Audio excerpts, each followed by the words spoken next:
Good evening, good morning. If you are somewhere around, I don't know whether it is morning in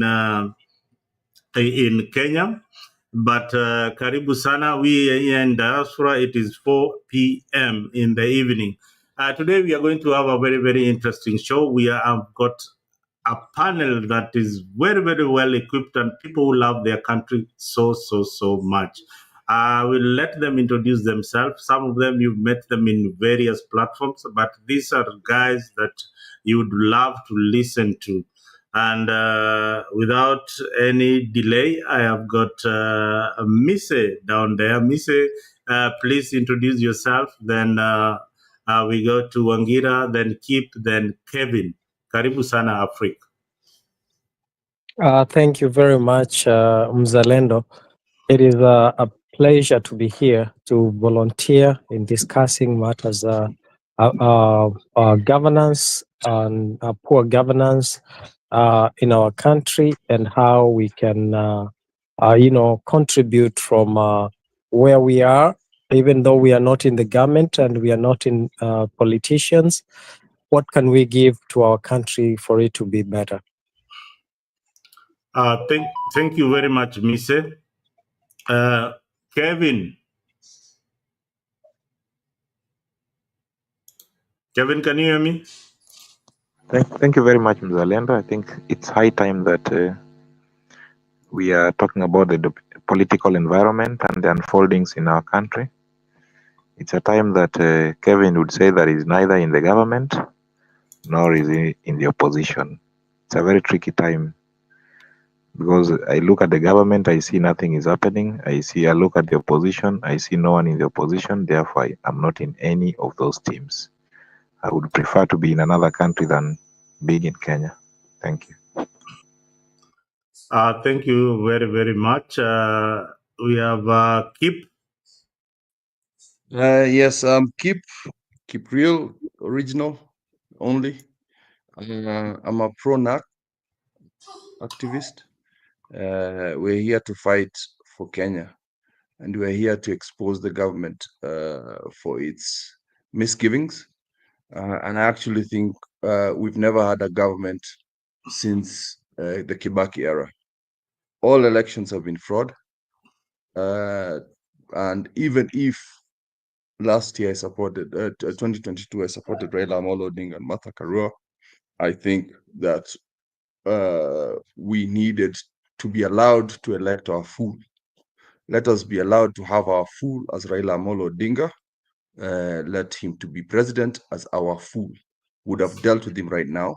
Right now we have a crook in government, and he's misleading our country, and he's taking us to dire poverty, going for pro-West agendas to make us poorer so that they can siphon our resources, and we stay poor, we stay dissident, and we are here to stop that.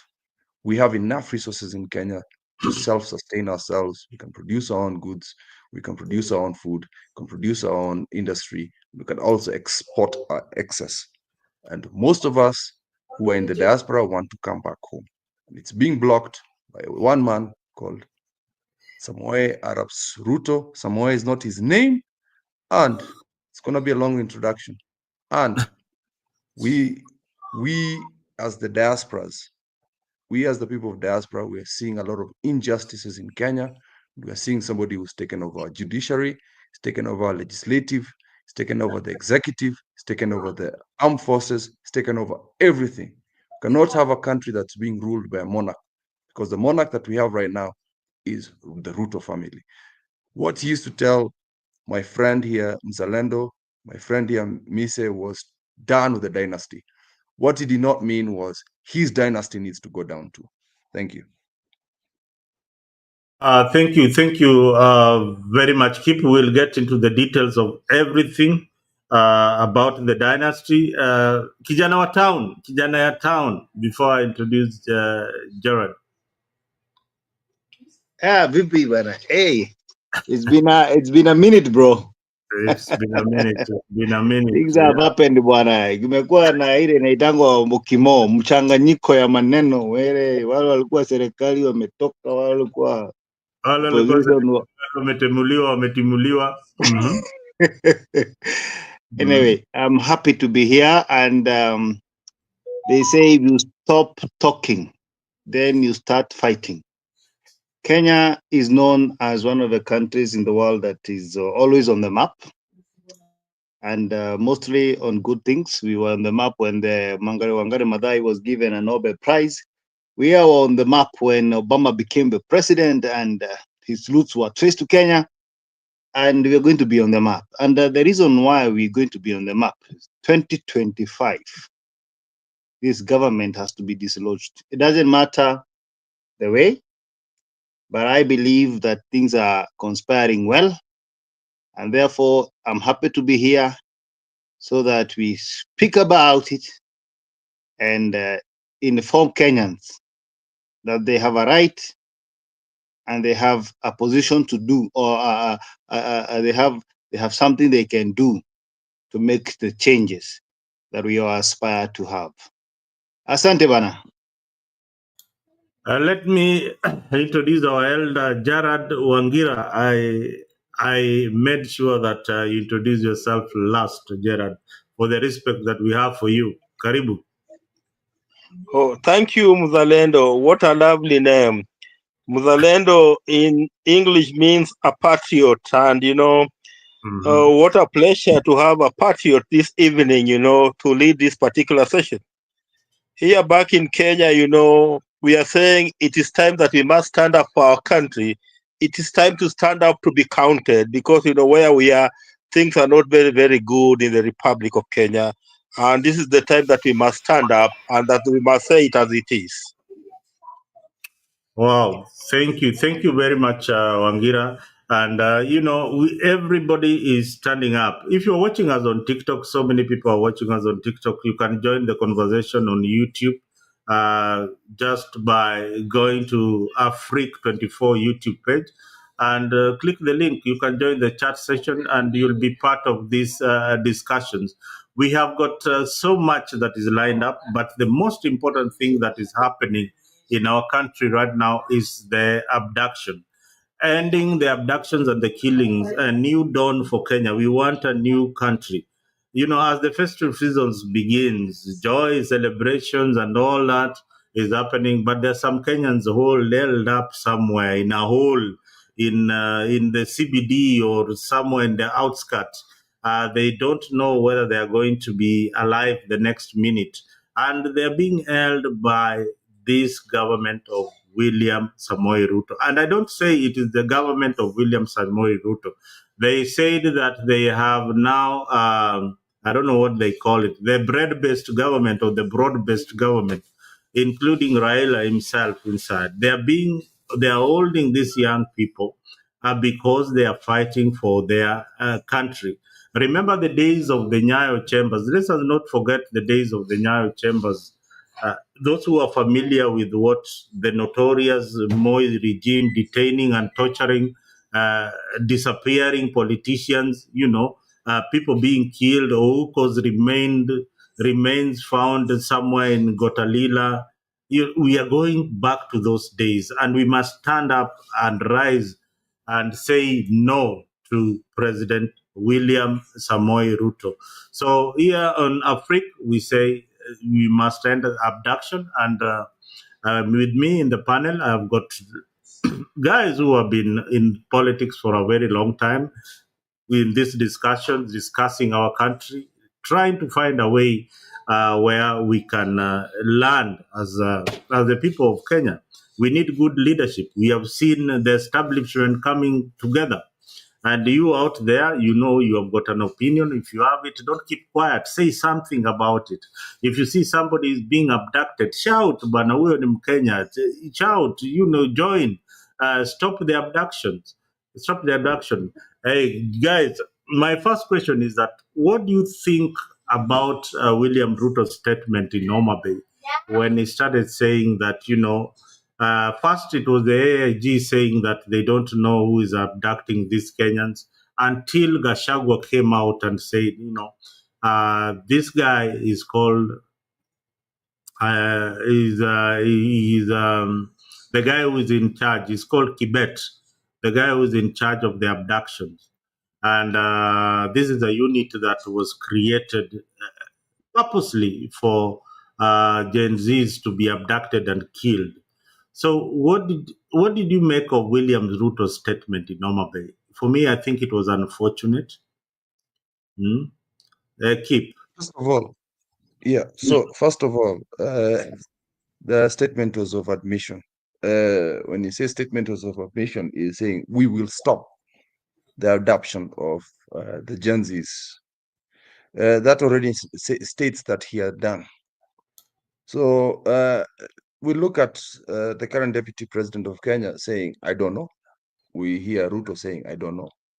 We hear Soita saying, I don't know. Murkomen saying, I don't know. Kimani doesn't know. IG doesn't know. But then, allegedly, I'm going to have to use the word allegedly here. Gachagua comes and says that sitambui majina yote, lakini ya kwanza ni Abel na cousin ako government. Cousin wa mtu mwingine anaitwa government, the officers. So, Kenyans have no jokes. So, who was identified at the first place? So I'm just going to say allegedly again, was Abel Kimtai Bitok, who works in Nyayo House, 21st floor. And then the second one is cousin of Kasonko, which is Professor Julius Kibet Bitok, PS of Immigration and Department. So these are allegations that we all say that. So just within seconds, we already knew who these idiots are. By the way, guys, before we continue, that's my friend Jeru Maura. Please subscribe to his channel. He's also doing the similar things. And Jeru Maura has a talk show, so it's a talk room. So yeah, when Zalendo is ready, you could share his link and please support his channel. We are here to support one another. And Jeru is there every day. He has a show in the morning and one in the evening, and it doesn't matter which time zones you are, he will be there. So again, with Kibet, also the Gen Zs also have come up with an abduction site. I don't have the current location right now. They even have it on Google Maps and the gate. So we know where Kibet is. Unfortunately, we don't know how to get him out of there. We don't know how to do that as Kenyans. And as for the original questions, Mzalendo, he admitted he's been doing this. What Gachagua said was very important. We had never done this to our youth, ever, even with the colonial period. We had never done this where we are adapting people in their 20s, people who've not married, people who don't have children, people who don't have a continuity in their legacy. That is what Kasongo is doing, which is very unfortunate. So for us, the main message I have here is basically all Kenyans, protect yourselves. If there's no warrant for your arrest, that is a stranger. If a person is wearing a mask, that is a stranger. Protect yourself and protect one another. It is time to arm ourselves. It is time to protect ourselves as Kenyans, because we cannot have people disappearing with no reason. If there's an arrest, call the person, because you've been allegedly tracking them through a Safaricom. So you know who they are, you know their telephone numbers. If they've committed a treason or whatever you want to call it, call them, take them to court. Some of these people will willingly go to court to do this. You have the privileges of sending corrupt governors, corrupt senators, corrupt MPs to go to EACC with their vehicles to walk into those places without being abducted. Why are you doing this to people? It's the same metaphor whereby chicken thieves are the ones who are being arrested. Yet, all these corrupt people are not being given the same treatment. Aren't we all equal as Kenyans? It is really pissing me off. It is really making me angry. How do we have different classes of people? That's why I say there's no Kalenjin, there's no Kikuyu, there's no Luo, there's no nothing. There are only true tribes in Kenya. The political class, I'm not even going to talk about rich, the political class and the rest of us. That is how I see it in Kenya. The political class are ruining our country.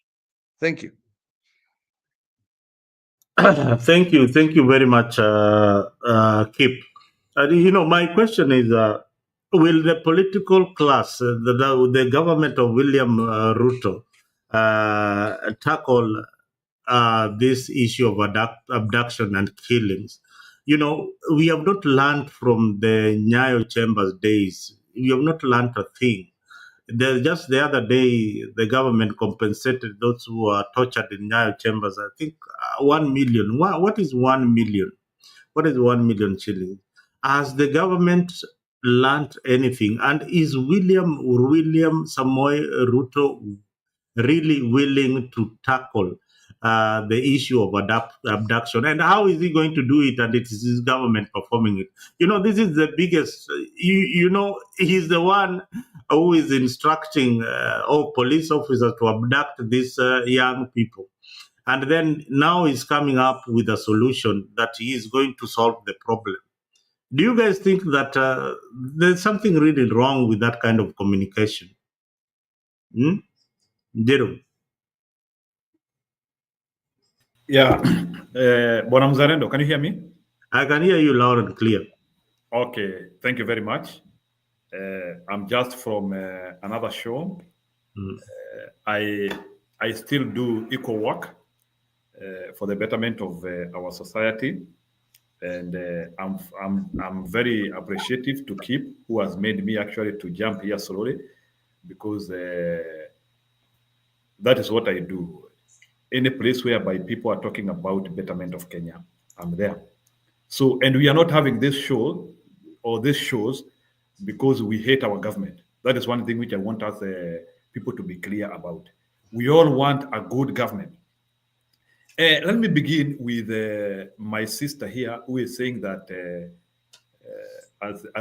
before I answer your question, there is a sister who has said that children have to respect their parents. Even the Bible says that. I agree.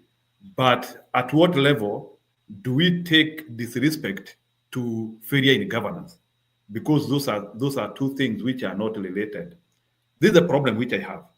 Regardless of the situation which is in the country, you cannot do abductions. You cannot. So, Bwana Mzalendo, let's be clear. Even Muzungu alisemanga kwa uandishi wake wa Kizungu, two mistakes can't make a right. What do I mean by that? Even if the government feels they have been disrespected, there is no way in which they can end up abducting people. That is not the solution. There is a methodological step of stopping the things which are happening in the country if they think they are being disrespected. What do you do? This is what you do. Number one, you need to first of all, because you see the problem which we have with the government of Kenya is that the government of Kenya has refused to admit there is a systemic problem. Let me call them systemic problems. I agree, as many people who are saying that Kenyan problems have not started with Ruto. That is true. But there are some problems which Ruto is exacerbating or is increasing. Like which one? So kuna mtu anaulizia hapa, how can they join? So I think Mzalendo, you can share them with a link there. So what Ruto has done, he has increased Kenyan problems. And I will explain two problems which Mr. Ruto has increased. Problem number one is unemployment.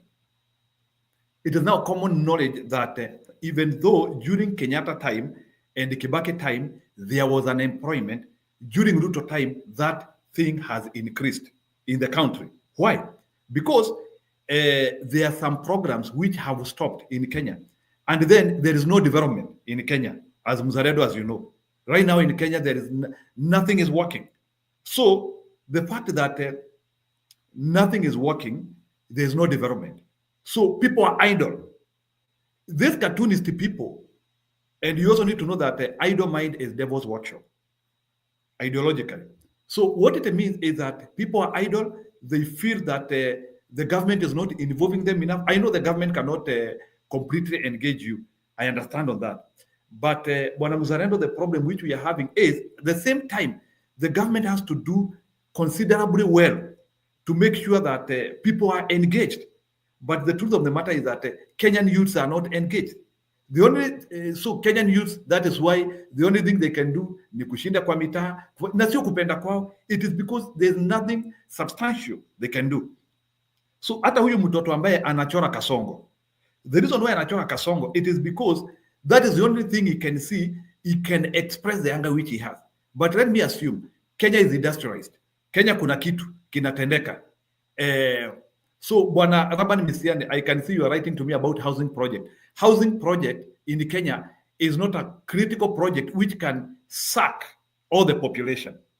So you know, bwana Mzalendo, when we are talking about industrialization, we are talking about an employment sector which can suck a critical percentage of the population. How many Kenyans today are working? That is something which I'm asking, both for the public and the private sector. Very few. How much deductions are they being done? Even if you earn money in Kenya, how much money can you spend in the economy? Again, reduced amount of money. And I don't know if there is if Ruto is not aware of the issues which are happening in Kenya or not. But the truth of the matter is, people are not enjoying. People are not enjoying the fruits of their labor. You are earning 100,000. Take away home is 40,000 because there is too much deductions. So how do you love work where at the end of the day the amount of money which you are taking home is too small? So to return to your abduction question, it's very simple. The reason why Kenyans are being abducted is because they are showing discontent and anger to the government, and that is true and is common knowledge. Kenyans are not happy with the government, and I don't know which prophet will be taken to Ruto to tell him that Kenyans are not happy with his administration. You know, the current youth. Let me talk of the youth. The current youth, the generation of the youth we have, they know what a working government looks like. They can Google. They know things which are working. The current youth who we have, sio watu wa kuambia tumefanya. They can audit that. Actually, you can easily lie to our parents, but it is very difficult to lie to the modern day youth because everything is at the click of the mouse. I can go, ukiniambia tumefanya hii project, naenda na click mouse, naangalia the status of that project. So that's why pia ujanja hii serikali imepungua because they are dealing with a very empowered community now.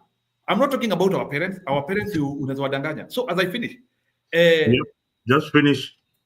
Yeah, so I'm just landing. As I finish, Bwana Mzalendo, if the Kenyan government wants respect, regardless of the discontent which is there, they have to stop abducting people.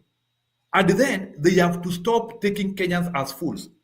When the largest security organ in the country, that is DCI and the police, openly deny that they don't know what is happening in the country, they are also damaging the name of any other functional institution in the country.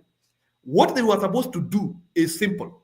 They were supposed to say, we agree there are some issues which have been happening, but abduction has never been a solution anywhere. This is not Soviet, and Kenya cannot become Soviet, whereby people used to die anyhow because they had a disconnect with, or they were not agreeing with the government. And Mr. Ruto has to get used to criticism if he has to become a president. So there's no in which you are claiming you want to become a president for 10 years and you cannot stand criticism. These young people will have to criticize you, and there is nothing you will have to do to them. Criticism is open. This is open market. Jiru, yeah, we have many on the panel, and I want us to at least just take about 2-3 minutes. I know we have very good speakers here, including Jiru, Kip, Nini, Mise. They really want to say something, but let's stick to 2 minutes of your time, and then we keep it going. You will get another round to give your comment. Let me invite the party leader of Super Party leader. I see Dutras here. Dutras is running for the gubernatorial seat in Kakamega. Karibu sana Dutras, and give us your opening statement and remarks. Remember, stick to the issue. The issue here today we have is the abductions of young people by the Ruto government, and the government coming out and saying, the government organs saying that they are not aware of who is abducting these young people. Now, should the Kenyan people, the general public, take the law into their hands and arrest these officers? So we are here to find a solution to the problem that is affecting our country. Karibu sana, doctors. Thank you so much, Mzalendo, for welcoming me here. Now, concerning the issue at hand, I believe the government is not being very honest by saying that they don't know who is abducting the youth, because we've seen them using the government facility like the cars, transporting these young people and so on. Subarus are known to belong to the DCI. And if at all there's another unit that is operating, people who have worked in the security will tell you that it's whatever they're doing. Just you cannot say that that the DCI doesn't know who's doing it. DCI have got all the information about what's happening in Kenya, even what's happening also outside of Kenya. So they know each and everything that is happening. The question is, why are they afraid? Whom are they afraid of? Yeah, Kanja might be innocent the way you want to assume, but he knows what's happening. The same way to this other Somali guy. He might be aware of what's happening, but he's afraid. So the question is, whom are they afraid of? Because these many abductions of the young people will not solve the situation. In fact, they are making Kenyans more angry. And unlike our other year, like the millennials, these Gen Zs are not people that you can scare with abductions. You will end up abducting all of them. So actually, the government should be very, very much honest instead of creating a situation and then trying to say that they are solving it. They should be very, very much honest. Come and tell Kenya this is what is happening. And instead of abducting people, they'd rather even arrest them in the normal way, take them to police, and then charge them if they are broken any law.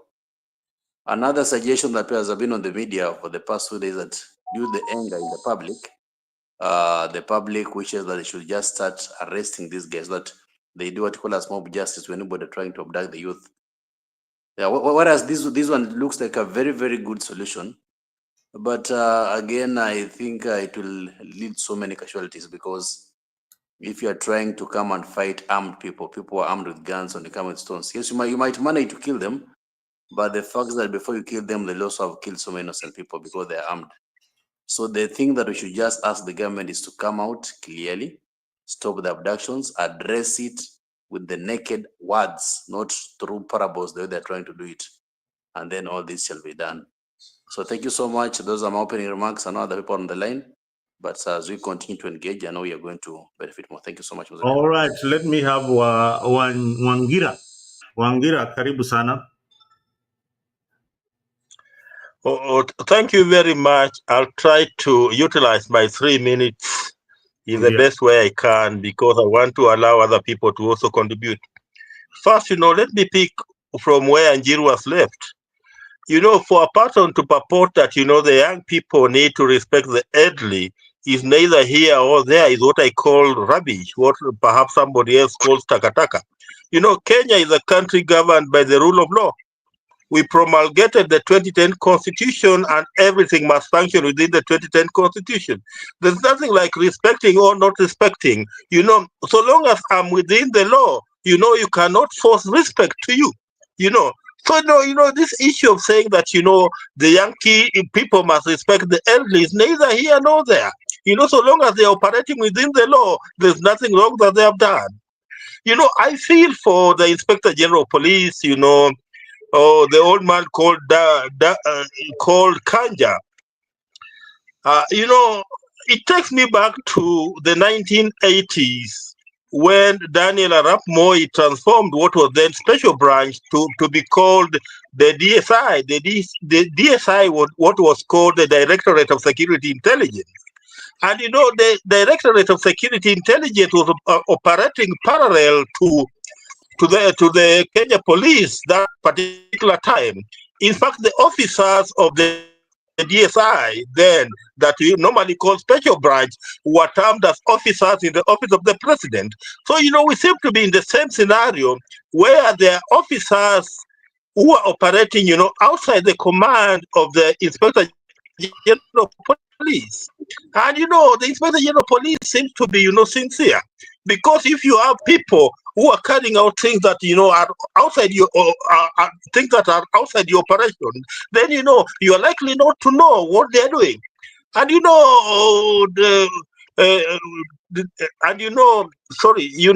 Samoei Ruto is a good student of is a good student of Daniel Torrey teacher Arap Moi. And he could have picked some of these political bad manners from Daniel Arap Moi, where he now wants to run, a parallel structure in the form of, a parallel police, what I'll call a parallel police. We are lucky that we are operating under a new dispensation of the 2010 Constitution, assuming that William Samoei Ruto was still, ruling the people of Kenya under the revised 1969 Constitution. Where could we have been? Imagine we are in post 2010 Constitution, and this is how it's operating. So imagine if we were in the 1969 Constitution, where could we have been? So we are dealing with a person who has total disregard for the rule of law. For example, when he stands up in Homa Bay, after people raised up, the issue of abductions, and he says that hii maneno ya abduction tutakomesha. What does he mean that by tutakomesha?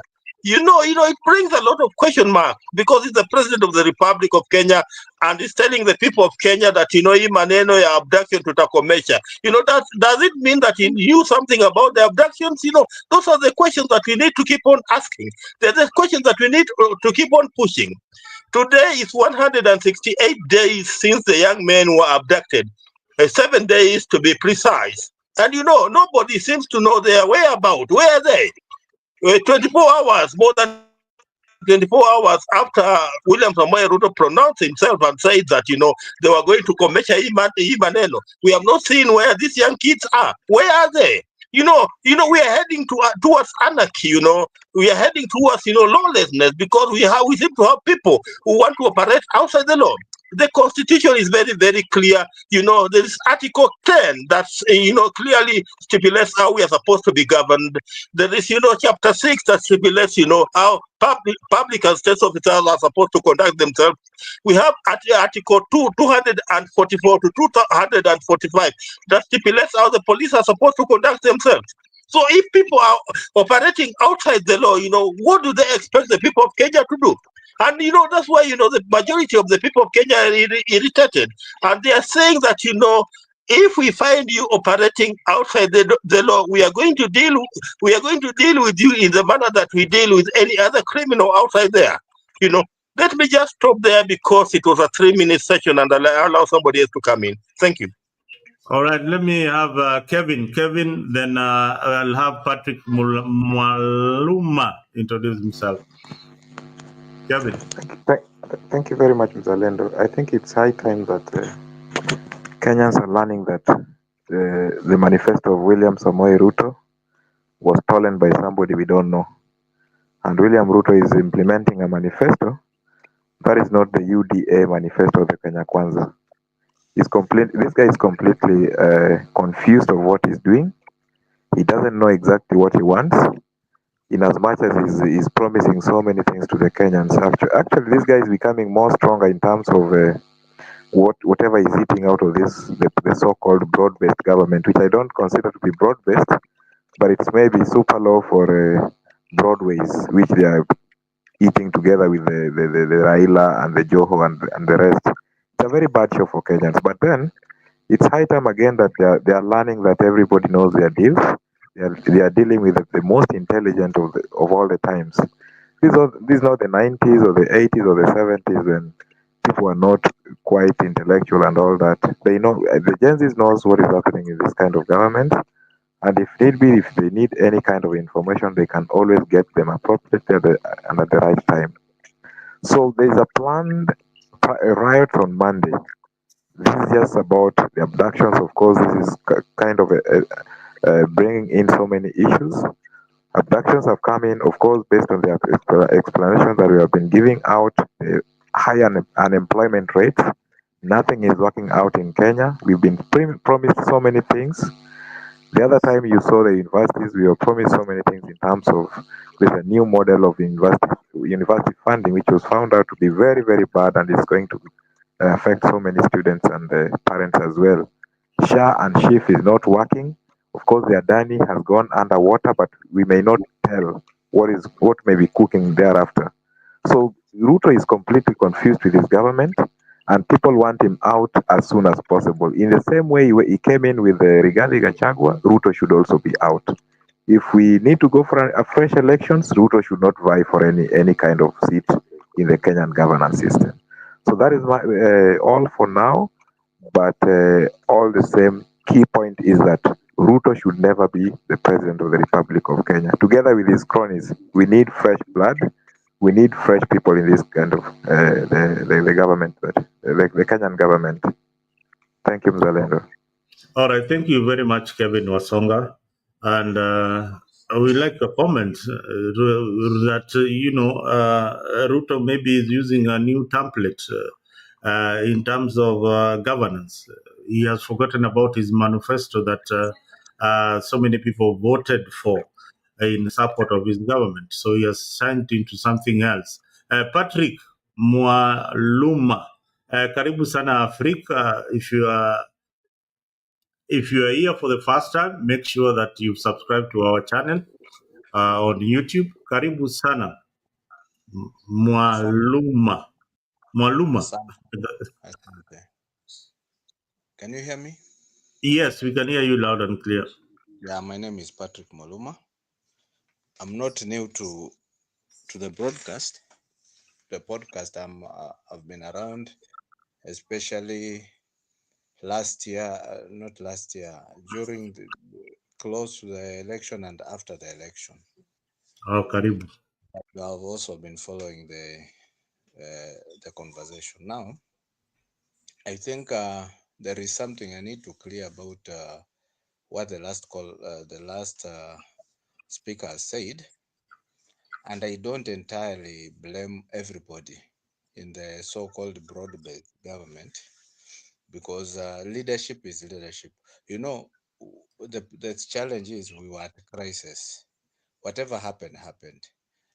There is this government cannot justify anything on killings or abduction. They cannot justify anything. Whether Joho, whether Raila is in power, has joined the government or not, they cannot justify anything.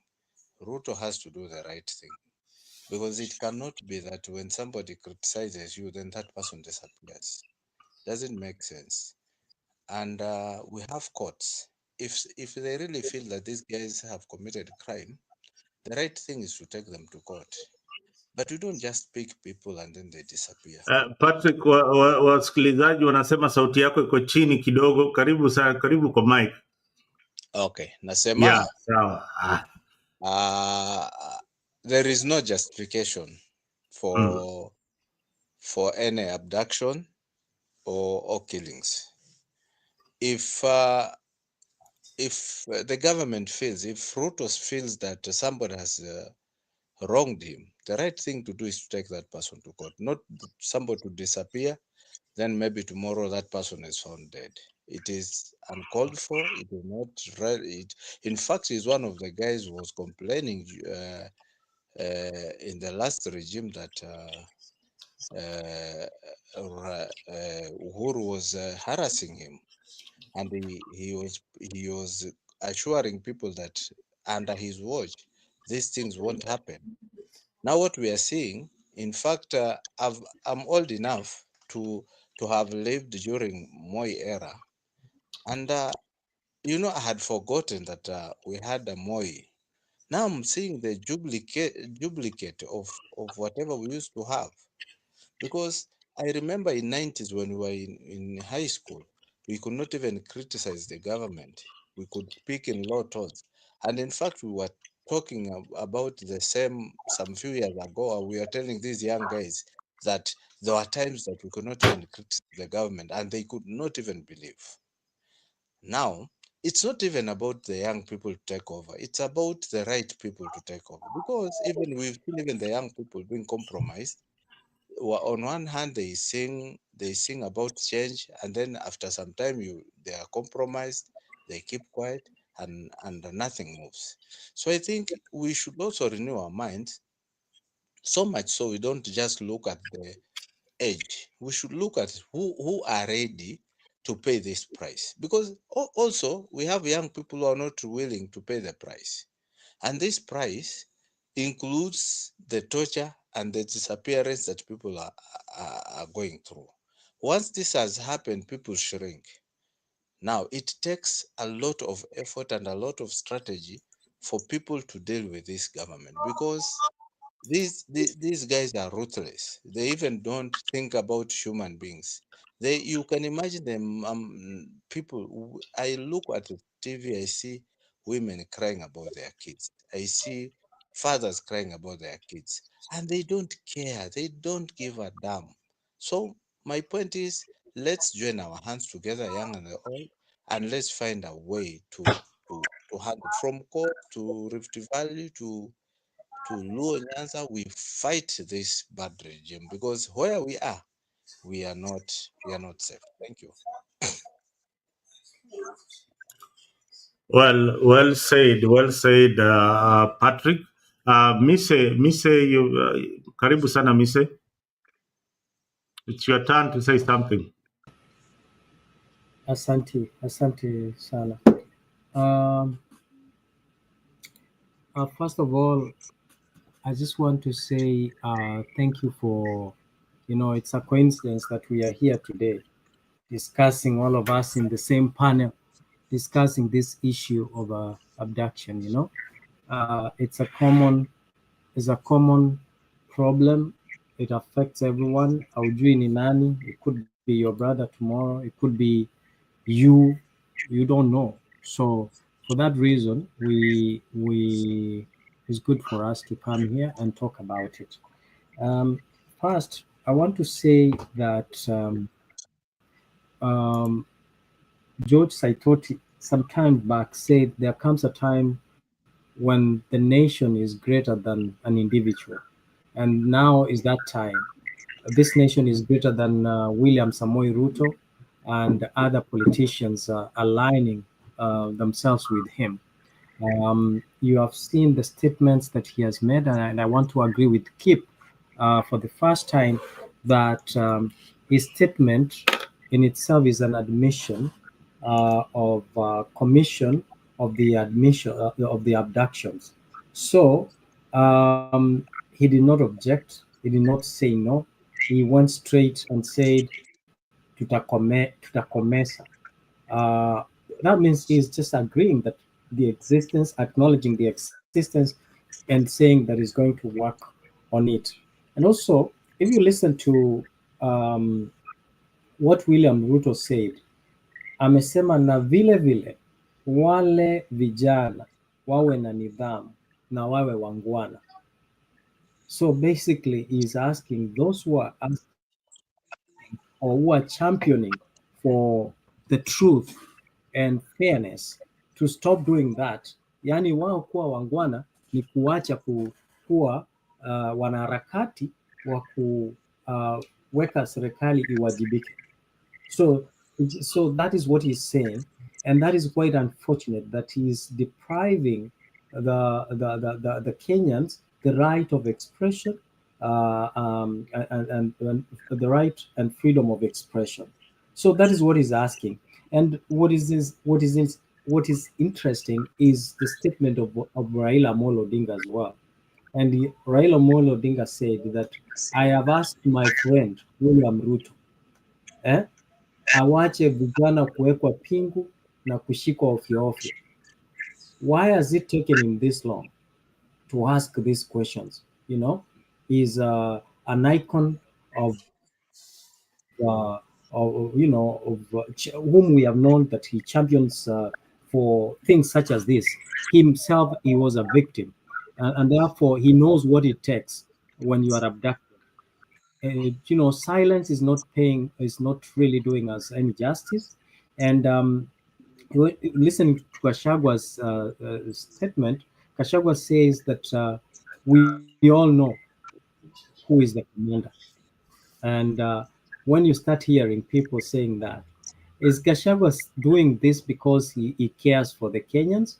I don't think he's doing this because he cares for the Kenyans, actually. I think anafanya tu kwa sababu he want to score or get some points and appreciation,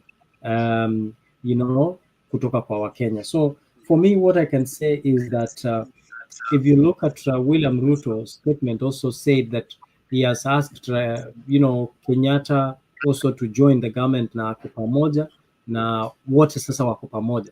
Now these are hii group ya majambazi wameungana pamoja kutuangamiza wote, si ati wamekuja kutusaidia. They have come there to protect their own interest, because now we have a country that can champion and resist the government's advances in oppressing them. Thank you. Thank you very much, Mise. Now in the next round of question is that I want to ask you guys sincerely, if I'm abducted today in the streets of Nairobi, where or one of your relatives is abducted, where do you report, or how do you report that case? Is there a place where Njiru, you can take that one? Njiru? I just wanted to go one step behind. It's not that I don't want to answer your question. I will answer your question, but I wanted Mr. to tell me something. You can always go back. Yeah. Yeah, I wanted to bring Mr. to something. Tunajuana sana hapa, and I know Mr. in other previous places. I knew like he had a soft landing for Bwana Ruto. He had a little bit he had a soft landing for Bwana Ruto. So I wanted him to help me understand. Bwana Mise, do you still think this regime can be positive as you used to be? I just wanted to get it from you. Like, are you still positive with them?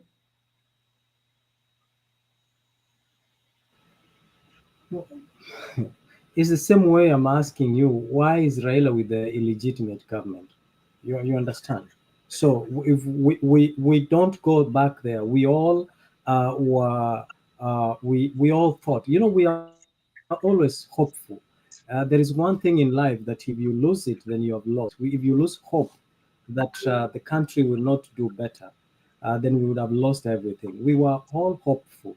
I thought that William Ruto would disapprove people from all the allegations, because the allegations, when I say William Ruto is a thief, when I say William Ruto is abducting, I'm only saying, but from right now, we can hold him accountable because he's the head of the government, he's the head of the state, he's in charge of our security, and he's the spokesperson, he's the mouthpiece whom we should hold accountable. We should hold accountable the executive for not making sure that we have security.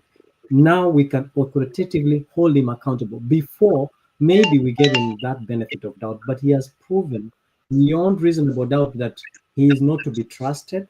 He doesn't have any best interest for the for Kenyans to succeed and have prosperity. And that is why we are here saying, all of us in one chorus, that huyu mtu kama ni kura ingekuja leo tungemtuma nyumbani, na hata kama ni baba angekuwa kwa ballot box atungekubali, au wote waende nyumbani. We have a new, hata afadhali tupee Wajakoya alete bangi yote, tukunywe sisi zote, tulewe, ndio tusione ni nini inaendelea nchi ya Kenya. Okay, so let me now return to the sure, tulikuwa tumeachania hapo Bwana Mzalendo. So now let me answer your question. When somebody gets abducted, before you bring keep, now by the way, wapendwa, niko na channel ukienda kwa @Njiru Mwaura Talk Room, una subscribe hapo na unakuwa, you become part of the member to be counted. So Bwana Miss LM, Njeru, utajua SEO yako imekuja sana vizuri sana. Your SEO is so good. Just Google Njeru Mwaura on YouTube. Not Njiru. And you'll find it. Yeah, Njiru Mwaura. Yeah, NJIRU. Don't even go to the talk room. Yeah, don't even go to talk room. Google his name, you'll find him there. Huyu mtu amefanya kazi sana mpaka hata Njiru, you used to be a fighter. Ulikuwa unapigana Like vita ingine kali sana, unataka kuruka hata kwa screen. I hope you're not jumping. No. These days, unajua sasa. When we told you that, we know that what will happen huku mbele, hamkuwa mnaamini. Hamkuwa mnaamini. You are seated somewhere thinking that you are in the same journey, in the same struggle. So you are seated with your enemies in the same boat, thinking that you are sailing in the same direction. Yeah, I understand. You know, one thing is that they left me, so mimi nimesimama tu pale nilikuwa. But it is unfortunate because unajua it is good in Kenya because sasa watapeli wote wako kwa boti moja. Si mliona hata Kasongo aliwaweka wote kwa boti moja. Now that's the one beauty we have. Wasafiri wote wameenda kwa boti moja. Yeah, sasa wameenda kwa boti moja. Sasa sisi tuko kwa ile meli nyingine yetu kubwa sasa. Sio meli kubwa. Yeah. So long as we are using tribalism positively to help our country, that it is okay. But if you're using it negatively to pass a different agenda, then it is wrong. But let us use our tribes positively to make our country better. That's all I say. Let us use our tribes to make our country a better place for each and everyone. Yeah, karibu sendelea Njiru. Yeah, let me now talk about abductions now. You see, number one, when you get, let me not call them abduction, let me call them attack. Kunayo kipa ameshare na mimi hapa, that's not even an abduction, that's an attack. So when you get attacked in such a nature, you first of all, kuna kitu tunasemanga previous incidences. Kama sahi wale watu wote ambao wamechukuliwa Kenya, watu wameenda police station, including ile maandamano tulikuwa nayo Embu. Everybody is going to police station. Lakini tukienda police station, mapolisi wanasema hawajui. You understand? So tukienda kwa polisi watu wanasema polisi wanasema hatujui. So what does it mean? Ile kitu inamaanisha ni simple. Ni ya kwamba when an abduction occurs, I will not go to police because and I want to encourage people, don't go to the police because haupati msaada hapo. I think now what we will have to do moving forward is, if an abduction is done, we have to look for higher offices. Either tuende kwa Ruto mwenyewe, tumwambie sasa, we are being abducted in a sovereign nation called Kenya, and police have proven that they are unable to separate. And now that police wamesema they are not aware of these people, there's no need. Nakanja mwenyewe alisema. So that's why nasema mzalendo, it is useless to go to police. Nakanja mwenyewe alisema. So we have to design ways. The other day tulikuwa tumesema maybe wa Kenya vile kunasemekana. And it's so unfortunate, jamaa kama huyo amewekwa kwa gari almost 15 minutes ama ni dakika ngapi hapo, na hakuna mtu angetokezea. Sijui kama watu wangepigwa risasi ama ni nini. Lakini itafika level bwana mzalendo, itabidi sasa pia sisi tuanzie kuchukua sheria mkononi. If these things will continue the way they will continue. Saa zingine, I don't know at what level your wife can protect you, ama bibi ya mtu anaweza kuprotect ukikujua pamoja na watu. Unasema sheria gani? Na unameambiwa na serikali they don't know who is abducting. Sasa tuchukue sheria mkononi, nasema ni hao watu wakikuja kufanya abduction wanapigwa sasa. Ama sasa sisi wenyewe we kill them. We kill them. No, sorry. It sounds weird. It sounds weird to you guys, but it's not against the law. Should do something. Self-defense. Self-defense. No, bro, I have to interject here. Self-defense. The police say they don't know who it is. The government says they don't know who it is. We as the people of Kenya saying this is not illegal. This is what I'm not going to say allegedly, or I'm not going to say anything that's protective. Protect yourself. If you have to do it, kill the motherfucker. You're not going to be taken over for nowhere. Because Ruto says he doesn't know who's abducting them. All these other people say they don't know who these are. So if we don't know who these are, allegedly they're from Congo, allegedly they're from Uganda, we don't know who these people are. Kill them.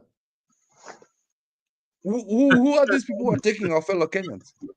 It's time to defend ourselves as Kenyans. This is not hate speech. You cannot be put in a vehicle and go peacefully to be slaughtered as Kenyans. It is impossible. If you don't identify yourself as an officer, if you come in as a mask and we don't know who you are, COVID is over. There's no more COVID in Kenya. I don't know the last time we had a COVID case here. I think that is So what if we there's need a case, somebody is wait, Mzalendo. If there's a case of somebody coming here, come and abduct us without any legal recourse, without identifying themselves as officers, kill them. You cannot take me like that. We have the right to defend ourselves as a people. We have a right to life. True. I cannot come here and find myself in a river the next day. Defend yourself, Kenyans. Defend yourself against abductions. The government has already said they don't know who they are. So if the government is not going to protect us, uwa mtu, leta tairi, choma mtu bana. And I'm not ashamed of saying I want to say, because this is not hate speech. No, this is self-defense. This is not hate. We have to defend ourselves as a nation. We have to defend ourselves. I want to agree with you, Kip. No, I cannot be taken by somebody. I have to defend my life because we find people in rivers every day. Mr. You wanted to say something am I being stupid by the way? Before Wangira comes in and No. We have to defend ourselves as Kenyans. Yeah. We have to. We cannot be abducted every day and then say nothing.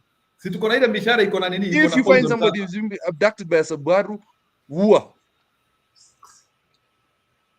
No, let us agree that these are thugs who are abducting young people because the government has said and has denied. The head of security in the country has denied they don't know these people. That's rubbish, Zalendo. That is stupid. To say that is actually trying to fool Kenyans, and I mean. But Mr. You had that statement. This is what I want to agree with Kip. Before they take you out, take them out. Okay. If then these are not government officials, then let us deal with them as thugs, right?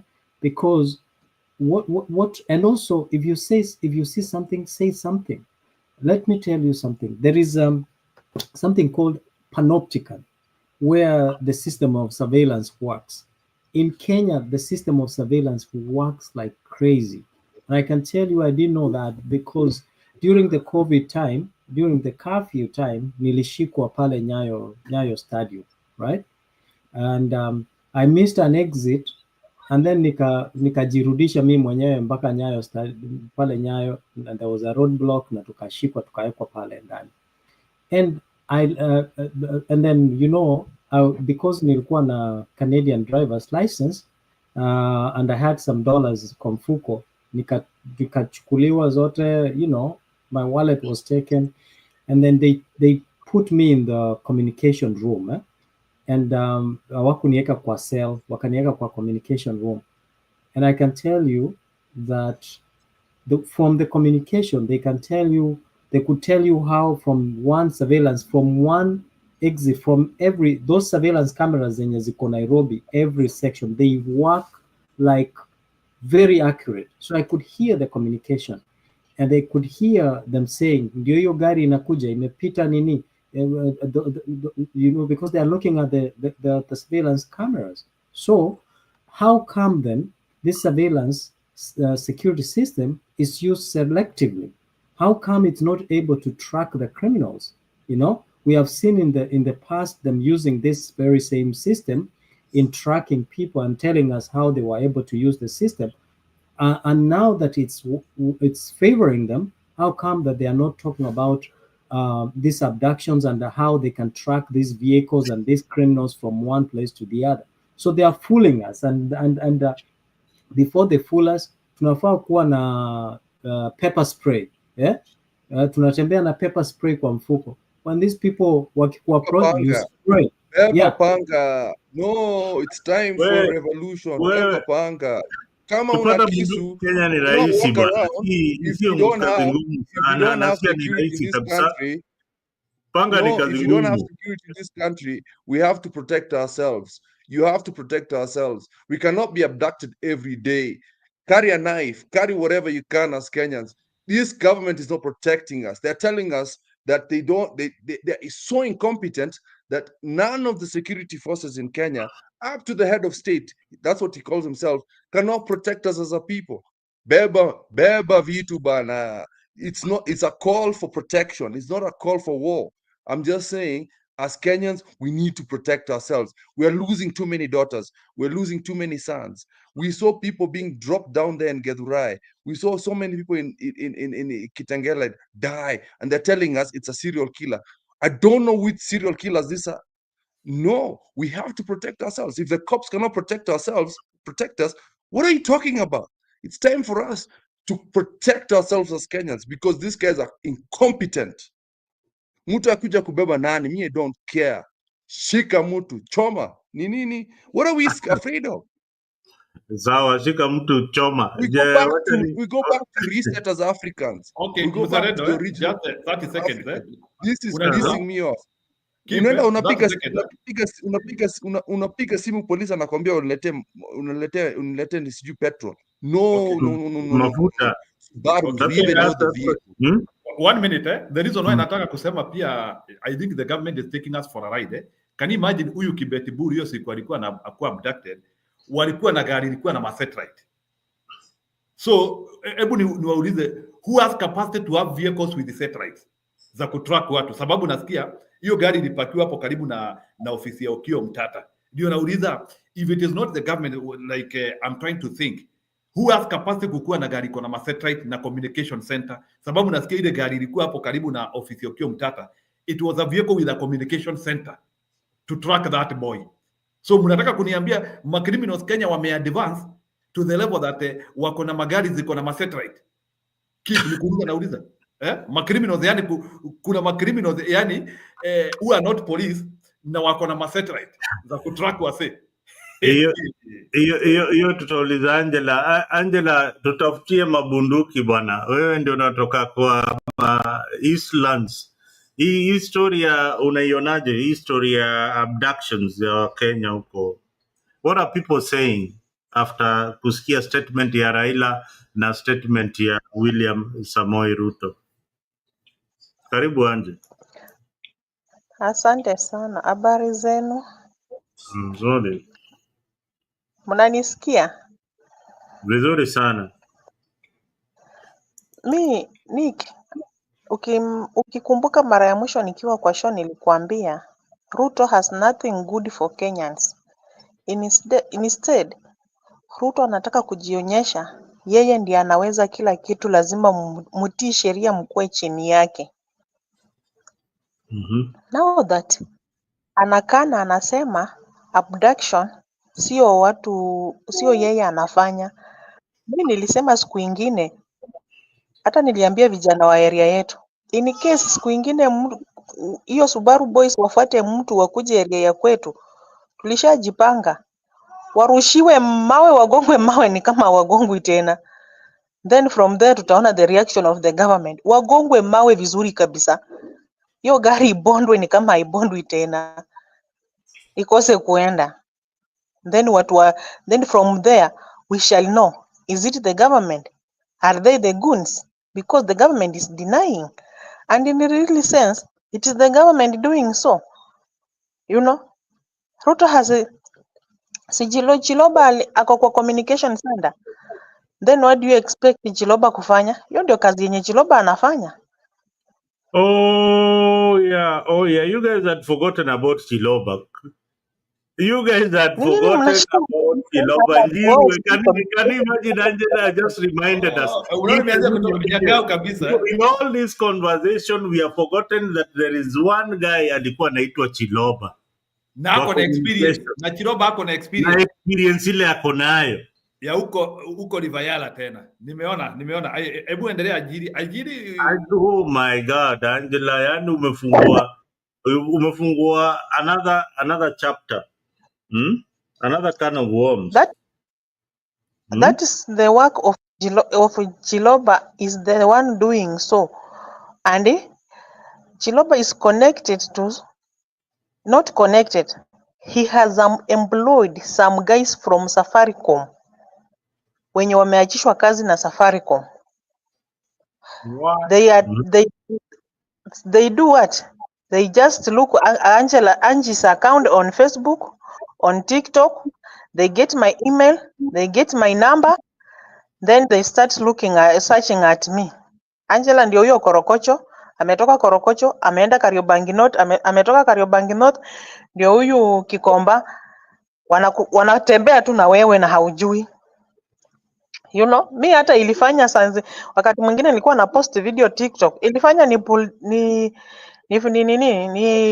pull down my Google location. You know? And you know our Gen Z are having smartphones.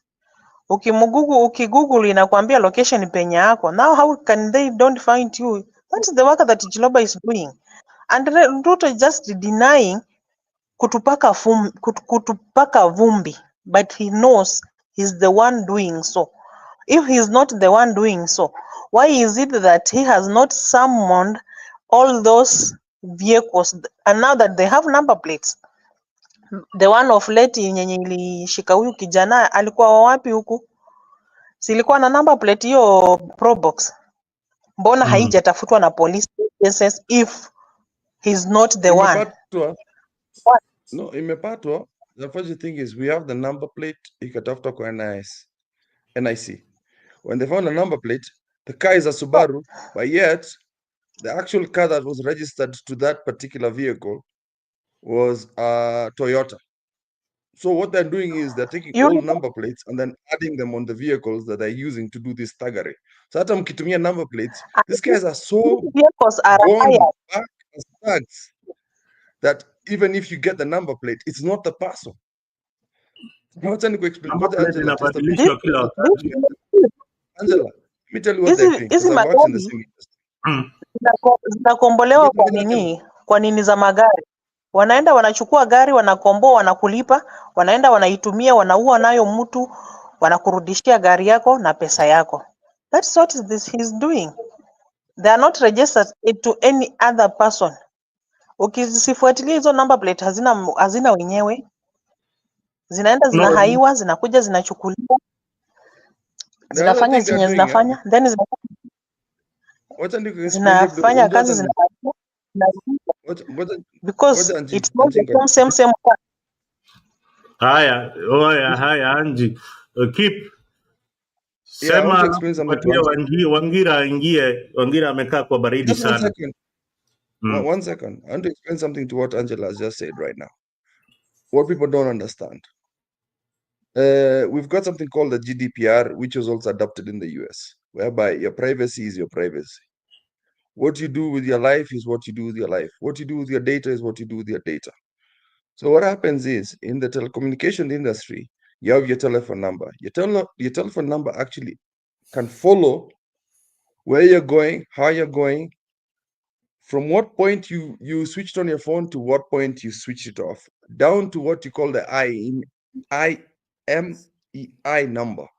Sata simu yako kizima, they can still track that.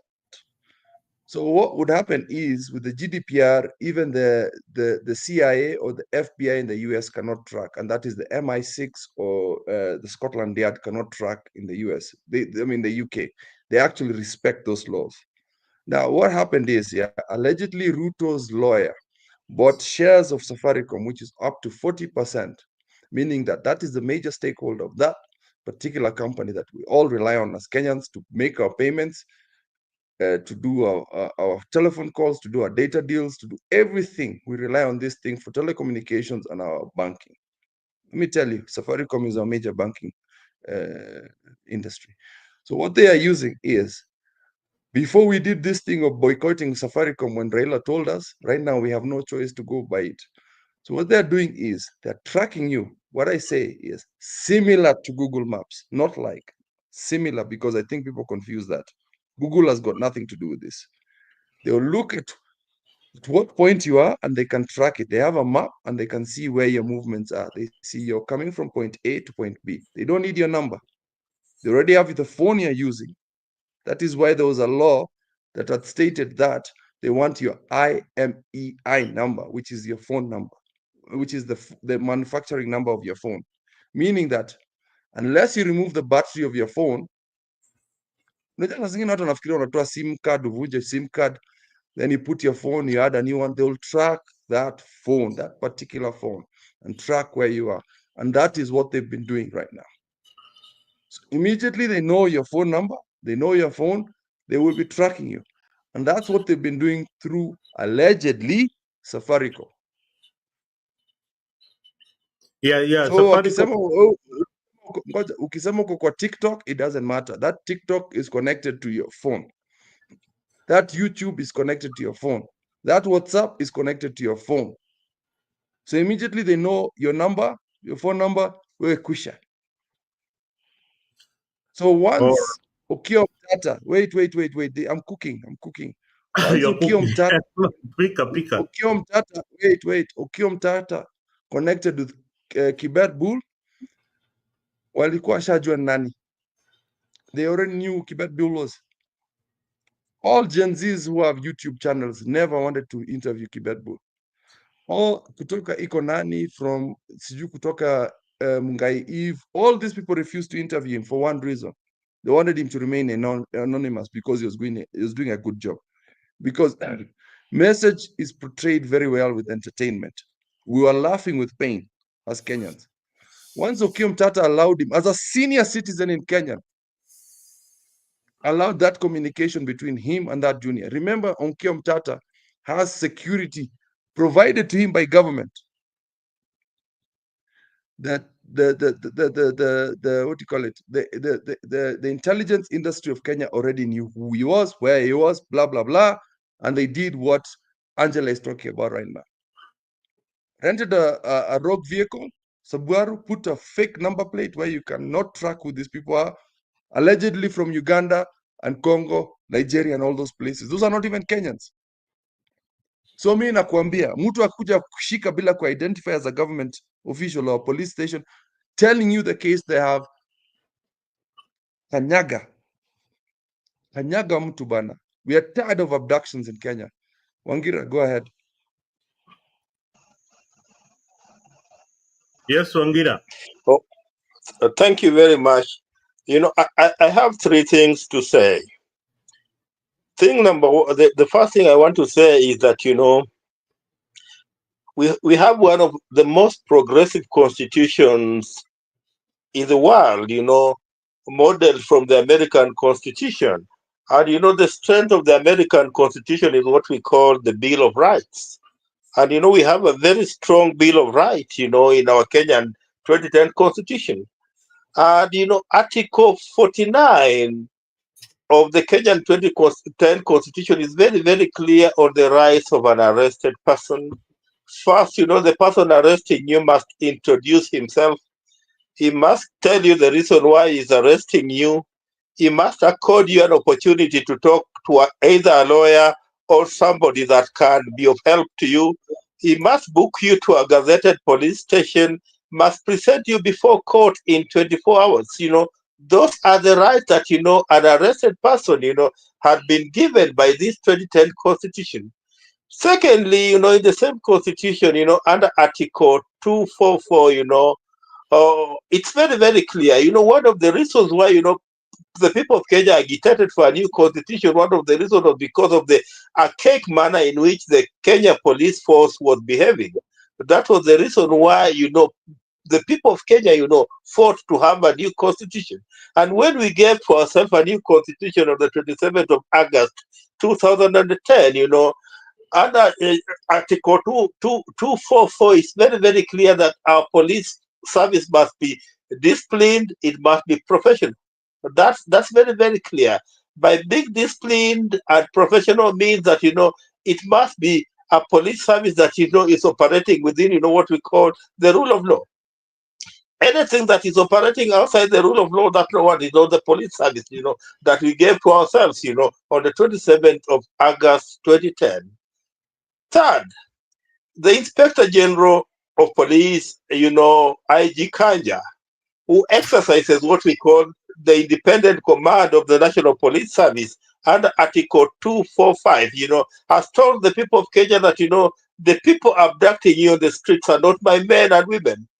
Those are not my men and women. That's what the IG has said. Now, where are we standing as the people of Kenya today? Because the IG has told us that they are not hitmen. So, we are going to assume that, if you come on the street and you're trying to arrest a Kenyan outside the provisions of Article 49 of the 2010 Constitution, that is very, very clear on the rights of an arrested person. If you operate outside that provision, we are going to treat you as a criminal. And, without being rigid in the manner that, Keep is trying to be, in Kenya, we have our way of dealing with criminals, If you are a criminal, we just deal with you like a criminal.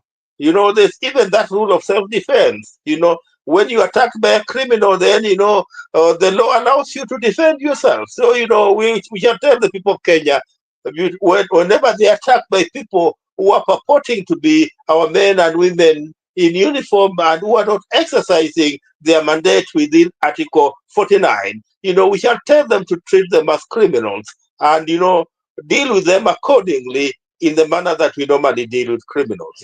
That's all that perhaps I have to say.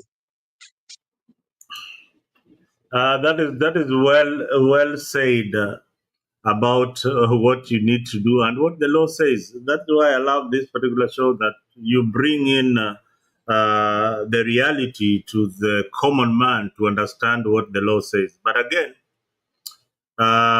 will we really follow those laws if the police themselves are breaking the laws by arresting us illegally?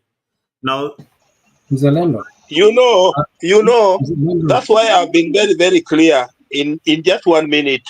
I've been very, very clear that, the Constitution is very, very clear on how a police must conduct himself whenever he's arresting a citizen. So anybody operating outside the provisions of the law is assumed to be a criminal. And so whenever we assume you to be a criminal, then we shall deal with you in the manner that we deal with criminals. That's all that I was saying. Yeah, but what the IG is saying, Mzalendo,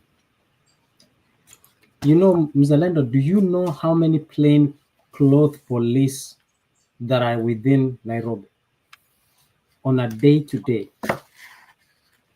In every few kilometers or meters that you go, there's so many plain clothes police within the city, especially the CBD. So for the IG to say that is not his men, and women who are involved in the abductions, that's ridiculous. That's taking us for a fool. Because the reason why I'm saying that is that we have seen the response. Do you know how many police who walk, wanakujanga wengine wanakaa kama chokora pale? They pose as chokoras, they pose as, but they have guns. So why are they not reacting? We have seen them. It's happening within the glare of cameras within the city. Those CCTVs, how many CCTVs are around that area? How many investigations that have been done that are conclusively have either led to an arrest, that at least we can see an effort from the government, so that we can say that the government is trying. But we are not seeing that. The government is trying to say, oh, ni kama mtoto wako akikufa na njaa, alafu nasema sio mimi nimenunua chakula, kwa hivyo mimi kama mzazi nimefanya pande yangu, ama huyo mtoto mwenye amekufa na njaa sijui ni wa nani. Unaelewa? That's what the government is trying to tell us. The government is insincere. They know who they are working for. And sometimes back we had I was in another forum, and the senator came. Senator Onyonka came there, and Senator Onyonka said they were very, the senators and the members of parliament, they had only two options: either to vote for impeachment of Gachagua or mambo ikue tofauti. So when you find even those who are in positions of authority afraid of one, gentleman, not gentleman, but one person Kasongo, as you now refer him, it's very dangerous. So we need to separate. There is no separation of power from the executive, judiciary, and legislature. This is the true definition of state capture.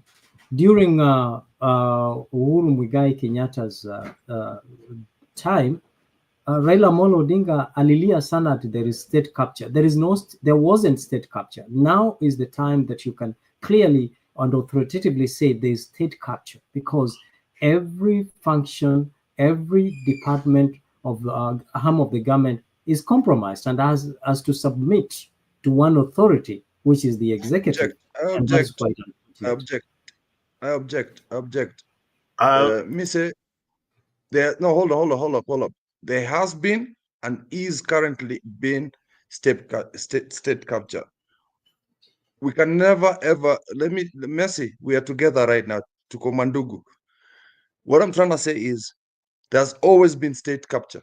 Is that it was a little bit mild in Uhuru's time. It was a little bit mild on Moi's time, not a bit, but there's always been state capture. This nonsense of this dynasty people has always been going on. We've been treated as low class as citizens of Kenya. We cannot try and sugarcoat anybody right now. All of them are evil. All of them have always been abducting our children, even during Uhuru's time. We cannot try and sugarcoat anybody right now. We are not, I like what the Kikuyus are saying right now. We are not boarding. Hakuna kitu kama hiyo. Hata kama ni Gachagua, we don't care. We have to be treated equally as citizens. We cannot say that there's an angel because he said something sweet the other day. Right now, Gachagua sounds like an angel, but he's not. He's not an angel. All of them have been doing this to us. We need to start as afresh as Kenyans. We need to follow the Gen Z's mantra. Nobody's good. We have to clear the slate completely. Mzalendo, Mise, myself, Njeru, Wangira, everybody, we've been hoodwinked by these people. They've all lied to us. They've all looked like angels, but they're always gonna go in the background and they say they're going to talk on behalf of the people, but they're not talking on behalf of the people. We are all pawns to them. So state capture has been and is currently happening. It's just that Ruto's time is more ruthless than before. It has always been there. Do not protect anybody, Mise. Please don't do that. I think you misunderstood. I said now the true definition of state capture now is more apparent and visible than before. There has always been. I mean, we know from Nyayo Chambers, during Moi's time, the abductions have been there. So there's no doubt about that. But it's now so rampant during William Ruto's time than before, So tuko pamoja, sijakata, tuko pamoja. Okay, now I want to bring in the Kikuyu factor and Gachagua in all this mix. I feel Gachagua probably is taking advantage of the situation. But right now he's saying the right things, the things that people want to hear. People want to know who is abducting who and all that. He's saying the right thing. But a few years ago, it is the same Gachagua who used to wake up at 5 a.m. in the morning to go to his office to make sure that there are no demonstrations in town. And then there were also abductions happening. Now, we as Kenyans, just like Keeper saying, we are pawns in this game. In the game of chess, there are these soldiers that tunaweka kumbele, they are called pawns. You play them first, the wanauliwa, then now you have your main soldiers. The main soldiers are now the parliamentarians. Now, Misa, you said something that is a bit wanting. You are saying that the parliamentarians, the senators, are even scared of William Ruto. They are scared of William Ruto. Your representatives in parliament and in the Senate are scared of William Ruto. Who are you? Who are you? Who are you? And these are the guys who are supposed to check the executive. They are scared of William Ruto. And now we have the You know, Yes. they are scared because under Ruto's rule, unaambiwa tunafanya hivi. Ukienda wrong tunakutana kwa kona na kufinya. How can you not be scared? That is what Ruto is doing. And that's why you can see, you remember the time of Bobby Njaki when Masengeli was the acting IG. Wakati vitu zilishika moto kabisa, koti ikaamua if IG cannot say penye wako, kazi yake inaisha. Nini ilifanyika? Hao watu walipatikana. Na akakana akasema yeye hajui penye wametoka. Lakini si walipatikana. Acha nikuambie. Siku ile Wakenya abduct mtoto wa member of parliament. Ama mtoto wa speaker kuwa abducted. That is when things will change. No, but here is what we are saying. Ama moja kufe kwa maandamano. Mbona tuingie kwa watoto? That's not fair. Mbona tusiabduct hawa wenye unasema? Unasema tu abduct ma MP na Yes. Tuongoje kwa our constituents, kwa matanga, kwa mazishi. Wakikuja kwa matanga, they are, this is the time of Gen Zs, they were so scared. We could easily have abducted them. Gen Zs brought them so close. Look at Kasamuel, right? And I can tell you, look at Kasamuel. Why did he have a change of heart and mind amidst? Probably he saw an opportunity. At the same time, on the other hand, akaofia maisha yake, So everybody, and I can tell you, this is why we were saying that kama mimi, ni kama wewe mzazi, you are a symbol of authority, you are a symbol of protection in your family. Na kama as a father, maybe, for example, when your children see you, they see that they feel like they are protected, even if you are weak and poor. So they see that they are protected. They have that sense of feeling that they are protected. Now, you can imagine if now tuko na serikali ama wabunge na judiciary, even within the executive, watu wanaofia maisha yao. Sasa wewe ni vigumu sana to stand up and even try to exercise what you're calling your rights. Your rights are suppressed. They're actually suspended.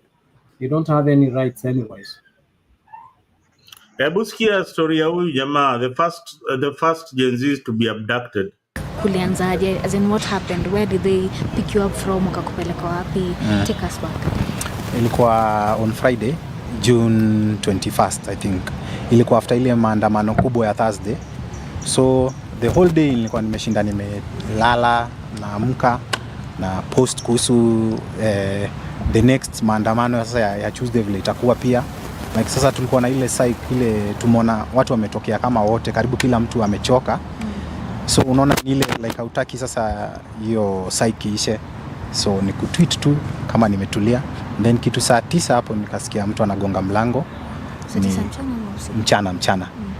Nikadhani nikiateka because ni rafiki zangu akuja kunitembea huwa wana call kwanza because lazima niwafungulie gate.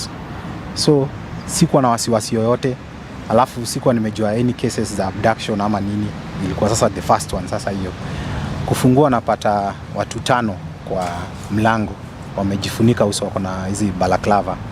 4 walikuwa wanaume, and then huyo wa 5 nilijua ni mwanamke kwa sababu ya vile amevaa face mask na alikuwa ameshuka. Then mmoja akaingia direct akakimbia kwa balcony in case nitake kutoroka, mwingine bedroom. Alafu laptop yangu ilikuwa kwa meza, wakachukua simu. Mmoja wao akaniambia niangalie ukuta, akanikalisha chini, wakachukua pingu wakanifunga nyuma, then wakanisimamisha. Alafu wakaniambia walikuwa wanachukua kidole wafungue simu. Niko na hivyo nikakunja ngumi. Nashangaa hawajaniambia hao ni wakina nani first of all. Hawajaniambia wananishikia nini. So mbona wafungue simu yangu? So nikawauliza mimi nataka nijue mnanishikia nini.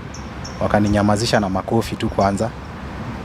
Mi sasa na hiyo kichwa yangu ngumu juu already washanichapa, nikawaambia ni sawa, nyinyi mnipige tu lakini bora mniambie mnanishikia nini. Wakanichapa tena, alafu mmoja wao akaniambia Billy wafungulie simu. Mimi nikasema mimi nataka kujua mnanishikia nini kwanza. Wakanichapa tena. Nikaamua kunyamaza kabisa, so wajiongeleshe wenyewe. Alafu mikono nimekunja kabisa wasifungue simu na ziko nyuma. Alafu nikaona wananipeleka, nikawaambia si at least muache nivae longi cause nilikuwa na kinyasa na t-shirt bado. Wakarudi nyuma, nikaona wamechukua t-shirt yenye nilikuwa nayo kwa maandamano. Mimi ngajua wanachukua evidence, but kumbe hiyo t-shirt ndio walikuwa walitumia kunifunika nayo uso. Alafu wakuacha hata nivae slippers ama nini, wakaniteremsha hivyo from 7th floor hadi ground floor mbio. Alafu the next thing najua nasikia niko kwa gari ndani, then kuna officer mmoja on my right, mwingine on my left, nimewekwa katikati. Hapo wakaniuliza tena, utatufungulia simu ama utatufungulia? Nikanyamaza kabisa, juu sasa hawataki kuniambia mbona wamenishika. Wakaniweka makofi tena, unajifanya kichwa ngumu. So the next thing nasikia ni gari naenda. Sijui tunaenda wapi ama nini. Mwenye alikuwa on my left amenishikilia kisogo, ananiangalisha chini kabisa, yani nisiangalie juu. Nashangaa siwezi ona, wamenifunika na t-shirt uso mzima. Hadi nilikuwa napiga nduru nikiwaambia siwezi pumua juu alikuwa amefungia hapa. Then huyo mmoja aka loosen kidogo, and then aka tighten kabisa.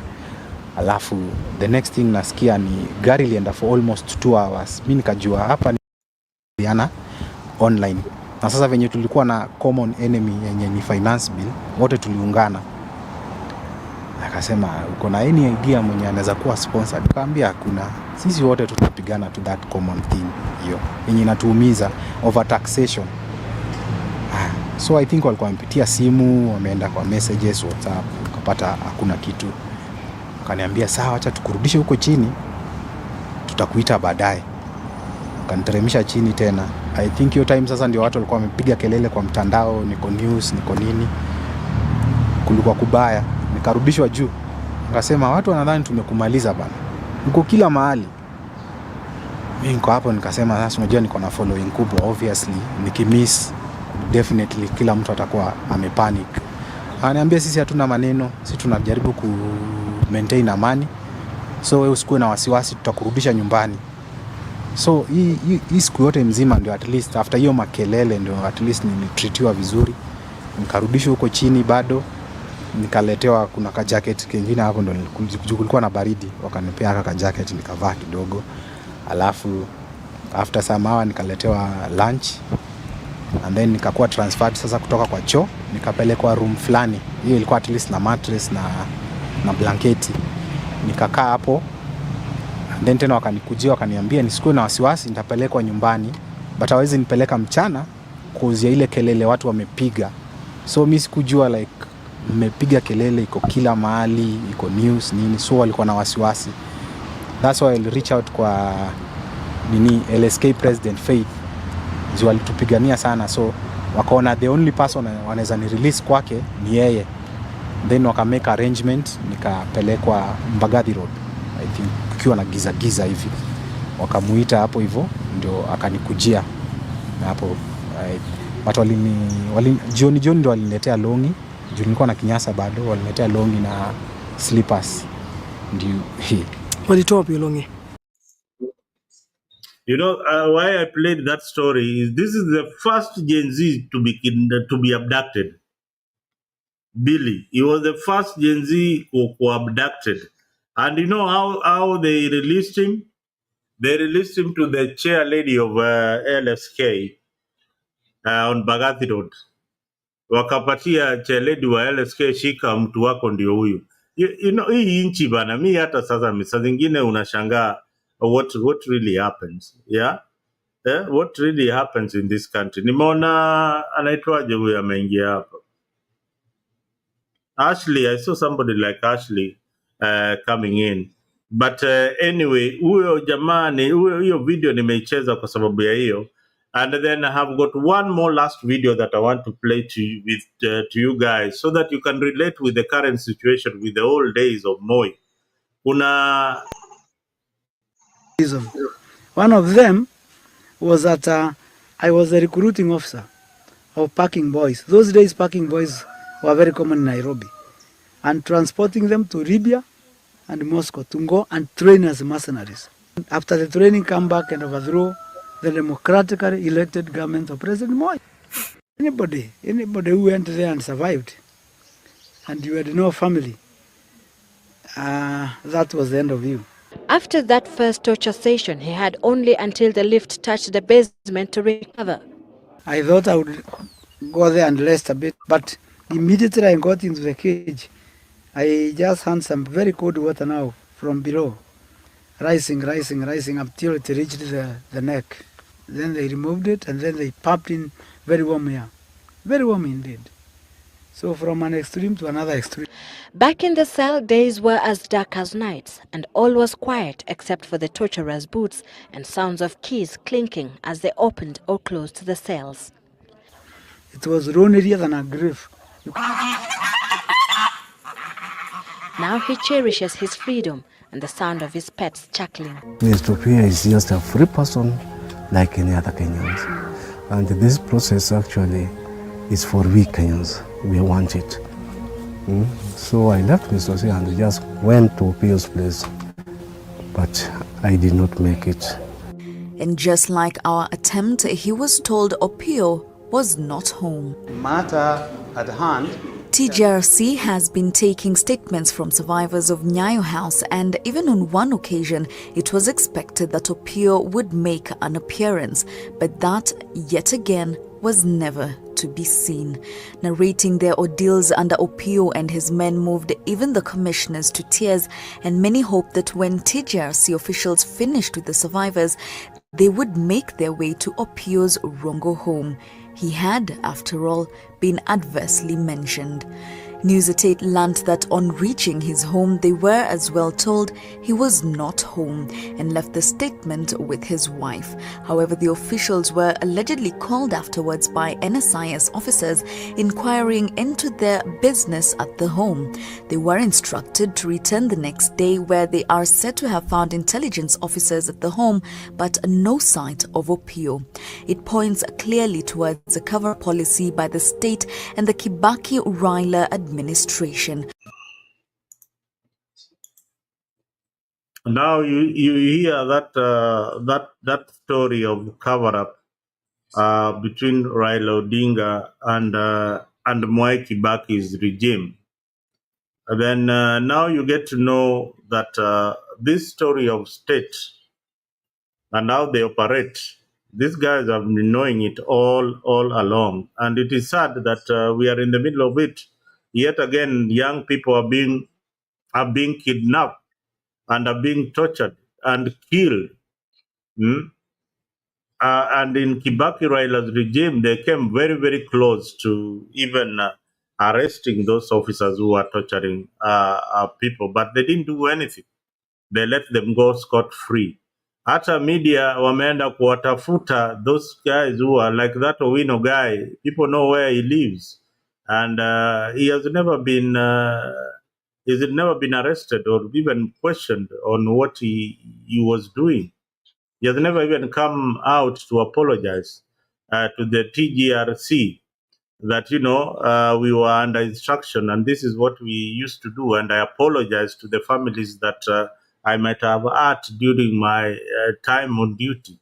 So these things are state sanctioned, and it is very sad. It now begs the question where Kenyans right now will take the law into their hands, because we don't know who is going to protect us. Hatujui nani atatusaidia hapa mbele. So sisi kama Wakenya sasa tumeambiwa watu wale wana abduct watu si mapolisi, ni wakora. So mkiona hao wakora wako na Subaru, tafadhali don't run, wapigwe mawe. Anybody wale wako na Subaru, wakora wale wako na Subaru wanakuja kukuabduct,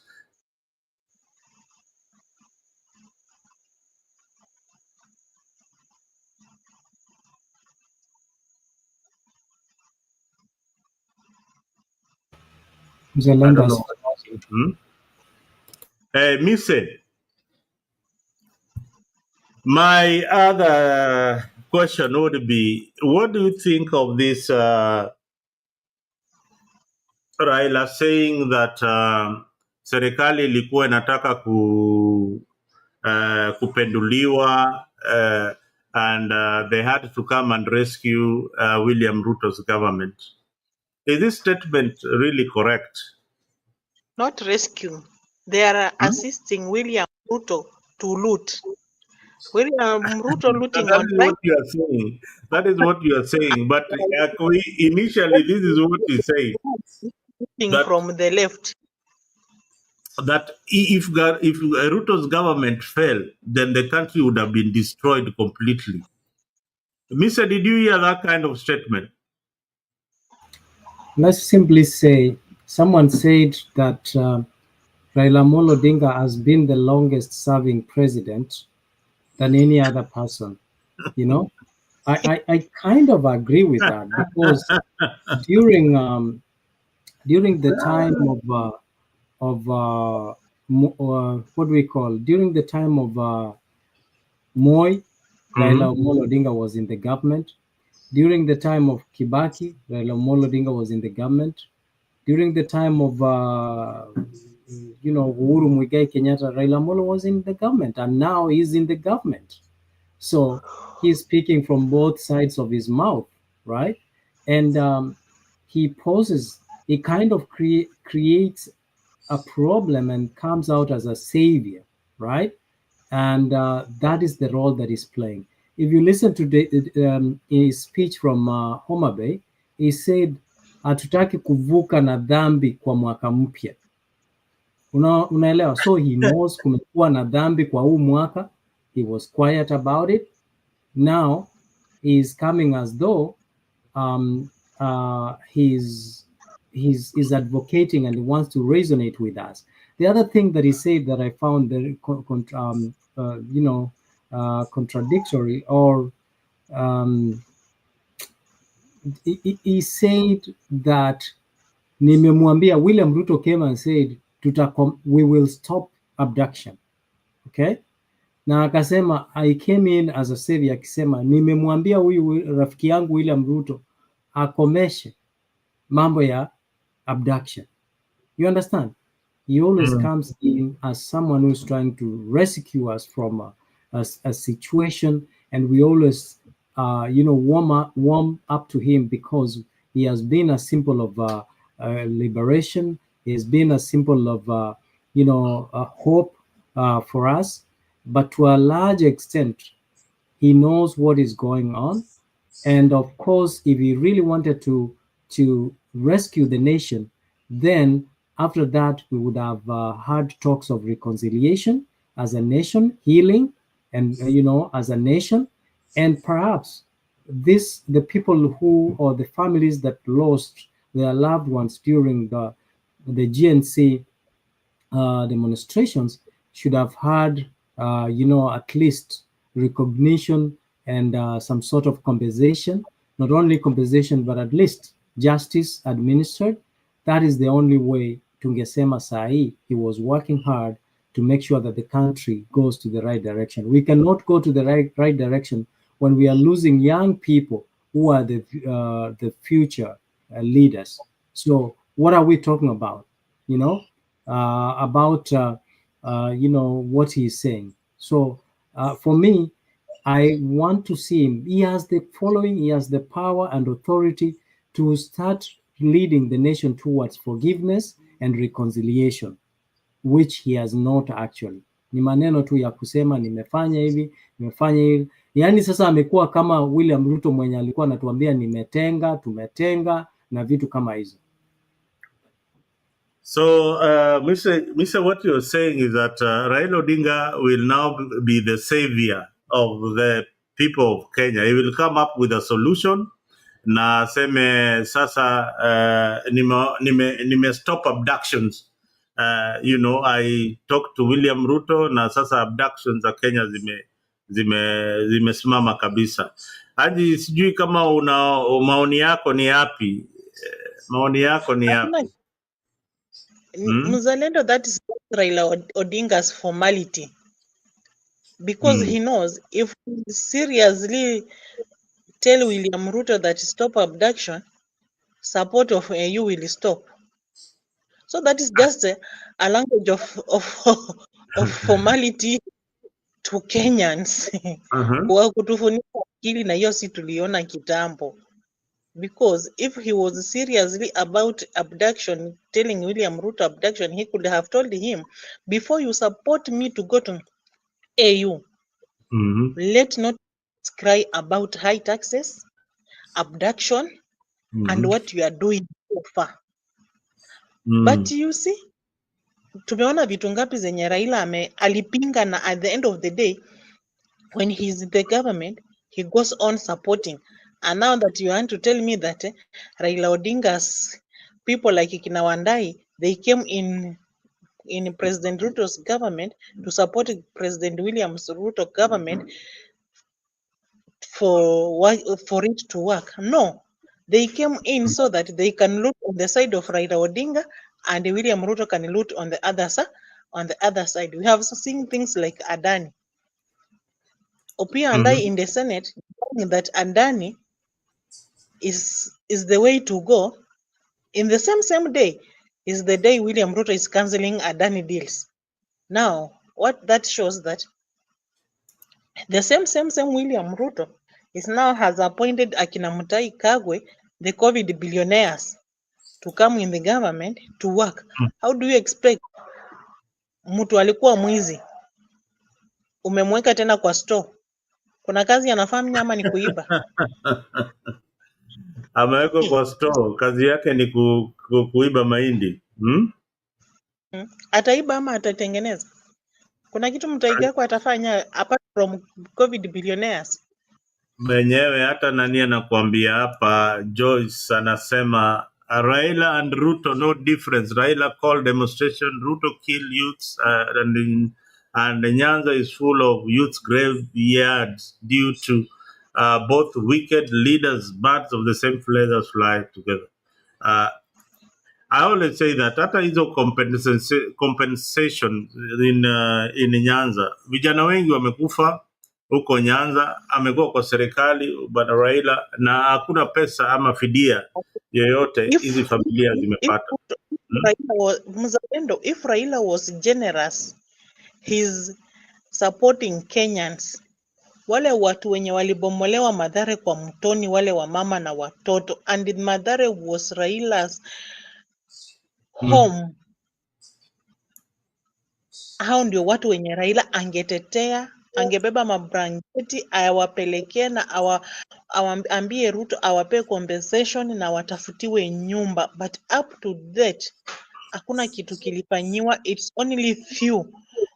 Kwa listi ya watu 50 anachaguliwa mtu mmoja, unatumiwa shilingi 10,000. Now what is then 10,000? Mzalendo, hauna kitanda, hauna sufuria, hauna nyumba, hauna anything, kila kitu ilienda. Raila is quiet. Now you want to tell me that Raila is defending Kenyans. Raila is looking for his stomach to be full. Bora Ashibe, it's like Wetangula and Musalia. No difference. Bora Washibe, Raila is like Wetangula and Musalia. Miss, I don't know, Kevin Wasonga. Are you still there with us, Kevin? Mr. Kevin. Huyu Kevin inakaa ameshakunywa maji, huyu amelala huyu.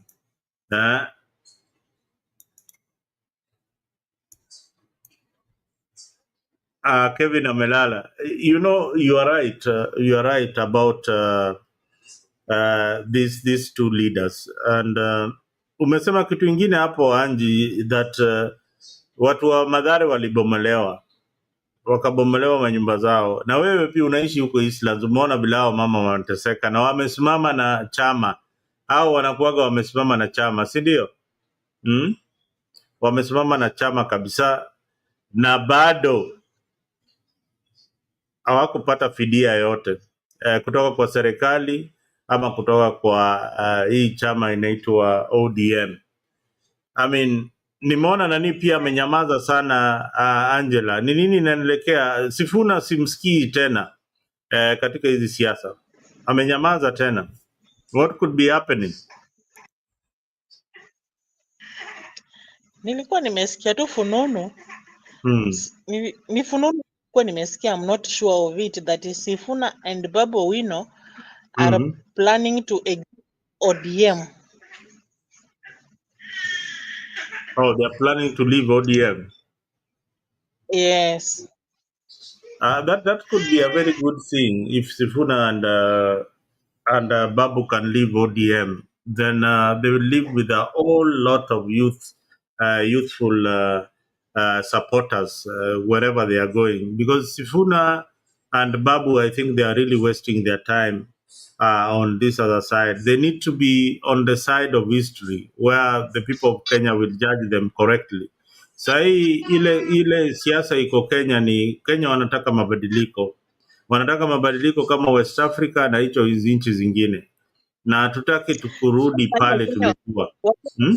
Wakenya wamebadilika sahi kama Nairobi, you can't tell somebody that Sakaja is a leader. Anakukemea kabisa, anakuambia enda ongelelea huko kwa Sakaja. Wanataka somebody who will and who will make Nairobi work. Oh wow. Mise Pole, mimi niko mzalendo, mimi niko hosi, nimeadmitiwa hapa na mtoto. Sasa ukisikia watoto wanalia. Nini mbaya na wewe? Nini mbaya uko hosi? What is wrong? What is happening? Mtoto wangu ameadmitiwa hapa Kenyatta. Oh, mtoto nini mbaya na yeye? Hakuna, ni stress tu mzalendo, naambiwa ati ako na kidney tumor. What? Yeah. Wow, pole bwana, pole bwana. Hujatuelezea bwana, tuone tunaweza fanya nini bwana. Pole, ameadmitiwa nini? Hata Christmas si mimi ilinipata hapa. Admitiwa on 22nd. Is the child scheduled for surgery or what is happening? They told me she has to go for chemo. After chemo ndio wataangalia waone kama atapelekwa surgery, but wanasema tumor ni cancer, so iko stage 1. Wow. How old is the child? It's very small. Yes. How old? 7. Month? 7 years. 7 Wow. years. Hey, pole dadangu, pole sana. Pole kwa ugonjwa, pole. We'll pray for you and your child so that at least kama ni surgery atafanywa, but sio surgery anahitaji.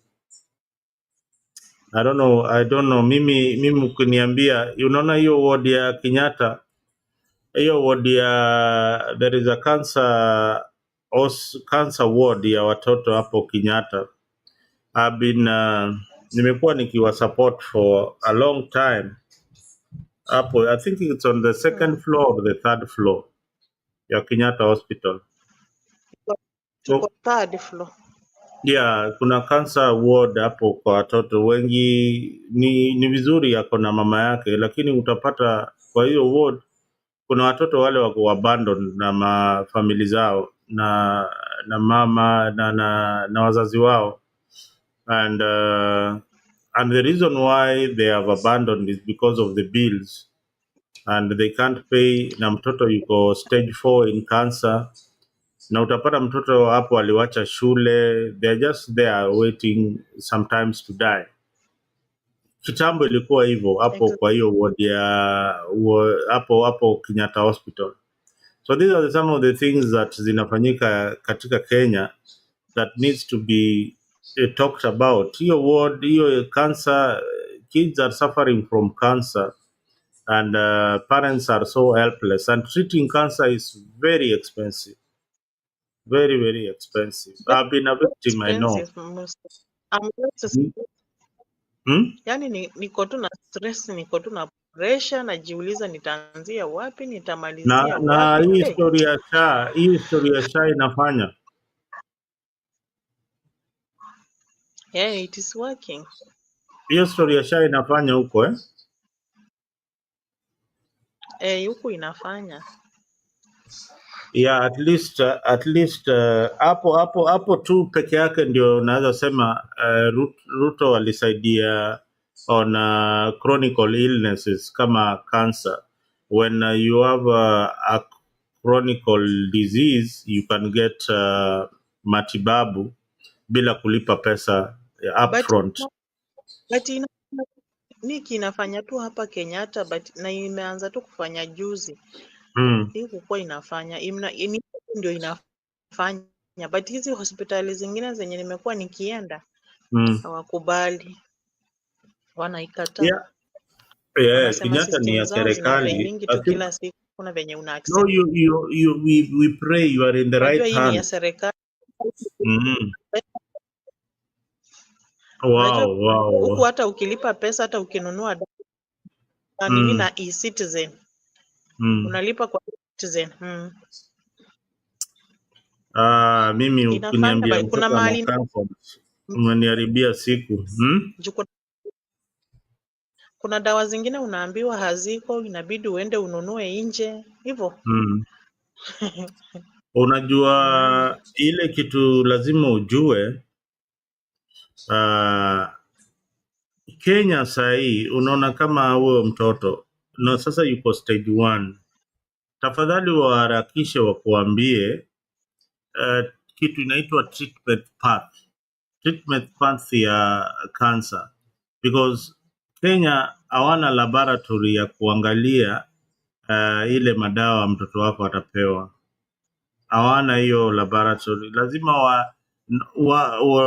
wanaweza kuwa na madawa lakini hawana ile tiba ili mtoto afanyiwe biopsy wajue ni tiba gani anataka. Unajua all cancers are different. All those cancers are different. So lazima upate the accurate diagnosis na matibabu, na hiyo biopsy inafanywa ng'ambo. So kitu ile mimi unashangaa ni ama nashindwa ni sasa zile wameleta results, utajuaje hii ndio results ya mtoto wangu na hii treatment path yanafaa kufanyiwa? Hiyo ndio kitu unichanganyisha kabisa. Hizo tissue kama ni cancer zinapelekwa South Africa ama India, alafu zinafanyiwa ukaguzi, ndio au lab technicians huko they analyze the tissues, alafu wanatuma treatment path Kenya, ndio oncologist wa daktari anaangalia huyu anafaa kutibiwa hivi na hivi na hivi na hivi na hivi. But let us not give up. I know a lot has changed in Kenya. I hope the oncologists in Kenya right now ni watu wanataka ku save lives na sio kuchukua pesa peke yake. Most of the time ni watu wanachukua pesa tu za watu hapo, na wanajua hawana matibabu ya kutibu wagonjwa, especially wale wako na cancer. So that is a situation that has been happening. So we hope that your son will get well very very soon, and we are praying for him. Tutajua vile tutafanya hapa Africa family, tuko wengi. Kama umezidiwa we can come. Mise yuko hapa, Jeru yuko hapa, Kevin na watu wengi, ili tuone tunaweza fanya nini tukusaidia. Otherwise naona Njiru wewe umekuwa kwa simu ama umekuwa kwa show? Huyu jamaa inakaa amekuwa kwa show nyingine. Njiru who are you talking to? Who are you lecturing hapo kwa background? Huyu jamaa Njiru hata asikii, ako kwa show ingine pale. Inaonekana Msanjiru yuko kwa show. Mise, are you there? Mise, even as we wind up this particular edition. Vile watu wako Christmas na nini, niliona tuchangamke na nimepata watu wako wengi sana on the program. I am happy you guys joined the session. Njiru, I don't know what you are doing, but you need to come back here and we wind up, then we join your show later on. So guys, I am very, very happy for you guys to have come. The 103 people who are watching on the Mtembei TV and other forums that have not subscribed to Afrique, please make sure that you subscribe to our YouTube channel on Afrique. Ili pia saa zile tuko na hii program unaweza watch mali yote huko on Afrique and to support the channel. And also kuja hapa place your comment so that you be part of us. Otherwise, show imekuwa mzuri sana. We have tried to discuss the issue of abductions. We came up with the last conclusion that Angie ametuambia hapa, watu wachapwe, wakipatikana ni watandikwe. But I would like Angie to give me closing statements ndio tumalize show. Angie, sema, we've done 2 hours of the show.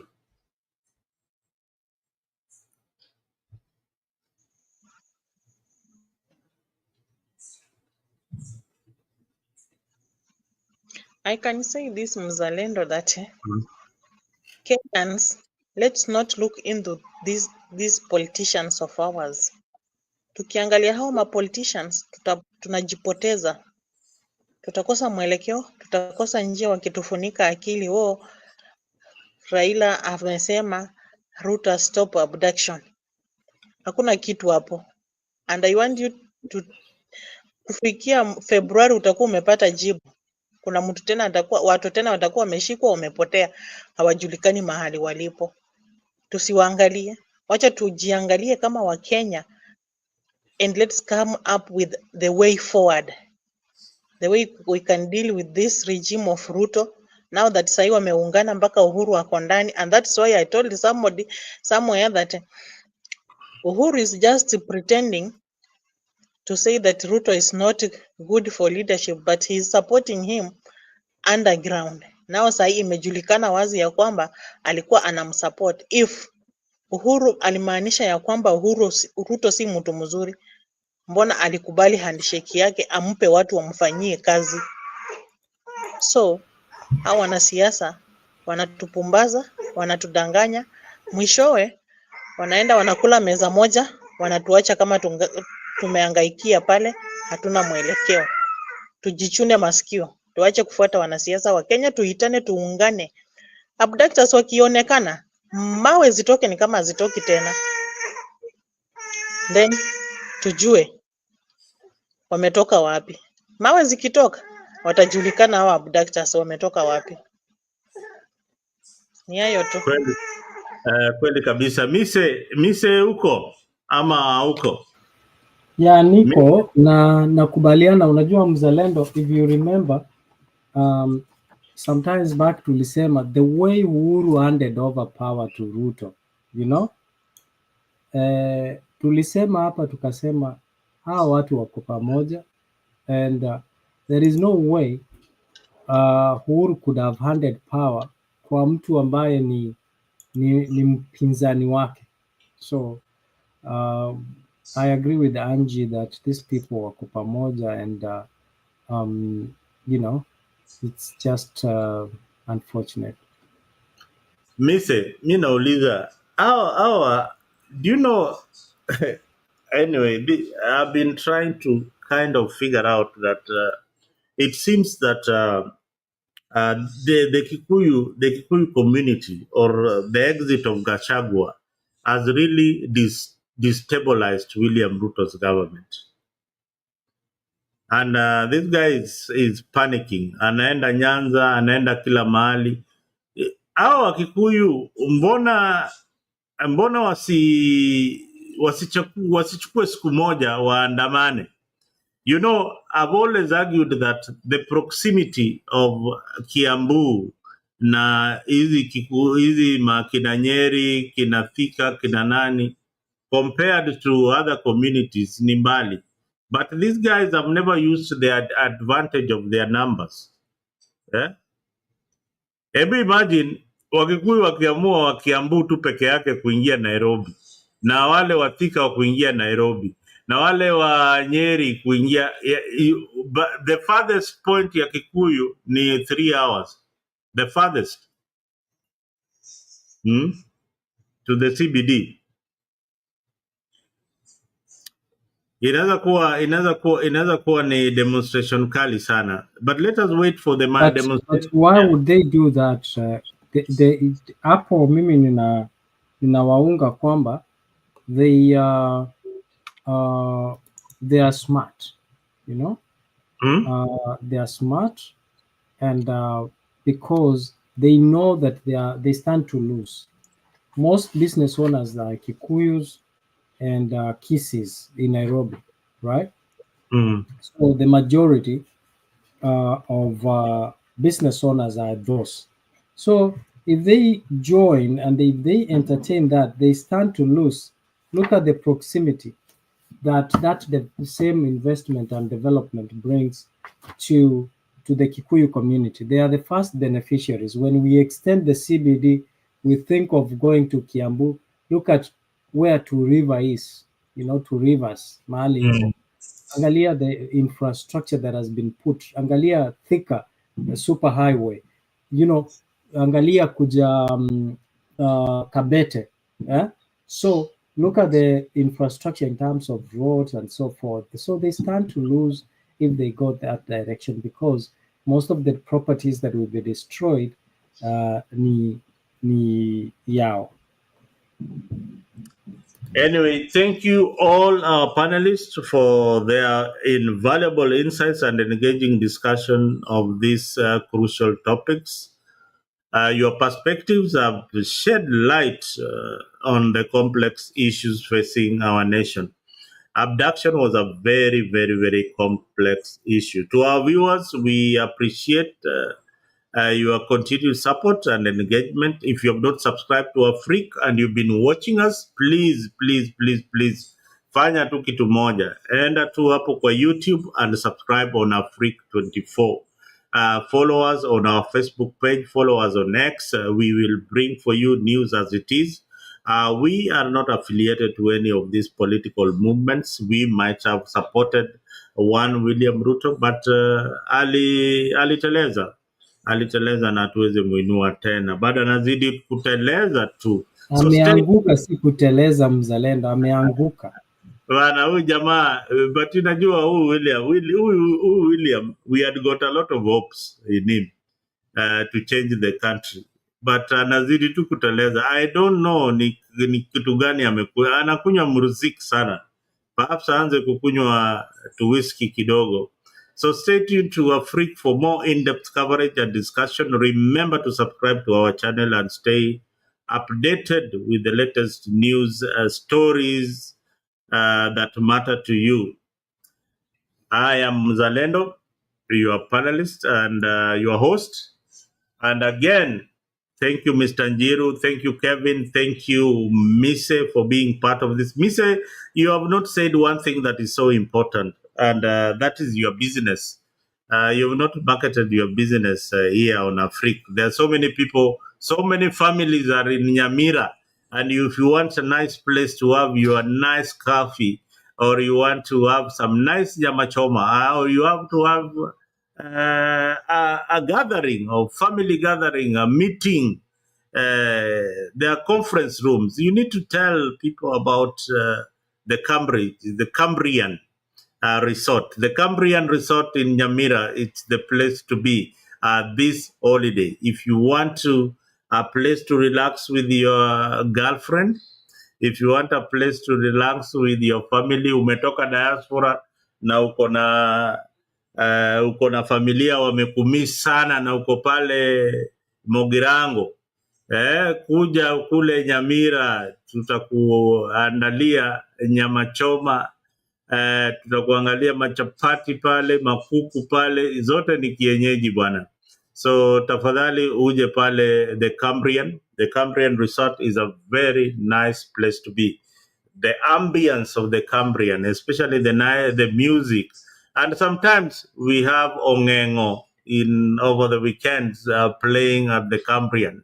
So if you are around Nyamira and Kisii environs and you want a place to relax this weekend, make sure that you spend your New Year at the Cambrian. Did I miss anything missing? Plus, they offer accommodation, places to sleep. Ukitaka kulala, umeboeka, umelewa sana, kuna hako blow up mbele, you don't want to drive. Ama uko na kashungua mahali, kajiwekelea hapo pale Cambrian. And Mise will take care of you. Well said, Zalendo. You have said it all, and yeah, umesema kila kitu. So ile kitu ulisema ni Oangla yote, we have all artists wanakujanga huko. So we have restaurant, kids play, accommodation, conferencing facilities, events, parties, venue, and many other services that we provide there. So when you are within Kisumu or Nyanza in general, feel free to visit. It's very accessible. It's just along the main road, Kisumu Nyamira Highway. So pass by and also support us, because usiende kulala Weston. Tusha support Weston na kina Ruto. Sasa wacha tu support sisi kwa sisi. Ile chama ilikuwa inaitwa sisi kwa sisi, ilienda wapi? Sisi kwa sisi. Ilikuwa inaitwa sisi kwa sisi. Ilikuwa ni chama gani? Ilikuwa ya nani? Kulikuwa na chama inaitwa sisi kwa sisi, nimesahau kidogo, lakini the intention was to promote one another at a grassroots level, so tuachie akina Ruto mambo ya airport na madeals na kila kitu, na hizi mahoteli kubwa kubwa. Sisi ni wakulima wadogo wa katanyazi. So when you are around there, Mzalendo, thank you for that reminder. Pass by. And you can get a complimentary if you say you heard this from Afrique 24. Oh yeah. If you are a member of Afrique and you are from Nyamira, that is the place to be. Pass by and of course to talk. But Mise will be there waiting for you. Kisema umetoka Afrique bus, that is the home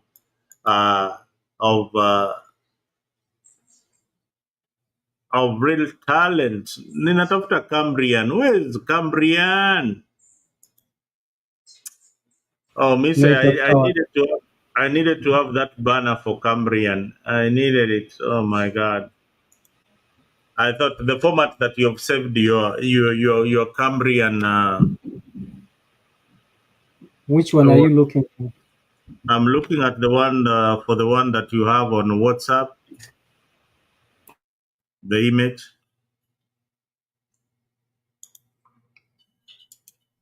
I have it, but I need to. I know what I'll do.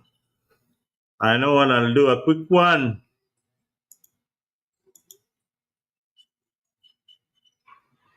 A duplicate and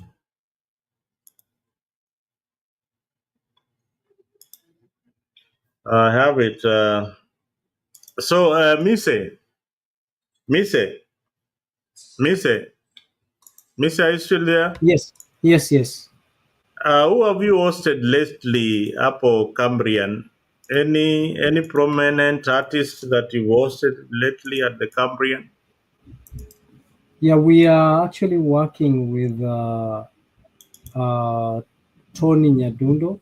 We are working. Oh, Tony, yeah. Tony is very popular. Tony is a very, very popular artist. Eh? Yes. Oh, you like Tony? Yeah. So, are you looking for this one, Mzalendo? Which one? The one? Yes. Is it the one? I'm actually working on one right now. Yeah, so yeah, we've hosted quite a number of artists, you know, the local artists like you have said, Onyengo, Kwasa Kwasa, and you know, there are quite a number of artists that we have hosted, and we are looking forward to host many. I hope So the setup. This guy in Barambara. No, we have not had him Parambamba because we have not prepared enough space for him to run around. So, so we have a lot of trees and that. Oh my God, that guy is going to bring down those trees of you know, if you host in Barambara at your event, please be sure that the trees are coming down. Ukihost huyo in Barambara, bana, make sure that you are well prepared. So guys, if you've not visited the Cambrian, this is the place. The Cambrian is a very, very nice resort. Kama hujaenda pale, hii ndio the Cambrian Resort. The Cambrian Resort iko pale Nyamira, Meruka Highway, 200 meters from Nyabite Market. Nyabite, I don't know how to pronounce that word in Kisii. I hope I got it right. But the Nyabite Market, the booking, book now for your space. The number is there, 071439 5355. No, let me take it again. 0714393557. The Cambrian Village Resort. So ukiwa pale, make sure that tumetembea pale kwa ndugu yangu Mise na ukajivinjari kiasi pale the Cambrian. So I hope that you will promote one of us, just as he has said that sisi ni bado hatuna ile hela ya kutengeneza vitu kubwa kubwa, lakini ile kidogo tuko nayo, we try to promote each other. Njeru, you missed part of the discussion. Mr. Njeru, are you still around? Inakaa Njeru yuko kwa show nyingine pale. We are all the time doing shows trying to educate Kenyans. If you are not in Afrique 24, you are either in Njeru Mwaura's show on YouTube. Unaweza enda kuona huyo Njeru pale. Na kama unajitaka kujivinjari, pia usisahau kuenda hapa Cambrian Village Resort. Hapa ndio mahali kuna happen kila kitu. It is a nice place to be. Otherwise, guys, thank you very much for being part of this discussion. See you again tomorrow, same time. Even as we enjoy the holidays, we are not going to stop talking about our country because we love our country so much. Njeru, do you want to say something? Sema la mwisho, Njeru. Your last word. Yeah, okay, thank you. Nimeshukuru sana bwana True TV. We are really happy to be here, and we have to grow this channel too. I've just seen that I was subscriber number 32. Oh, you have subscribed. You have subscribed on True TV. You need to subscribe on Afrique True TV. You subscribe on Afrique 24, not True TV. Oh, there was a True TV also here. Yeah, Are they True not the TV same? is also our channel. True TV is our backup channel. You know what YouTube does? That is our backup channel. So True TV is also our backup channel. So there's no problem. But the main channel is Afrique. Afrique 24. Tafuta hapo Afrique sahi, uweke usubscribe kwa Afrique. Vile tumeandika hapa tu Afrique, eh?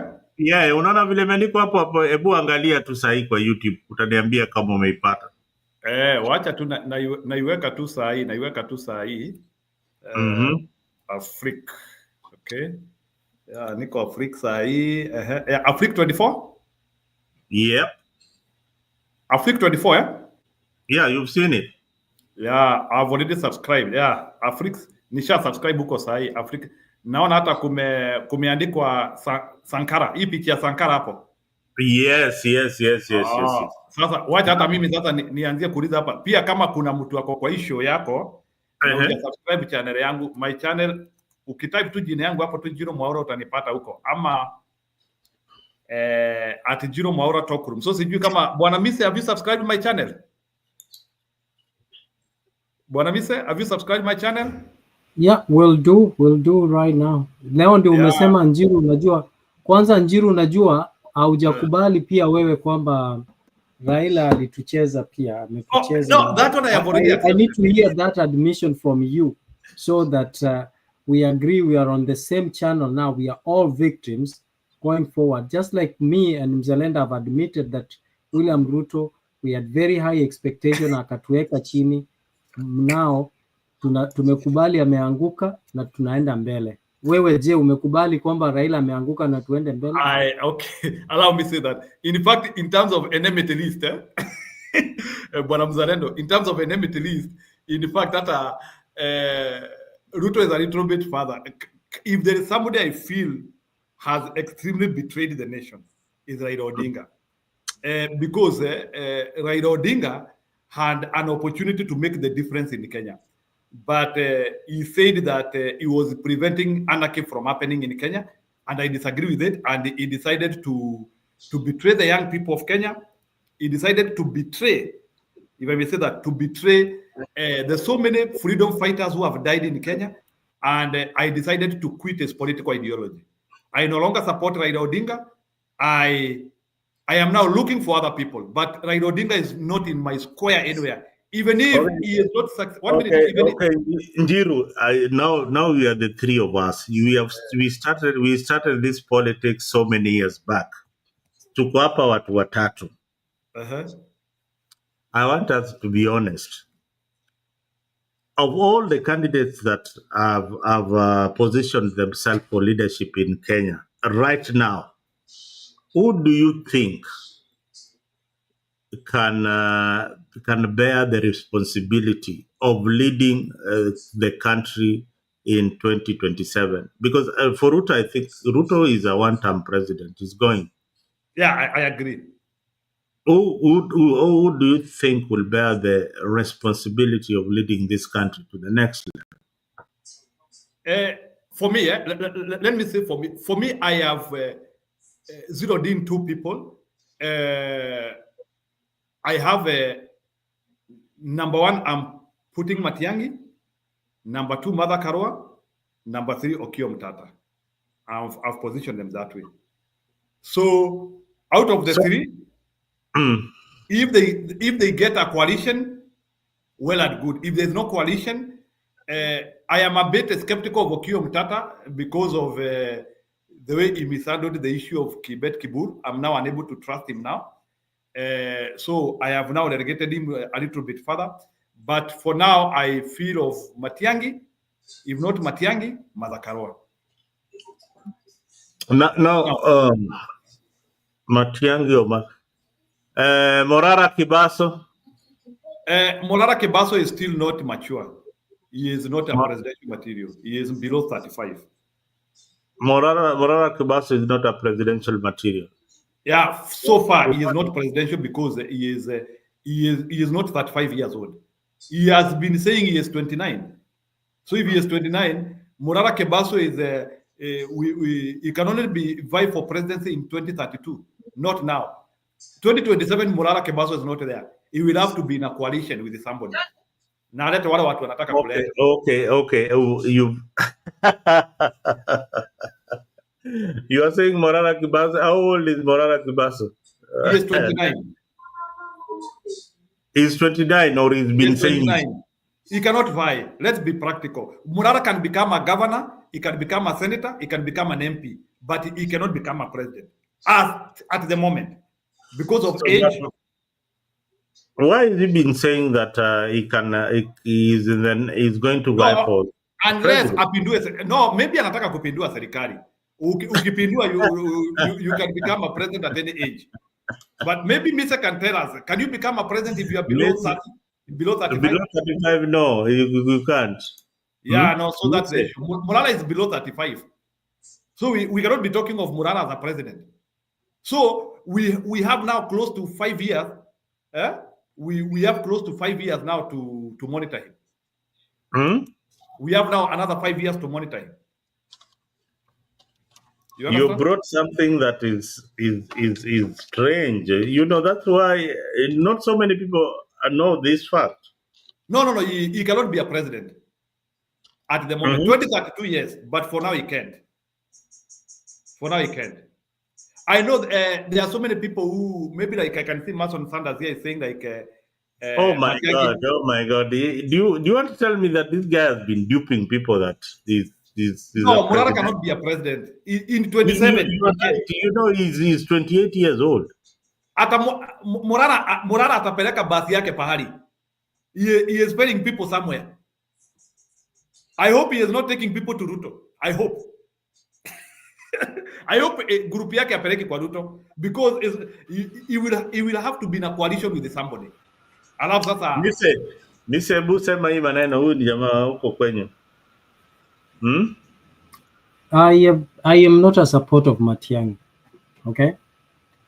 I don't like him. I don't think I'm not a supporter of him. I don't like him. I don't like the arrogance in him. He is not humble. I would rather even vote for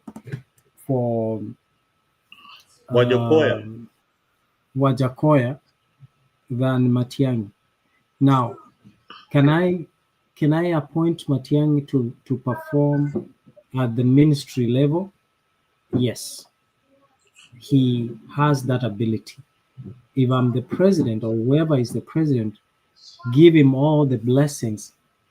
He can do that. He can deliver in that capacity, not the way we think. He's very arrogant, lacks basic tenets of communication and reconciliation for the country. He is actually he would be a dictator than what is it called? Than Kasongo mwenyewe. So that is what you have to take care of. What?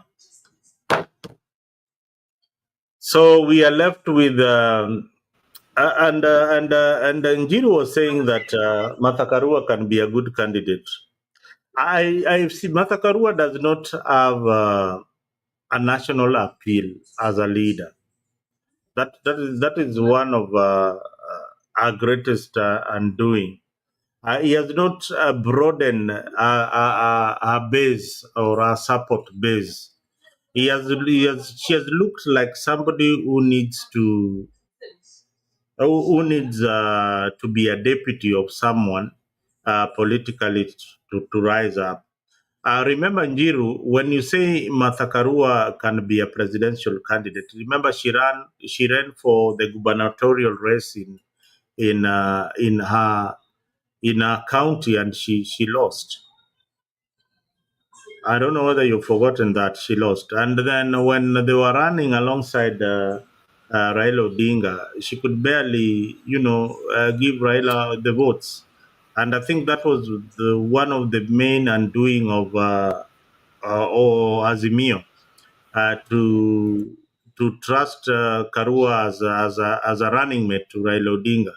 Had they zeroed into a youthful presidential candidate from Central, Raila would have been president today.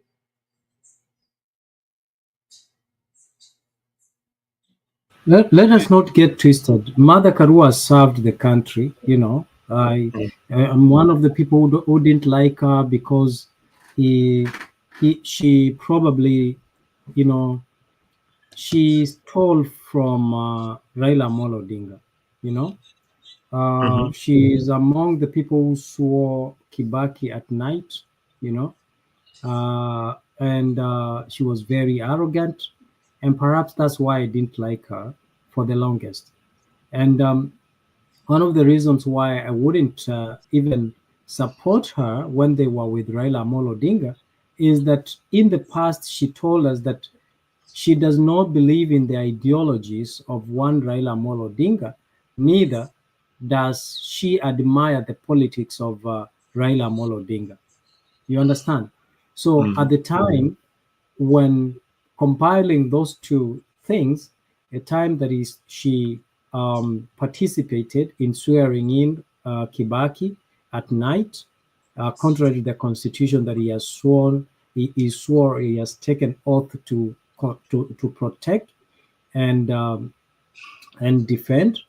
And also, as well as when she said that she does not admire the politics of one Raila Amolo Odinga and his ideologies. However, give it to Mother Karua. Mother Karua has been among the people who have fought for the country. You know, she's contributed immensely to the country. Besides just being in politics or wanting to be the president of the Republic of Kenya, it must be understood that Kenya is not ready or has not supported a woman candidate because we still believe in patriarchy, where a man is at the top, and therefore Mother Karua, being a woman, is disadvantaged.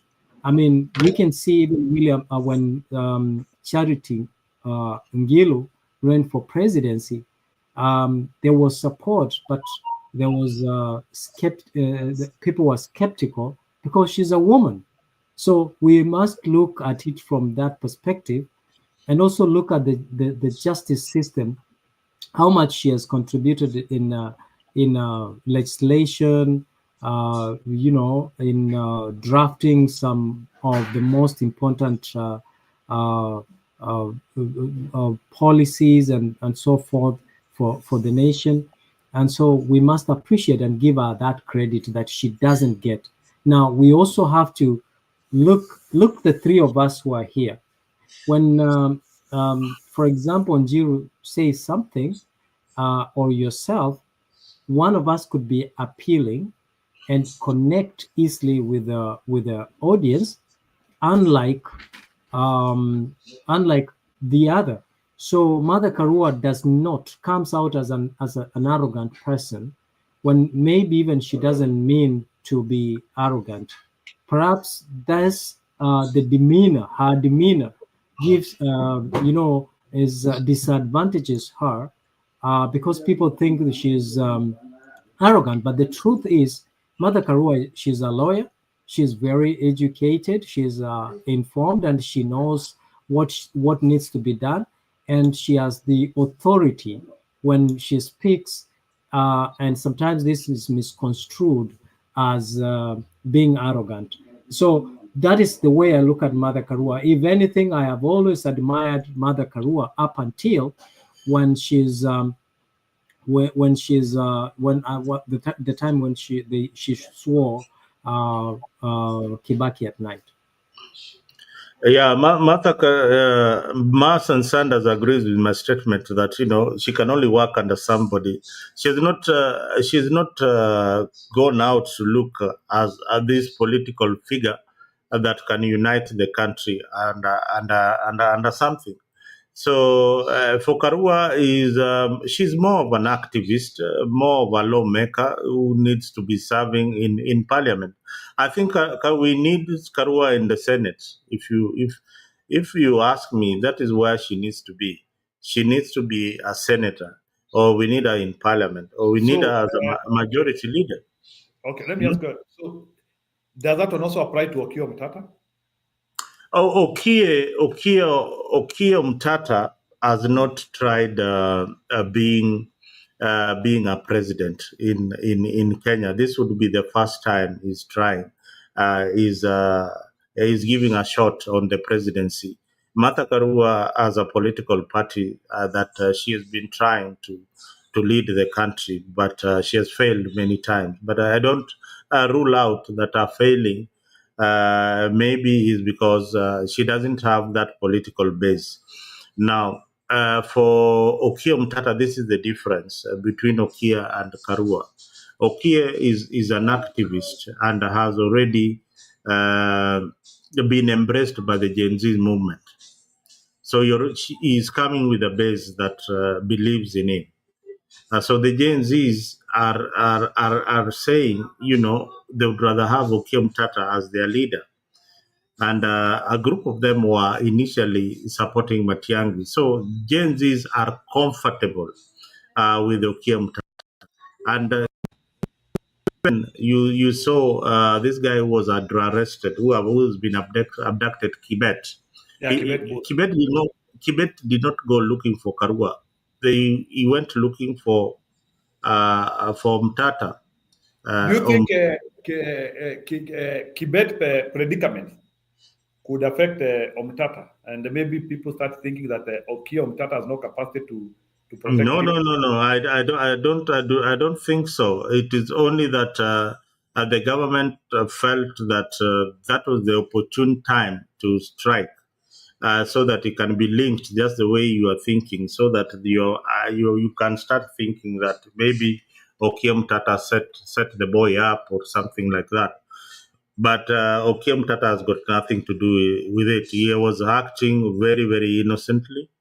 And whatever they had discussed, for me, I feel that maybe they had a private conversation of how they need to be pushing the agenda of his candidacy. So and this young man, Bitok, I think is well placed to use his skills to push a narrative that Okiya Omtata wants.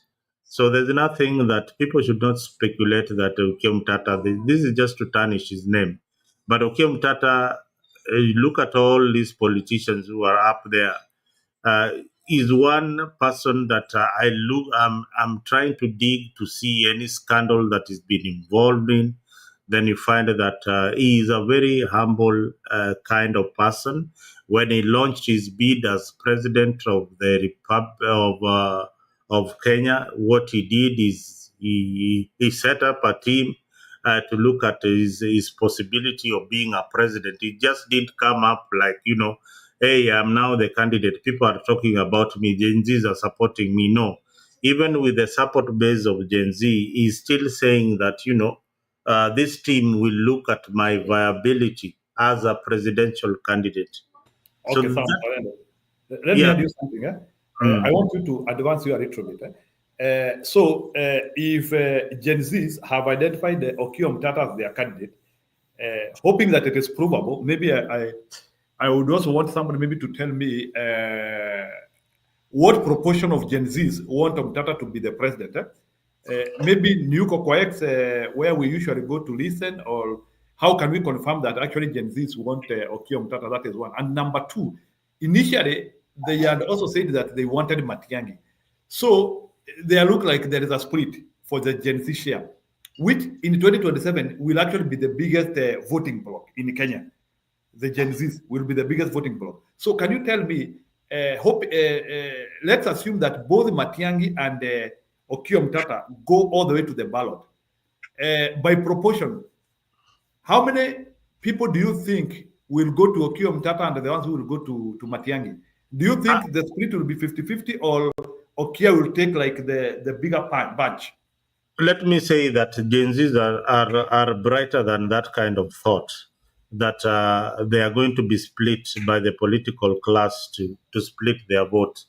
They are going to decide on who they are going to vote for in 2027. And if it is about Okiya Omtata and both running as president, then they will decide that we are going to put all our votes to this one particular individual. And for one reason, look at the way the movement has been progressing and the issues that they've been talking about. They know that the government is out there to divide their votes.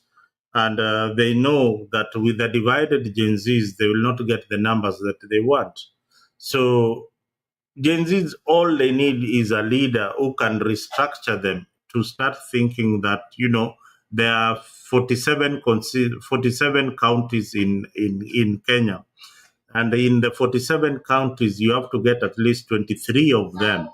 So how do we restructure this movement with the 20 million plus votes that they will be having in 2027, so that they capture all the seats in the majority of the seats in the counties and all the gubernatorial positions. And having said that, it does not mean that every other person who is vying will be a Gen Z.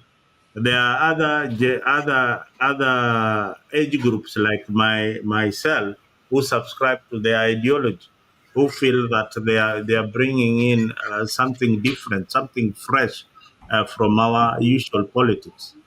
Yeah. Zalendo, we talk about the GNCs, okay. So you ought to understand that hao watu hawapigangi kura. That's the truth. Hao watu wapigagi kura, sikia ngoja tu kidogo. Hao watu wapigagi kura hawajakuwa wakipiga kura, lakini kuna mwanzo wa kupiga kura. Hao watu hawajakuwa kuenda kuandamana, The stakes are high. Just say the stakes are high now. The stakes are higher this time round. Look at the elections in America. What turned things around? TikTok. Who are the TikTokers? I understand that, but sometimes history predicts the future. Okay, we use history to study the past, the present, and then we predict the future. Now, let us not bank so much kwa hao jamaa kwamba they will watatuokoa. Yeah. Now let me tell you something. Most of these people hawana kura lakini wako na mdomo. Okay. Right now we have IBC that is not properly constituted, ambayo maybe if it continues kukaa hivi kutakuwa na period ambayo watu wanashika kura alafu upate haijafunguliwa watu washike kura. Ruto is very strategic and conniving. So Mimi, yes, I appreciate the efforts of the GNC, but also we must also understand they have limitations that we must be cognizant of based on the history that we have and the present. Maybe the future they will. We hope so, but we cannot rule out the fact that they might get during the election and not do what. Look at Kasamuel, look at Kasamuel. Look at people, how they are changing, goalposts to suit themselves.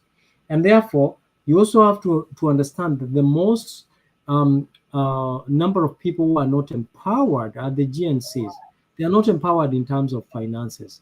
And when someone is not empowered financially, what happens? You can easily manipulate them. You can easily sway them by giving them pesa hapa na pale. Unaona? And that is what William Ruto knows, and that's why he knows that he needs kupata pesa mingi so that he can have the power to purchase whoever mwenye ako njiani.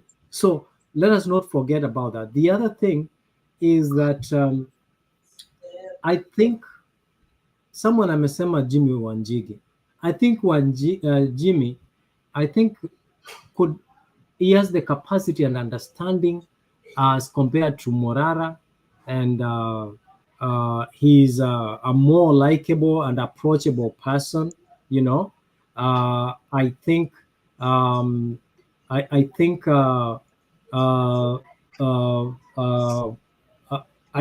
think those he kind of when you compare the two, labda weke mtu anaitwa Jimmy Wanjigi as the president and weke Matiang'i somewhere on a key role on a certain ministry.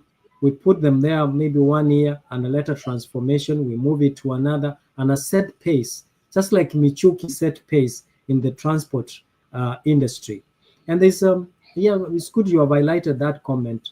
Robert Oino, it is true we supported, both of us tulisupport mwenye tulisupport. Na by now, kama uko na common sense, you shouldn't be asking that question, because Raila Amolo Odinga kwa hiyo serikali? What makes you think that we should trust Raila Amolo Odinga when in actual sense he was the competitor? Why did he join the illegitimate government? You know, so when the kind of question that you are asking here, mimi si kuwa, I'm not a presidential candidate, and I have a right to support someone and believe and hope that he will bring change.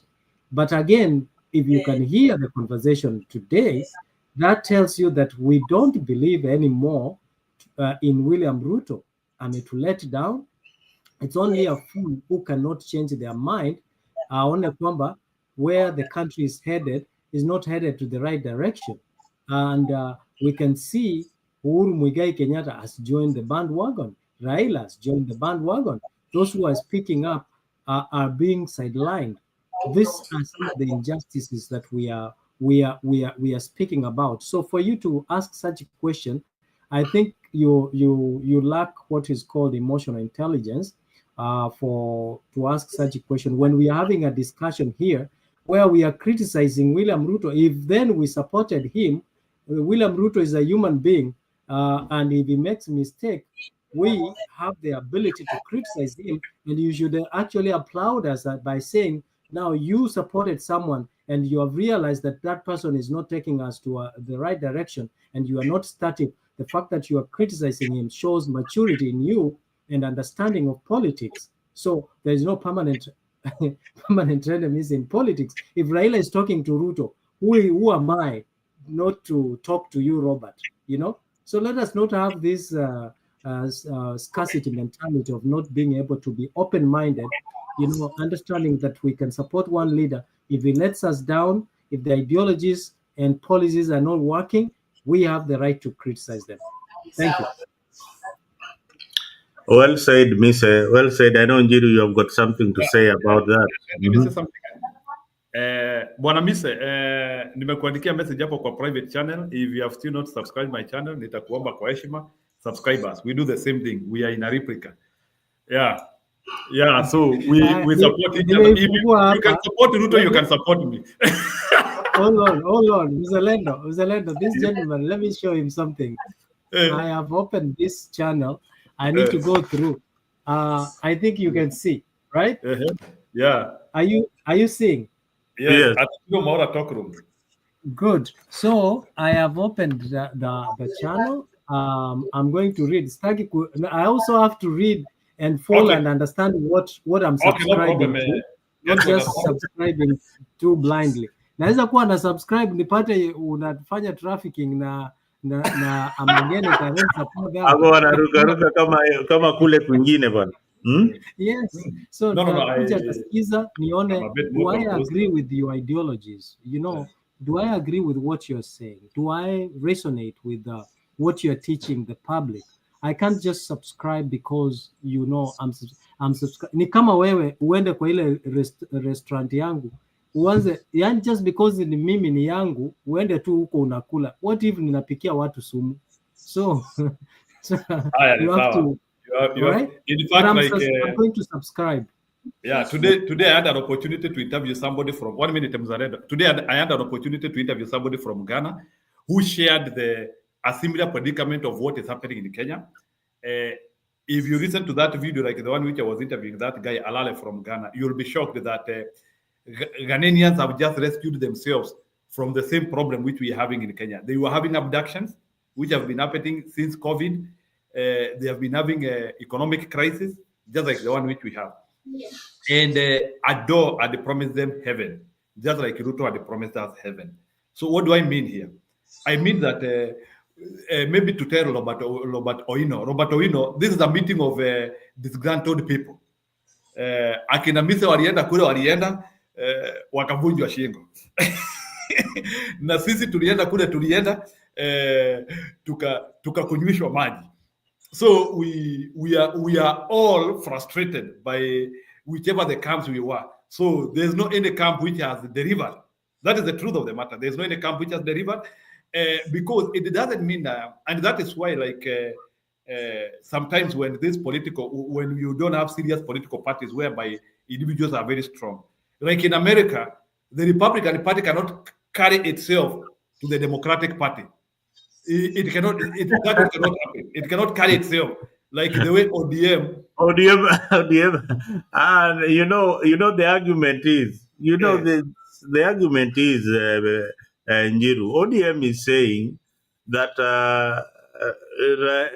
William Ruto borrowed six of their very good players, to work in government, but they went there as on individual capacity, not as the party. They went It there is as not. individuals. 1 minute, Mzaredo. But it is not true because UDA had 6 people who have that capacity. Do you want to tell me that in UDA, even as the way it was, they couldn't get somebody like Badi with qualification of Badi in UDA? They couldn't get somebody. UDA doesn't have Joho. There are so many jobs. There are so many jobs in you. But the reason why they needed these people from ODM, it was to have a dark room coalition. That's what it is. It was a dark room coalition. No. What what you're missing is that for any legislation in parliament, Ruto needed numbers.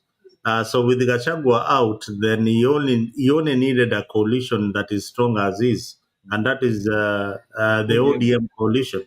So he got the ODM. So everything that he will bring in parliament will pass.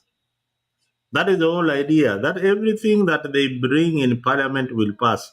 When you see any bill that is sponsored by the states today, the first people to support that bill are the ODM members.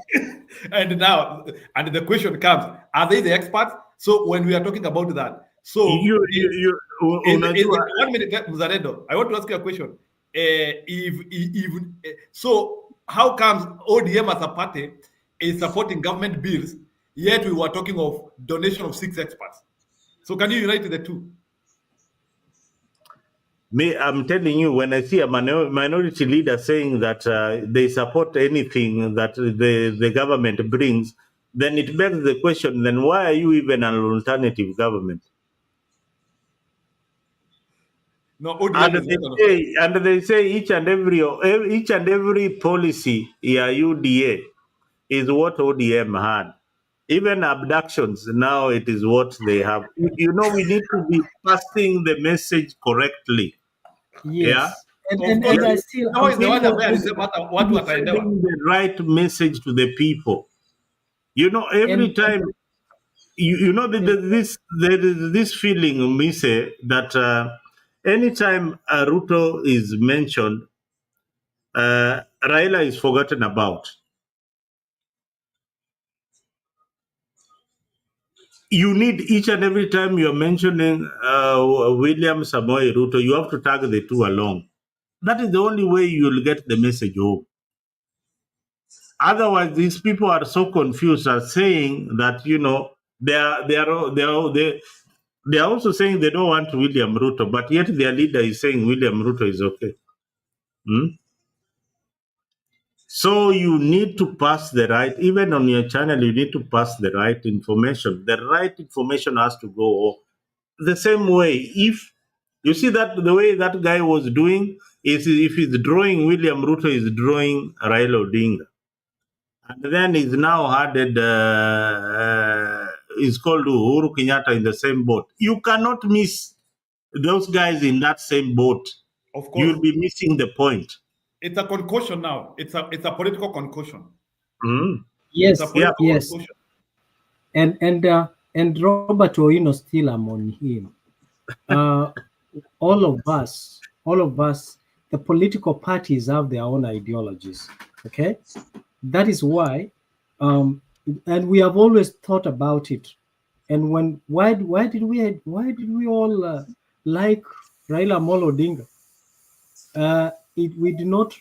Raila Amolo Odinga is not a party, despite the fact that he is the leader of that political party.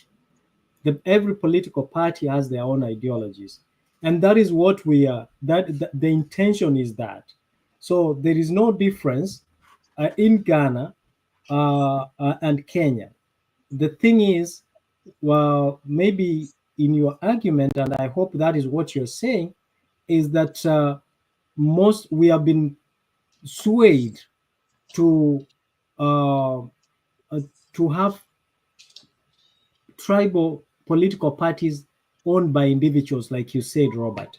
That I agree. However, every political party has their own ideologies, because for you to register a political party, you must really, there are certain requisites that you have to meet for you to be able to, for it to qualify to be a political party. So that is what happens. However, now we need to be able to appreciate that we have had progress, but Kenyans as a whole, we have buleta mato hapa nini, mato sijamuona miaka mingi. Yeah? Mato Matrix kako hapo. Leta huyu jamaa bana. He's a good guy. He's a very good guy. No, he will jump in. He'll jump in. Hata tusalimie na tupigie kwa heri mwaka mpya. So mwaka mpya bana. Mato tujamuona siku mingi. Mato Matrix jamaa wa Iceland. Yeah, hebu mleta. He's a very knowledgeable guy. So yeah, those are some of the things that we need. The moment and the dynamics are tuko na tribes. Yeah, and you said very well.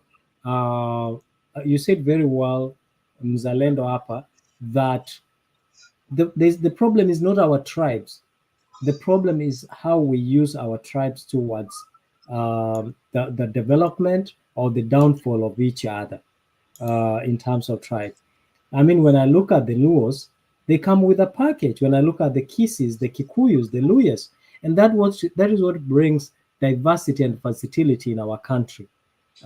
There's nothing wrong with the tribe, but the leaders have used those as foundations of dividing and ruling us, you know. So it is only us who will allow that, and until we start resisting that, then we will defeat the few elite leaders. Yeah, I agree with you. I agree with you that, these leaders have been trying very hard.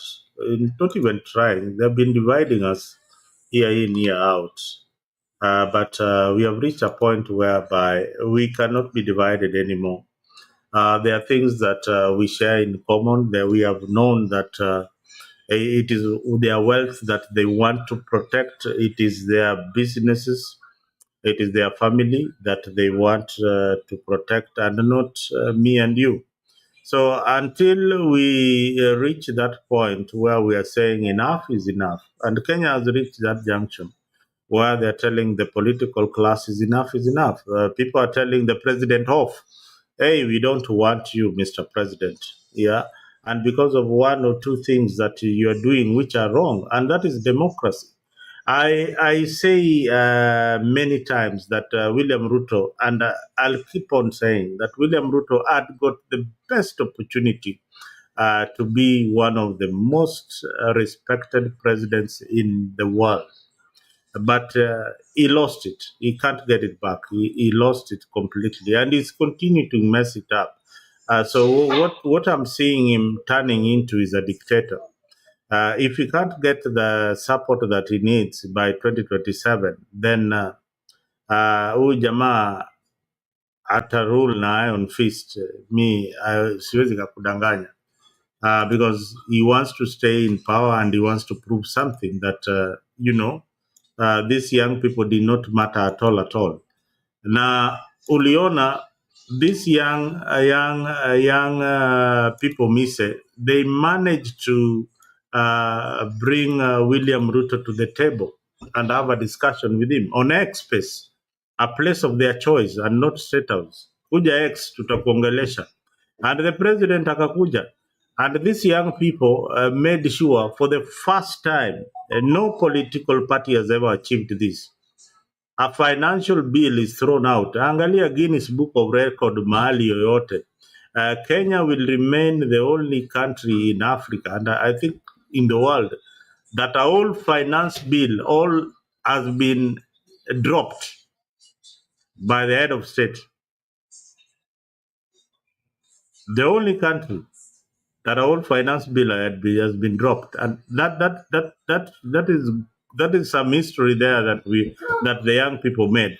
So whoever is saying that these young people you can rule them out, these young people will be divided. These young people are more sophisticated than any other weapon that you might be having in your artillery or in your armory.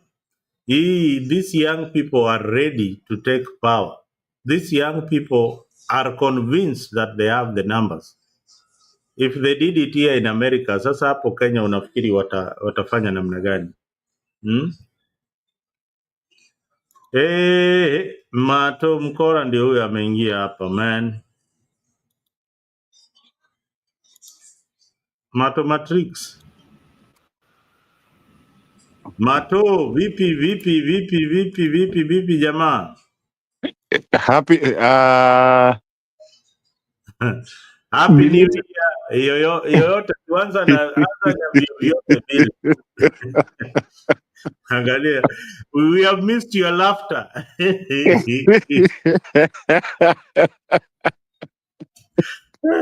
Watu nataka kujua uko wapi sahi.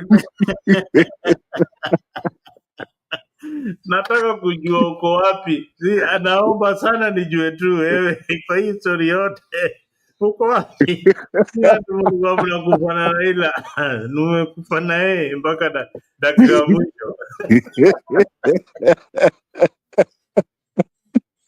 It's been a long journey. Unajua mimi nimeandika message huko nikasikia mimi amenichokoza. Kuona juu ya politicians. Wewe Kasongo wewe. Mbari nanaga. Kasongo wafanyia mambo.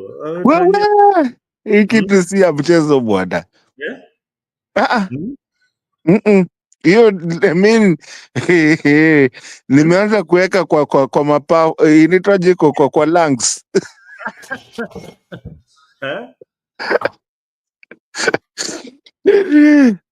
Wajua nimecomment huko Misa hata sijui nini mlikuwa mkiongea but I just landed on you guys.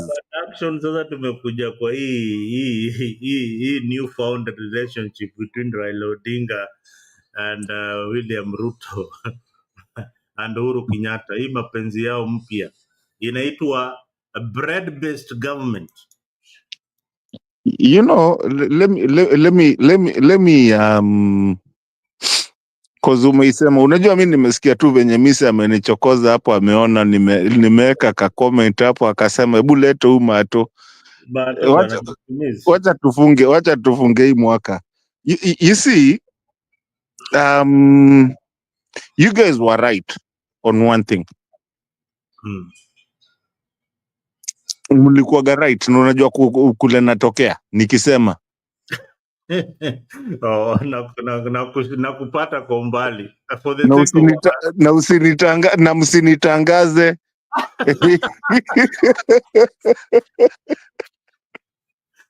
Niliambia Mato, we kuja find Africa, hapa ndio home, hapa ndio home, hapa ndio kusema ukweli. Kujua tu sisi tulikuwa nasema tu ukweli all along. No, mlikuwa right, lakini pia si tulikuwa right. Hata nyinyi mlikuwa right to some extent, mlikuwa right. Yes. So si wote tulikuwa right, si wote ni wazalendo. I mean, hiyo jina yako ni uache, mimi sijui mzalendo ni nani. Si ndio wazalendo wenye tunakubali, wewe si mzalendo, wewe unakuwa side moja. Sisi tulishanyenyekea tukasema tulifanya makosa. Na only a fool only a fool cannot change his mind. Exactly. Right? So for us, even I'm telling that Robert guy, we were fools. But if you decide to remain a fool, we baki tu hapo. If you decide kuwa wewe ni mjinga, we kaa tu hapo. Kama uko ODM unaona tu vitu ziko sawa, we baki hapo. And Mzalendo, we were never Mato, nimekusalimia habari yako. We were never so much fixated. We were only saying give him a chance, okay? He comes as a package, yes, but give him a chance. We were open to criticize him to where we were able to, and we were only hopeful. What we didn't want to overthrow the government, because we had people who wanted to bring down the government and rule changuvu, and that's what we said. No, it's going to cost us our independence, our freedom, the milestone that we've made, and eventually the destruction of property, loss of life, is what we didn't want. He's already in power, and the way he got power, Uhuru handed power kama hakukuwa na shida yoyote, and there was business as usual. And that's why we said we are not going to say get out of office now, okay? Let's give him a chance. But we didn't actually agree that what Raila Amolo Odinga was saying, that aliibiwa kura, because hakuwa na substantial evidence. It was only allegations that were not substantiated. So we gave the benefit of doubt for the benefit of the country and prosperity. But we say now that William Ruto, like you said, he would have been the best president in the world, because when he came to power, he was accepted. He became in as a Pan-Africanist and accepted, and people and other countries cheered towards him. But he failed to impress and earnest the appreciation and acknowledgement from other countries to rise up to the occasion by fixing his country's economy, the quality. But you're missing a point here. Yeah. You're really missing a point. Number one, I believe okay, I have a hard time calling him president, but anyway, let's just call him President Ruto. I believe he's one of the best presidents that Kenya has ever seen in our life. I mean, in our times. Why am I saying that? Yes, you might, for someone else, someone like you might call it sarcastical. But I'm saying it, yes, sarcastically, but I'm also saying it realistically. There's so many things of the governance that this guy has brought up indirectly. And that is why I came in, because mumenisumbua huko munaniambia hebu mato kuja. And we know we were all in different kind of way of thinking. You, Mzalendo, me, and other people. But I think at this point we can agree that he's one of the best presidents that we've ever had, that has made people actually go think about what is governance. Who is there? Irregardless of where you come from, irregardless if you are Mzalendo or you are Mise, irregardless of where you live and what you do and where your life has taken you to. And he's brought a whole debacle of people having to sit down and actually think, which we never had. You only knew chief, huyo ndio utaendea kuchukua nini? What do you call this? ID. You only knew MP, hapo ndio utaendea kwanza sijui kitu inaitagwa sijui ya kupeana whatever they give, the money that they give, which is unconstitutional. So now you find people are so engulfed into looking at this. And I really want to agree with you guys in what the time that tulikuwa tukubaliani na nyinyi, sisi tulikuwaga tuko, we were looking at one side. You guys were looking at another side. But we were not coming to conjole on the same side. I mean, on you're looking on this side, somebody is looking on this side, and then tupatane hapo hivyo katikati tujiulize ni nini shida zetu. You see, like even Gachagua, like the Nyandarua thing, nobody, obviously, we know Gachagua, I mean, we know, kufa makanga kufa dereva. But now, we are seeing people actually now coming into the civic education and not necessarily arguing, but saying that this is wrong. And for me, as an ODM person who has quit ODM, I am saying, yes, Raila is wrong.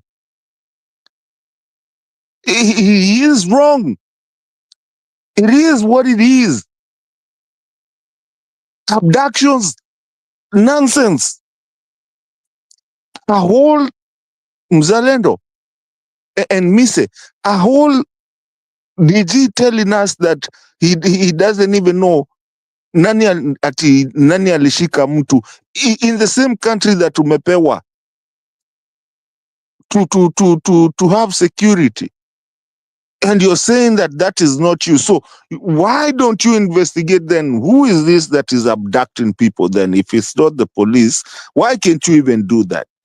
And the thing is that you can see people wanarushia Ruto hiyo lawama, and then he can even hata ajitetei. He's sitting there right there with Raila, Gladys Wanga, and so many other people from Homa Bay and other people, and that was the biggest thing that niliumia kabisa. And then he comes and says what? That tutawacha. So first of all, you've self-implicated yourself. So kwa hivyo nyinyi ndio mlikuwa mna you were the ones who were doing these abductions. You saying tutawacha, wazazi nyinyi endeni mtunze watoto alafu sisi tutawacha. And Raila is sitting right there. Gladys Wanga is sitting right there. I don't know this kinyangari kengine inajiita I mean, I'm not in ODM anymore. Hii kinyangarika kutoka Somali inajitaje Junet Mohammed, the one that they were arrested about 2 years ago, 4 years ago, and they went with kina Kuria, and walikuwa wameshikwa, people were protesting about kwa nini mmeshika huyo. Now he's the one telling people that Kenyans should not even go to social media and talk about something. I mean, the laughter is on us Africans and Kenyans. And I'm telling you guys, this is the reason you're seeing this guy cannot even go outside the country today, because amemaliza kila kitu. And these abductions, talking about that you're not the one abducting people, then tell us who's abducting us, unless we don't have security. Msimamo nimemalizia hapo. I mean, Mato, if this thing started in a sequence, Raila had an interview in Bondo, his place in Bondo, and they talked about the abductions. Then he went to Homa Bay, talked about the same thing. So it had been a build-up. But now, I think there is a lot of pressure coming from the international community for them to stop this abduction that happening in the country. Plus the civil society, a lot of pressure is coming to them. But I don't think they really intended to stop abduction. But what I was saying to our viewers out there, if we want to change this country, we have to change the political establishment. We have to change this rooted political establishment. Some of them are on tribal lines. Some of them, even Gachagua is absolutely wrong. We don't support him any, but we need to stop tribalism by all costs. But you can only stop it by stopping William Ruto and the likes of Raila Odinga, who are using their tribes to ensure that other Kenyans wamekandamizwa huko nje. So we need to be very, very careful when we're talking about William Ruto. I like the guy who creates these silhouettes. The Tibet, the boy who was abducted. This guy, in his images that he creates, he has to put William Ruto, Raila Odinga, and sometimes Uhuru Kenyatta. Because these guys, Mato, sincerely, they don't think about the country. They think about their legacy and their property that they have demands. They don't think about any common person. Hawafikiri. Mise. Nani, Mzalendo, Mr. Just a second.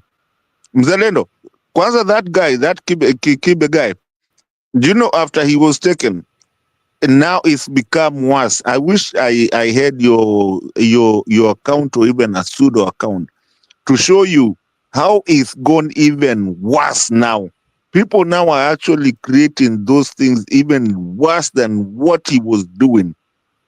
Because at the end of the day, this thing is not about Ruto, Gashagwa, is not about Sijui Raila. I mean, we're done with those old gags. Old gags. People are done. People don't even care anymore. Now, I wish I can show you. Hata Robert huko amesema is done with ODM. Now, then Robert has no authority to criticize us when we are all now speaking on the same slate that we were once foolish.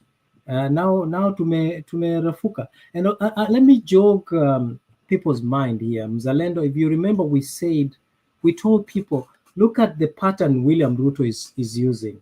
How many times has William Ruto gone to Homa Bay? Okay. He has gone to Homa Bay. He has given a lot of money to Homa Bay, Gladys Wanga. And even at one point, Moses Kajwang, Gladys Wanga, Millie Odhiambo, James Orengo, in their meeting, Moses Kajwang said that, Your Excellency, you've given us more than we expected or more than we deserve. We gave you this much of election, of votes, but you have given us this much, okay?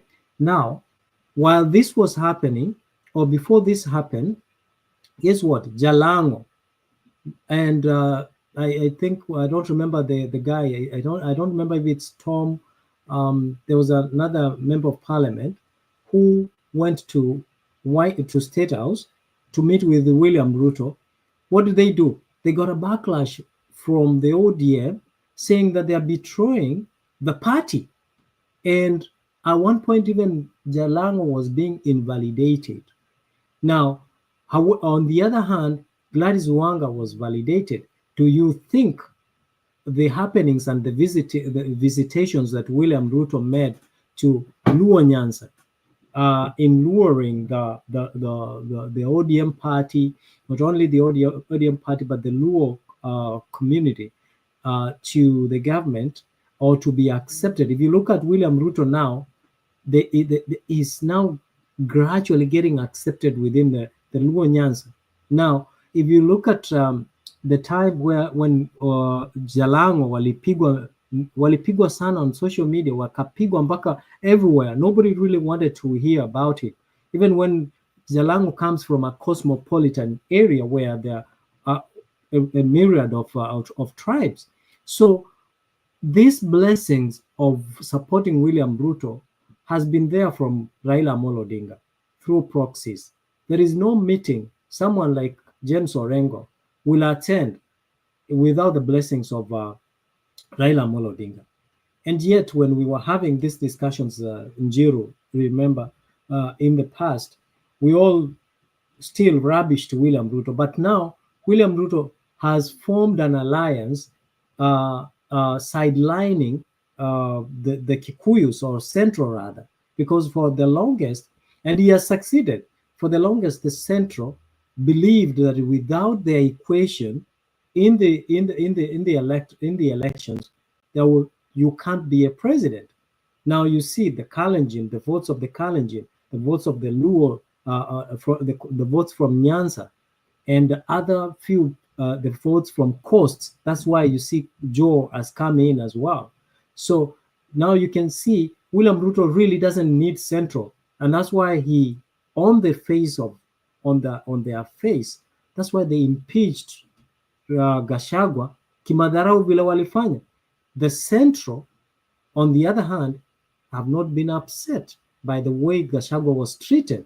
Matter of fact, most of them agree and congratulated William Ruto for impeaching Gashagwa. So that is how much William Ruto has managed to divide and rule us while we are just watching. No, Mr. You know, there's a tribal narrative that is being pushed around that the Kikuyu community. There's a tribal narrative that is being pushed for other communities to start hating the Kikuyu community of their historical injustices.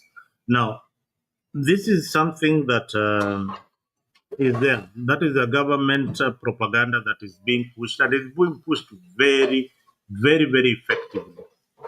And members of ODM are the ones who are really fighting. They're no longer even fighting William Ruto. They are not fighting William Ruto. They are fighting Gachagua, a private citizen who does not even command anything. Gachagua is nothing. He lost his position. He's nothing now. So what they are fighting for is to see that this narrative is pushed against the Kikuyu community, just like what happened in 2007. But Kenyans should come out clearly and say, you know, what we are looking for is a united Kenya. And Gachagua Pia, he needs to stop each and every time he's around Izi Manyandarwa, Nyeri, he has already consolidated that vote, the Kikuyu community. He needs now to embrace himself with other communities too. He is welcome in Raila's backyard. Let's see what happens when Kikuyus look for votes in Raila's backyard or in DC. Now, absolutely. There is something that is going to happen because I think we are still being played as the pawns in this game. Suppose William Ruto reunites with Gachagua. Njero utaniambia nini hapa? Let me, before Njiru aseme, let me say something. Let me tell you, you guys, we're at a crossroads as our country. Please, you umeuliza ndio maana nimeingilia kabla ulize Njiru. We don't need Gachagua to unite with anyone. Let Gachagua do his thing. It's good for our country. And I believe Njiru was here when I used to say, kama atatolewa kwa serikali, he will be impeached. We need to let it go. Because there are things. Did you know who Abel is? Of the abductions. There are things azini ukikosana na mtu, wacha wakosane hivyo. By the way, we should even, and I used to say, Njiru knows. Njiru, we've gone a long journey, me and Njiru.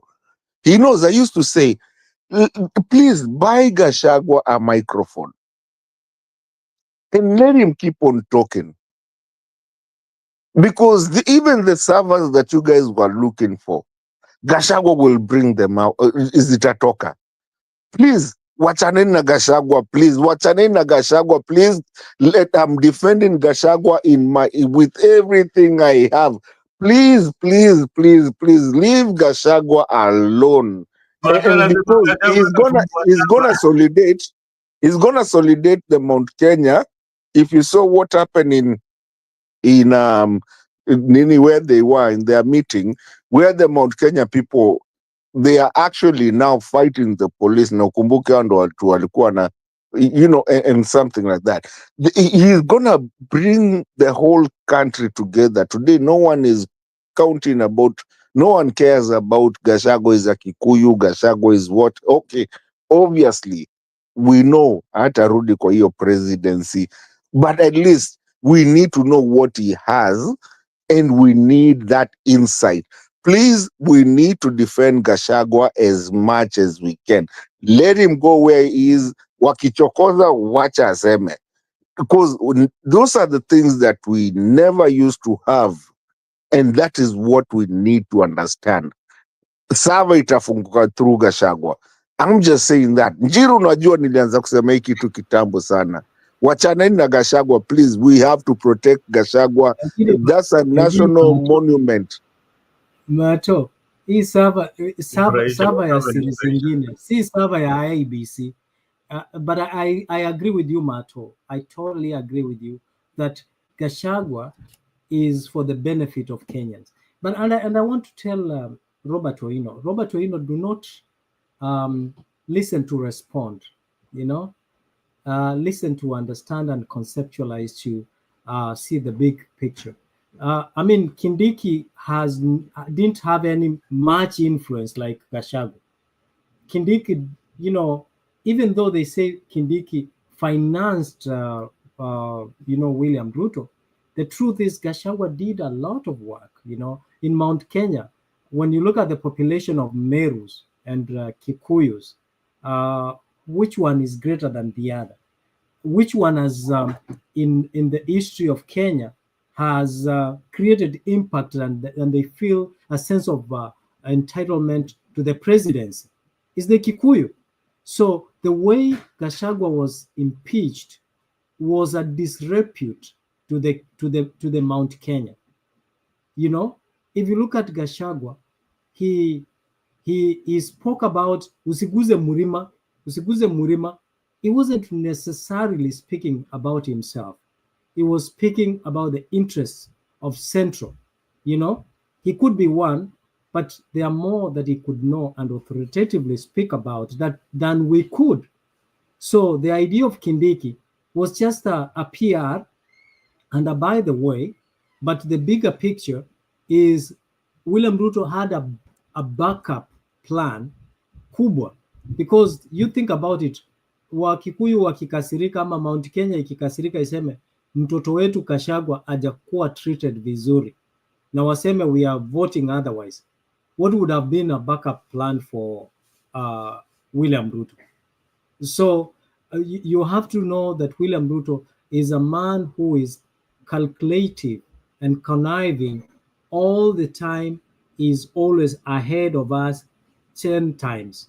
That is why he's where, and he knows and is connected to the ground and realities. That's why we are saying that, understanding the kind of man that we are dealing with now, we should let Gachagua be.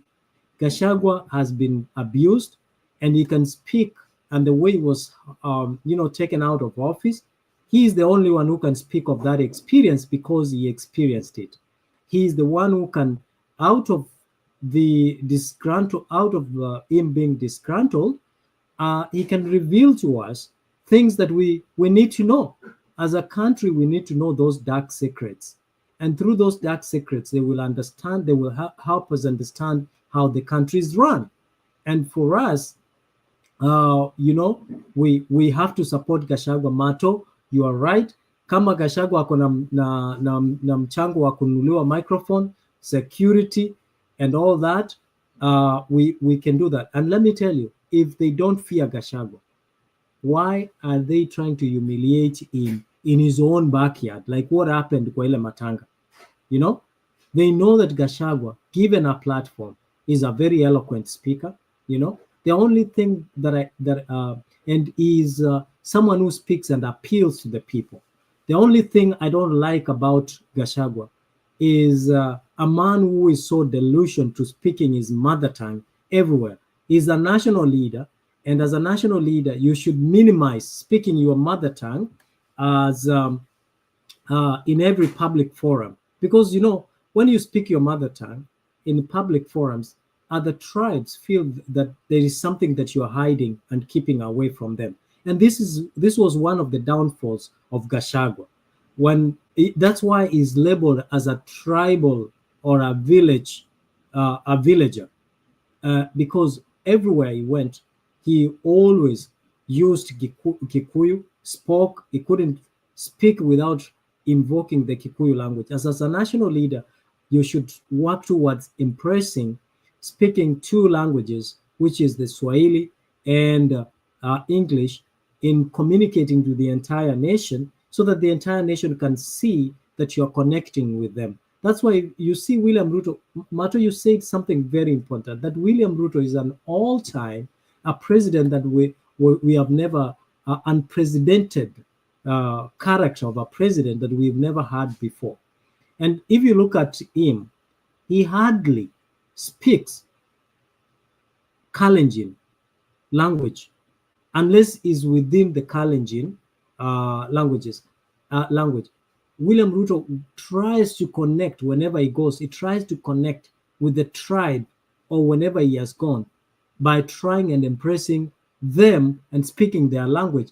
And that's why he became a likable president, because people feel, oh, he's trying to learn to become one of us. So he is one of us. And that's something that Gachagua failed to distance and restrain so that he can be generally accepted. And up to now, he's not doing it. And that's why he needs to go to Kisumu. He needs to take this opportunity so that even when his endorsement comes in the future, it will be meaningful.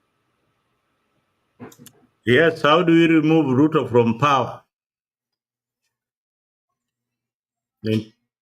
No, he's gonna go. Let me answer that question. Let me answer that question. I know Njiro is burning, but he's very Njiro. I haven't said hi to you. Asante sana, Baba. You know, we've been through this journey for a long time. Nani Mzalendo, that question that you asked, let me tell you.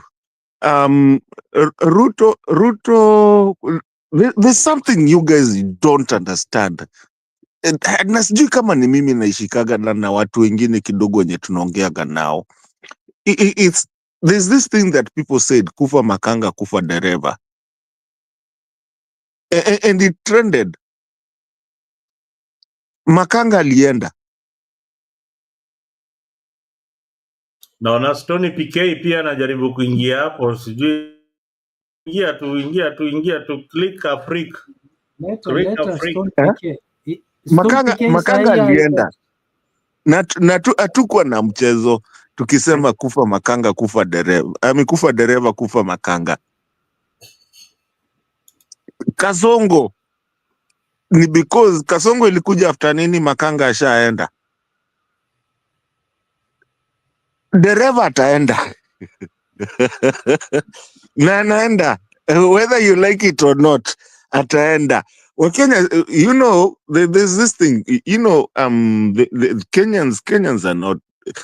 I did, and Jiru, you remember when I was talking to you about this? I told you I walked into the streets of Nairobi, and hata nikaenda mpaka Saidiana Manga, and I walked even Nakuru.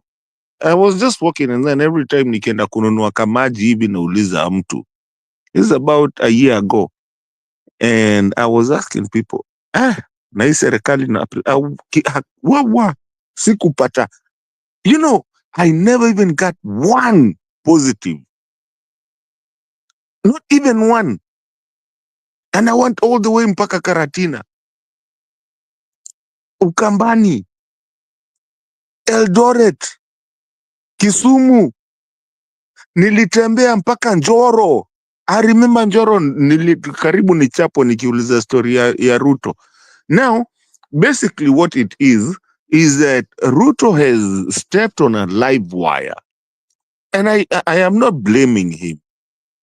He came in at a time that things are not the way he thinks they are. The people that he's playing with are not stupid. Even these abductions, like the latest one of the Kasongo guy, the bull, Tibet bull or something. It has come to a point that Ruto do not understand. He thinks that if he goes to Bondo with Raila and is being seen with Raila and Kina Gladys Wanga, and he goes to, of course, Skype Rift Valley, then he brings the Kina, the Kikuyu guys from Mount Kenya, and all of a sudden he does all this that is going to be accepted. Ruto is not going to be accepted because the people that he's playing with are not the people that he used to play with. This is a different generation. Have you guys looked at them when even they give their TikTok things? They are sitting in their cars. They are the ones actually they are looking. Kuna wengine walikimbiza Murdin Ajin just about 2 days ago mpaka huko hivyo, Thika Road. in their own cars. This is a whole different generation. You cannot play with these guys, and you're not playing these games. The reason even people are going for and defending Gachagua, it's not that they want him to come back. It's because they are trying to tell Ruto, keep off Mount Kenya, keep off these tribal things. We are going to deal with you perpendicularly, you yourself. And it doesn't matter what it does. And that is what I think all of you will agree with me. That is where naitwaje, Raila, Baba Fidel goofed by trying to join with this person and trying to do that, because people are not seen. Ukienda kufunga bao huko hivyo ati sijui Gladys Wanga anashika ati sijui nini ati there's something ati mnatuonesha ati kutoka sijui Bondo. Listen, it's not going to happen. Hii kitu imebadilika bwana, hii si ile ya kitambo. It doesn't matter what he does. It's not gonna happen. We're still gonna move the goalpost. Right now we are talking about. He thought we were talking about finance bill. Kidogo now we came and started talking about change the constitution. And I mean not the constitution, change the cabinet. Now all of a sudden akidhani hivi now we are talking about what? Monday tunaenda maandamano kufanya nini? We are going to maandamano to do what? We are going to change. I mean, we are telling him that abductions. So everything he touches in any way, including hata atuletee Kalonzo Musyoka amweke kwa serikali, bado tutapigana juu ya hiyo Kalonzo Musyoka kwa nini amekuja. Hata atuletee Okia Mtata. The basic thing is that we just don't want the guy. Is the dereva ndio tunataka. We wanted, tulipata Makanga, tunaendea dereva. Uhuru hata jaribu, hakuna kitu atasaidia. Njiru will tell you here, on their side, hakuna mtu anasikia. Sila wamechapa huko Nyandaru, wamechapa mapolisi na nini. Ama ni jana. Yeah. So there's nothing. He's cooked either way. However he does, aende wapi today. By the way, have you seen him go outside the country anytime soon? I mean, lately, he's not gonna go. Ataenda wapi? Hakuna mtu anamuinvite. Atakikani Central, atakikani wapi? Hata kwao ni ngumu. Sasa anajaribu kutumia baba ati sijui aende Bondo pia huko wanaenda kufanya sijui hata sijui nini. But pia hata Wajaluo saizi wataamka tena waseme hata kama huyu baba yuko hapa tumeacha. Because we're not gonna deal with all gags anymore. We are done with them. Baba, ODM, kila kitu, we are done with all gags. Watu wenye tulijuanga politicians since we were born. Asante sana Matonjiru. Okay, thank you. I had to give my brother some quite a unique time. So bwana Mkenya Mkora, najua you are a man of many faces. Saa zingine unakuja hapo kuwa Mkenya Mkora, kwingine sijui unaenda kuwa Mkenya Ndaima, but ni sawa. All in all, I get you. I hope you have subscribed my channel. We are 6 less 1,000. So kama uja subscribe channel yangu bwana Mkenya Mkola, consider and do so together with your friends. You know we equivalently do the same thing there. Nimesikia Stone PK alikuwa anakuja, so I also wanted to wait for him. Lakini kuna swali mumeniuliza.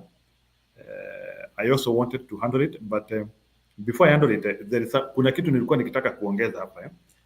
You know, in Kenya, hakujawahi itendeka revolution. Let's be clear about it. And what is a revolution? A revolution is where the country makes a high pattern of everything.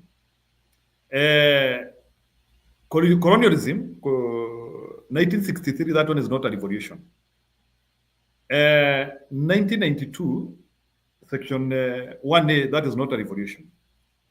2002 is not a revolution. Election of Ruto is not a revolution.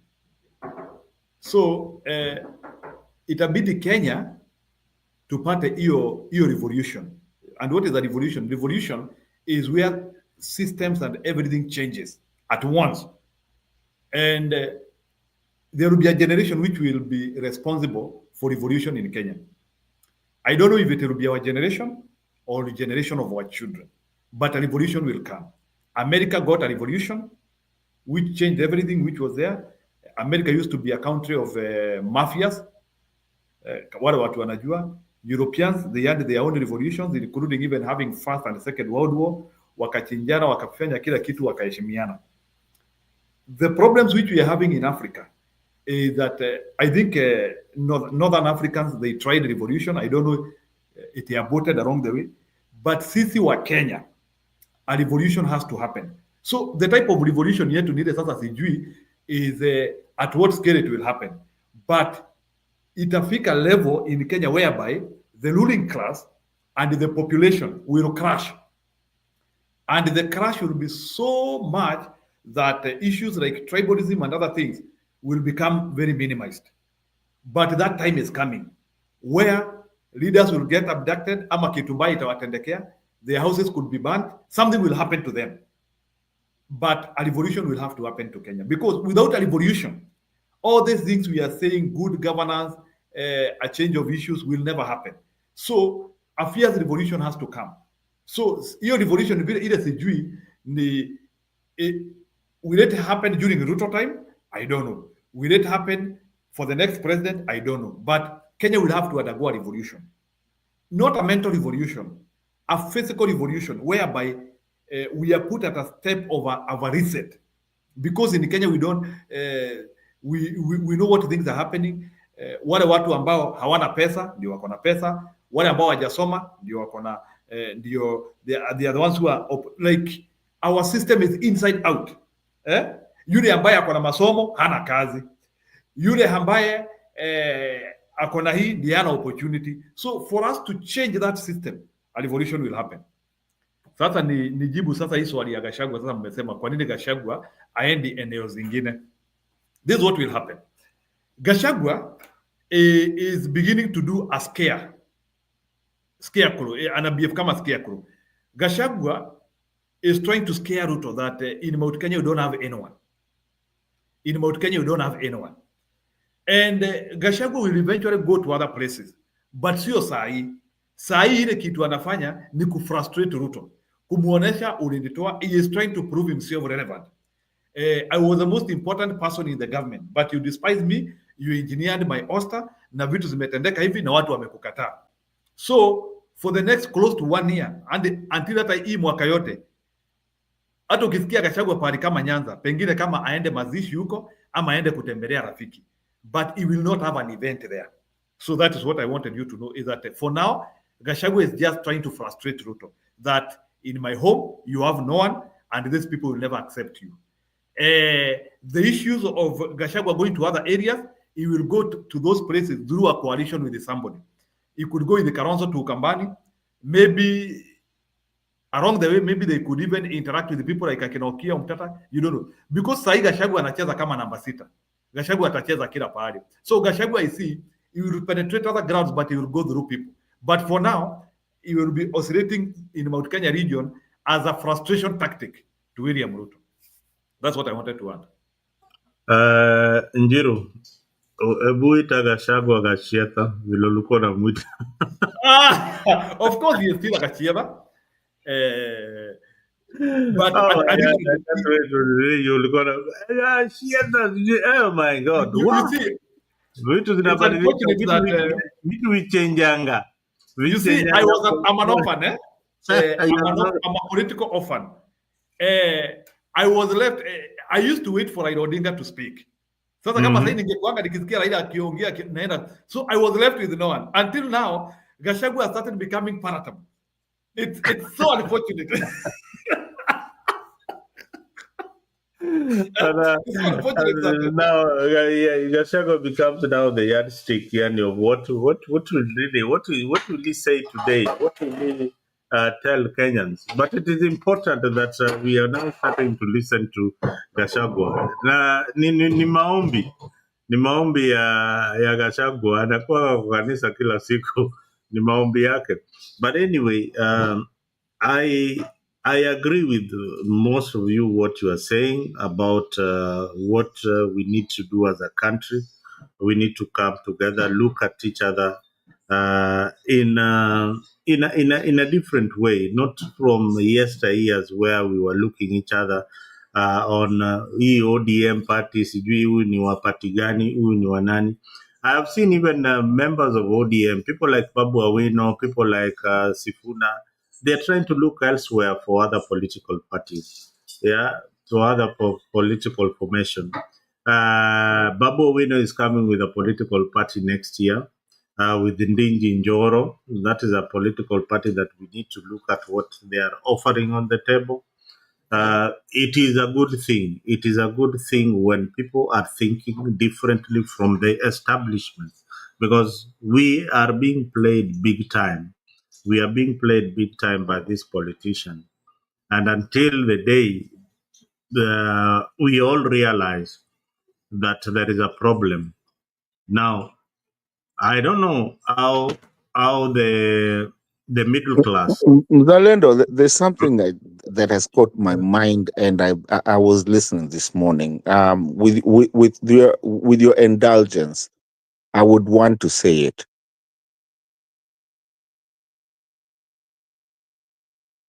Go on, Mato. Yeah, there's this guy, I don't remember who was saying. I was watching something this morning, and it kind of caught my mind of it, na ikanishika sana, that there's always a problem, and kama kuna mtu amewatch hiyo video of who said that, mnaweza nikumbusha, that you cannot have an oblivion of where you take everything, and it reminded me the laws of physics, of where, like, you go grab Raila, you grab all the parliamentarians, you grab everything. Something is gonna have to fulfill. I mean, to get in it, it will have to get onto that empty space that you've created. So, like, now that we don't have opposition, or we don't have people who are correct in the government, something somewhere will have to come, laws of physics, something somewhere, someone somewhere will have to do something. So, like, when Ruto pulls even Baba, and then he leaves anaacha kitu hapo hivo, an empty space, someone will have to fill that space. Laws of physics. And I wish kuna mtu anaweza kutuambia hapo hivi kwa comment section what I'm talking about, because I just can't remember who was talking about that someone will have to fill that foot. So if he grabs everything, anaachia space, and which is a good thing, by the way, anaachia space ya watu wengine kuanza kuingia. And that's what I wanted to say, that kuna this person that I was, and I will tell you the name, I know I'll remember it here coming soon, of the person who was talking about, who I'm talking about, who said that thing, and it caught me, and politically, I looked at other even governance systems in the whole world, and the ones that I know, even Zakina Margaret Thatcher, and you realize the moment you bring everyone in the government, not just in the government, yetu yata si government, yetu is a cartel system, ni cartel. The moment you bring kila mtu, there will always be another uprising. And that uprising is what is happening with one Sugoi man. He is not understanding because he doesn't understand it. Grabs this one, still something doesn't work. He grabs that one, still that doesn't work. But now we're actually now understanding because we are putting them all in one basket, so that now this other uprising that is gonna come is actually now gonna at least put them in one basket and say it was you, same basket, kanyageni kubwa kubwa. And what Njiro was saying here, Njiro was short of saying, and I will say it, civil war. Listen, places that we actually look at our constitution and try to relate to is places like the US, the UK, and stuff like that. These people had to go through civil war. Please, we might end up in a civil war if we are not careful. We might end up in a civil war, which I wouldn't be surprised, so that we end up to actually having good governance, because we do have a constitution that we don't even follow. It's now that people actually are starting with the civic education that is happening today in buses, in the trains, SGR. I've been seeing videos of people doing civic education. I've been seeing people who are very rich, let their cars and just ride on the buses to just at least give civic education. Civil war might come up.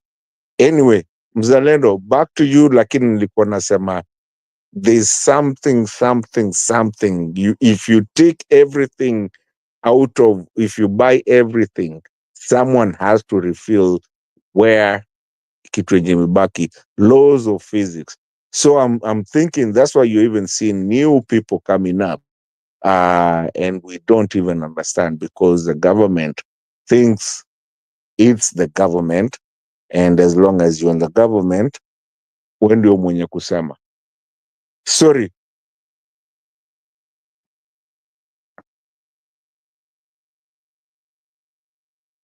Mr.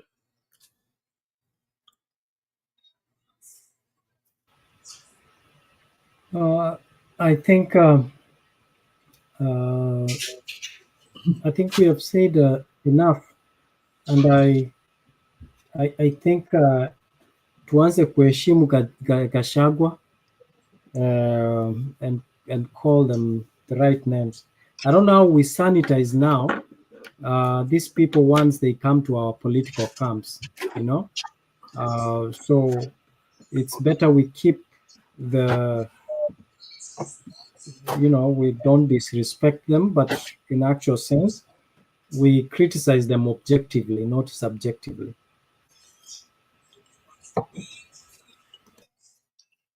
Njiro. Njiro amelala. Nadhani nilikuwa na kunyaka maji kidogo. Now it's an open mic. I think we have exhausted whatever we wanted to say. We've done almost 3 or 4 hours of this show this evening. Tumeexhaust kila kitu. Sasa ni open mic. Kama uko na maoni, kama unakula Krismasi, kama unafanya nini, mambo ni maana gani? Mkenya bana. Nani Trump anachukua power bwana. Acha nikuulize kabla tujaenda hapo. Kabla tujaenda kwa Trump. Kabla tujaenda kwa Trump. Can you imagine if we said Robert Keino, right? If we say Gachagua is Gachieta, right? And we say Robert is Keino, we know in our tribes what Keino means, right? So how would Mr. Robert feel? Wewe mise wacha zako bwana. Unajua Keino. I know where you're going. Wewe unajua hawa wajui. Just like Kachieta, you know. Mato we niambie Trump alishindaje bwana? No, Trump ilikuwa hivyo. Kwani mlikuwa mna expect? Mimi tuko na expect huyo jamaa ashinde. No, Trump ilikuwa hivyo, ilikuwa inaenda hiyo ilikuwa inaenda. You know, the problem is, first of all, hakuna Mkenya mwenye nilikuwa najua ama mwenye najua hadi wa leo mwenye si ati tunamtaka ama tulikuwa tunamtaka. Tukuwa na choice to accept vile iko. Ndio tungependa mama aingie, lakini sasa pia unajua, okay, wacha nikwambie story ya Afrika sasa. Na by the way, hiyo nakwambia immigrants na especially Africa. Na msidhani ati Ruto hakuchangia hii kitu. Ruto alichangia sana, because all the Kenyans wote walisema eri Trump. Wakenya wote walisema eri Trump, mimi included. Yani hata wewe? Hata mimi nasipendi Trump kwa kitu yoyote. Mesi kwa hapo. Mimi nilipigia Trump Rosafi. No bother. Mato. Mazeni ningekupatia kijana yangu angekwambia, yani angekwambia I wish I just call him. Umulize tu Iswa, yani umulize Trump, yani utasapotaje Trump? Atakwambia how do you, hata nimuite yani atakwambia kitu kingine utashangaa. But anyway, it is what it is. No, mimi the reason nilikuwa nataka Trump ni kwa sababu kwanza Afrika. What? Sema Mrs. Mzalendo. Unaona, kwa lugha ya Kijaluo chieth inamaanisha nini? Mavi. Shonde. Sini shonde. Shonde, mavi, yeah. Sasa tukiita Gachietha ilikuwa inamaanisha tu Gashonde, right? Sasa angalia, Robert is so proud kuita Gachagua Gachietha, but yeye hataki kuitwa Keino. Kwa sababu unamuita Keino na nini mkisiwa huko kwenyu na yeye si Mkale. No. The same way Gachagua is not Gachietha ya kutoka huko Nyanza. So in other words, what I'm trying to teach Robert is to respect so he's missing the point. You guys, niambieni how Ruto is going home. Hii yote ni kelele tu, lakini this guy is so smart. Wait, nani? Mr. Chair, wacha nikwambie kitu moja. Huyu jamaa anaendaje home? Wacha mimi nikuulize. How is Ruto? Tell me how Ruto cannot go home. You just wacha nikuchapie nini reverse psychology. Wacha nikwambie, sawa. Wacha nikwambie the reason why sometimes he cannot go home. You know this monster called IBC. IBC has been used in the past to manipulate election. Tell me how that is going to stop. If you tell me that, then we have an answer. Okay, I will tell you. Ruto thinks he's very smart. And he's always thought he's very smart. The thing is that hii kitu ya IBC by the end itampeleka home.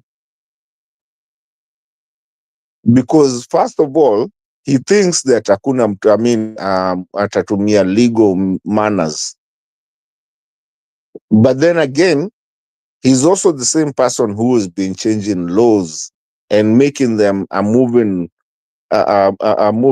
roller coaster that ikiwa hivi ana change law hivi inaenda hivi. That IEBC hiyo ndo itampeleka home, because hata saizi when you start talking about if anything was to happen to him, of course we have Kindiki mwenye ameingizwa saizi. First of all, we have and Mrs. here, at least we have mtu mwenye amestudy law. We know that Kindiki aliingizwa bila I mean without the constitutional way of putting mtu kuingia huko ndani. Again, the other thing is also that we've actually tested the presidency of impeachments. So either way, Kenyans win.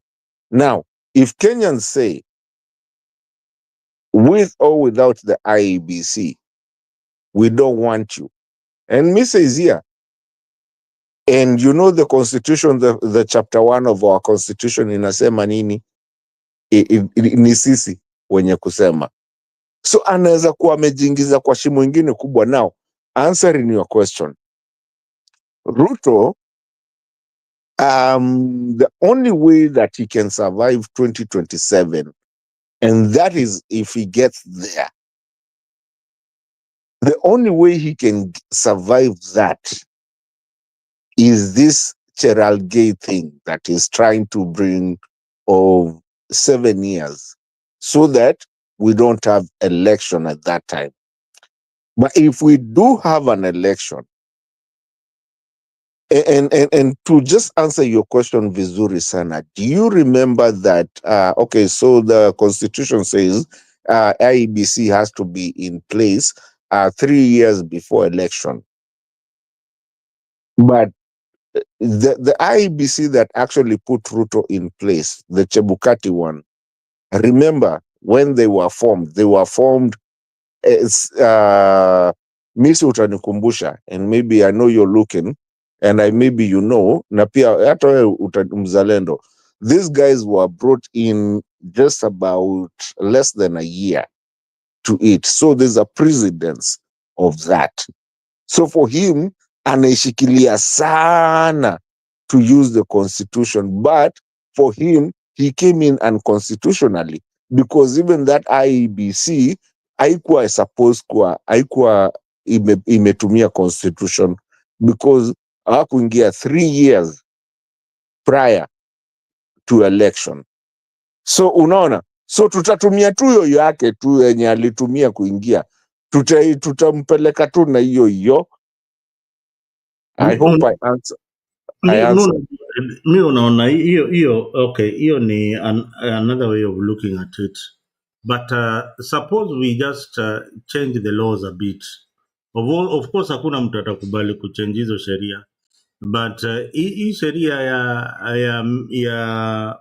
ya kubebana na kura kwenda Bomas na nini, that thing should change. We don't need that Bomas nonsense. Hiyo Bomas nonsense should stop completely, because hizi kura mato in your village in Mtaboni, in that classroom, kura ya president imeshahesabiwa. The agent there already knows the vote ni ngapi president amepata. Haja gani tena kubebana na hizi kura tena kuja nazo Nairobi? That is the only way we will sanitize our election. And I agree with you 210% kama kuna kuagana kitu inaitagwa hivyo. I agree with you. Hiyo tu ndio story. Hiyo ndio story watu wanafaa kuwa wanaongea. Because remember, Maraga's ruling was simple. On the Maina Kiai's case against IBC. Maina Kiai, Maraga ruled that, elections are done at the polling center. The counting is done at the polling center. Everything ends at the polling center. The transmission is done at the polling center. Every counting is done there. history yote, sijui saba huko, sijui nani huko, sijui nani, sijui commissioners wa 6, sijui wa 10, sijui wa 12. We wacha ni kuongezee bro tena, ati sijui Kamago si umesema hii ni open tena, Kakamago ametoka sijui wapi country ingine, amekuja tena. Ametoka wapi? Seriously? Hesabu kura yangu nijue Mato amepata kura 10 hapa kwa hii polling station. Mise amepata kura 5. Njeru presidential candidate amepata kura 50. Mzalendo amepata kura 8 kwa hii polling station. And that vote, if we could only agree that the media can pick up that information, because this is the age of technology. Kuko na iPhones, kuna nini, hizo information zinaweza fika kwa tallying center almost immediately and be transmitted the way they are. No, unajua hiyo ndio kitu ilituumiza sana, especially wetu wenye tulikuwa tukifuatilia elections this last elections. Unafuatilia results zile haziko. No, unajua sisi tulikuwa tumeka groups 3, kulikuwa ya US, ya UK na ya Germany, alafu tulikuwa tunaangalia zote because watu walikuwa huko hivyo, unapigiwa picha, unaonyeshwa okay, hii polling station msee amefanya hivi. Alafu tulikuwa tumekaa down manze, mpaka watu wa IT manze tumekaa down, wana compile, msee anapigiwa, anaambiwa we Kisumu kumetokea nini, okay, polling station fulani nini. You know, that's how we came up with that Ruto got 3.7678 That is all you needed. 3.67 million. That is all was needed, and Raila went to this election knowing very well, but anyway alikuwa kuna confidence juu alikuwa na serikali on his side, but so si tulikuwa tunazipata kutoka kwa polling station, and so si hata tulianza kucelebrate mapema because tulikuwa tushajua baba yenyu huyu baba Fidel, siku hizi mimi si baba kwangu, huyo tunishamwaga. Anyways, huyo mwenye mnaita huyo wa Bondo, huyo alikuwa already alikuwa shashina, tunaangalia hizi vitu, na huyu mwingine wa kutoka Sugoi alikuwa amepata sijui nini. Yani guess what, all of a sudden una vitu zinaanza kugeuka. Tuko like ayai Mato, you know mimi Mato, unajua mimi nimetafuta kura na nimekuwa kwa ballot box. Okay? Yeah. When Maraga said that elections are won at the ballot box, it's actually translates to the reality. Okay? So the way the system is structured is not what you see, is not the transmission that yenye ulikuwa unaona. Ukweli inakuanga pale kwa ballot box. This is something that Mato, you guys never agreed, and still I think you've not agreed. It is difficult to when a document is transmitted, is encrypted, and to decrypt a document during the transmission period, it takes a while. You understand? So mise, wacha kuniongelea, tumesema ni open mic, wacha kuniongelesha kizungu mingi. Listen, I went to school. Yeah, I went to school, najua 1+1 nikiona naiona. You can debunk what I'm saying. First of all, we are talking about the file format. Elections, the results are sent on elections is not on file format. It's about numbers. No. The votes we are talking about, they are scanned and sent through electronic means. That is why they are able to see. Wanapiga picha na inakuwa transmitted. Na sisi ndio nasema mise, I cannot scan you and then start coming and saying that two misses about the way the file was formatted. We cannot do that. A mise is a mise.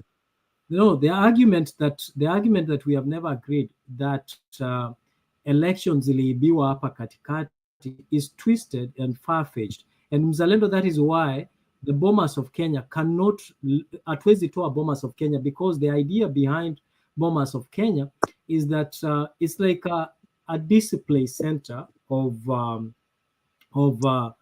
elections from all centers, from all from across the country. However, if by any chance kuna shida, kuna a serious dispute that from this polling station, what you are displaying at the Bomas of Kenya versus what is at the polling level is not tallying, that is where tunaleta the physical ballot box tuhesabu pale, you know, the only place yenye tunaweza hesabu ni pale ifunguliwe, ndio tuseme hii ni moja, hii ni ya nani, hii ni ya Raila. Physical ballot paper, hii ni ya nani, hii ni ya Raila, hii ni ya nani, ni ya Ruto. How many in total, right?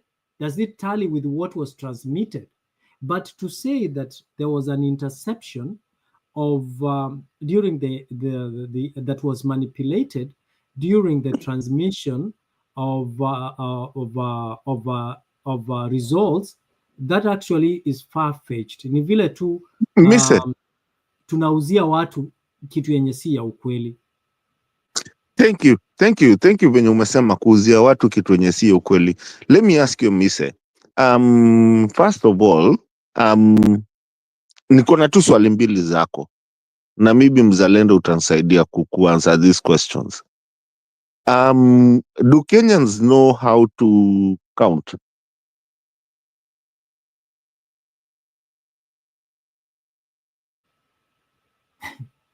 That's 1 + 1, right? Okay. Yeah.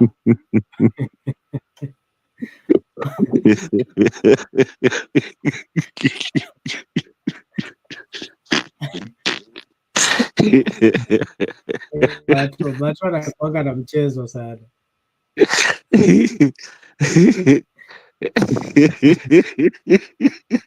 Kuchekeshe.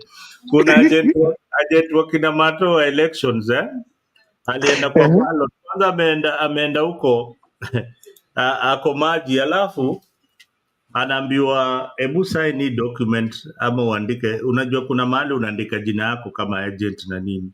The guy could not write even his name. So Mato probably is right. Do some of their supporters know even how to count and write? Jamaa hajui hata kuandika jina yake na yeye ni agent. His own name, jina yake. No, but again, that does not negate the process. The electoral process is very clear. Let us be honest. We might abuse the system, but the way it's structured, okay? You know, Mzalendo, I've said many times here in this forum that towards in 2004 thereabout, when Kivuitu alikuwa kwa ofisi, then ilikuwa inaitwa ECK, Kivuitu, Electoral Commission of Kenya. ECK. Now, mimi nilifanya job na ECK on contract. During that time, ECK had started ilikuwa ina establish what is called dial-up connections in their offices. The idea behind that was transmitting results first, you know, immediately, and then the ballot papers can follow later. Unaget? Now, and I was allocated Nyanza, Eastern, and Coast. Unaona? Those were the areas nilienda nika set up in every electoral commission office. I set up what is called dial-up connection. Those days when you were connecting, you dial up, kulikuwa na simu, you dial up, and then you connect with Outlook. Kama unakumbuka hiyo system. Now, this was now simplified through a portal. During this election, it was simplified. Elections can be transmitted through a portal because now we have a better and strong internet connection and infrastructure that can sustain that.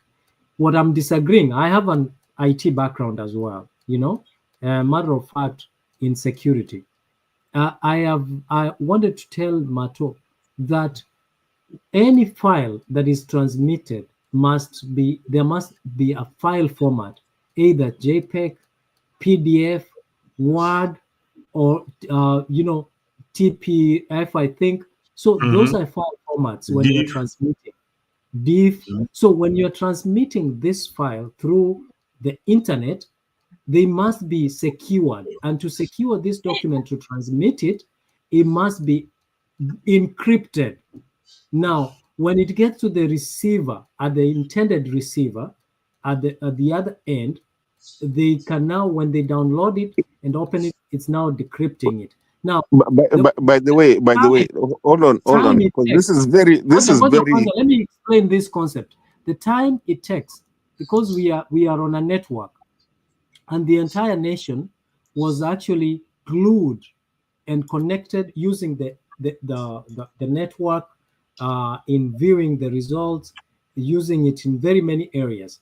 Now, to take that we have a team of people who are sitting somewhere intercepting the election results, download the file format, maybe it's JPEG or PDF, manipulate it, convert it to an editable file, and then convert it to a secure document, come a PDF, and then send it. That takes a lot of time before you receive the results on the other end. So what I wanted to tell my brothers here is the idea that elections are manipulated at the server level is actually twisted. Elections are manipulated at the polling station. Now, if you tell me that agents of William Ruto will manipulate votes at the polling station level, I would agree 100%. But at the server level, this narrative needs to go. But I just want you to confirm this. Is there a way? Because I've done it and I've tried it. Because sasa tumefika hapo na umenifikisha hapo, because I see mali Kenya or Kenya waligongwa, and I don't know, we needed the Gen Zs at that time. I will tell you, and I know you know it, there is no way you can change either a GIF, another format into a PDF that is editable. It doesn't happen. You can't do that.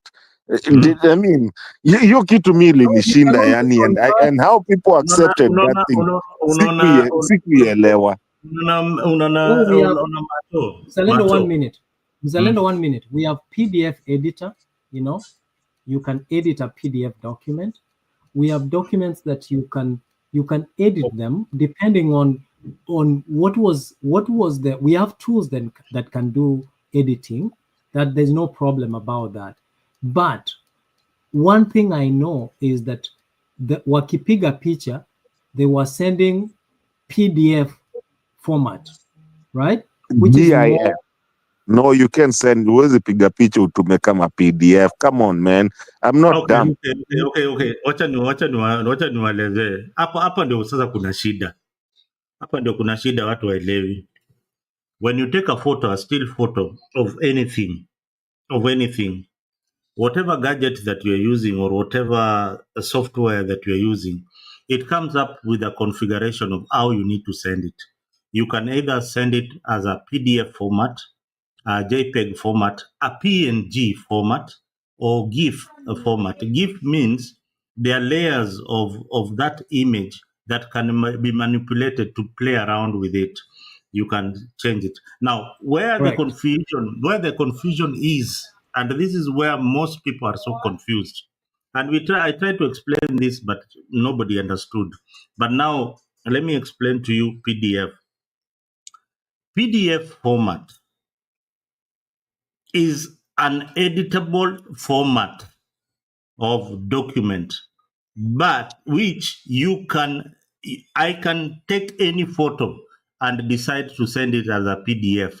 But if it is a still image, the way that paper is, you know, hiyo paper iko na maandishi yako, iko na handwriting.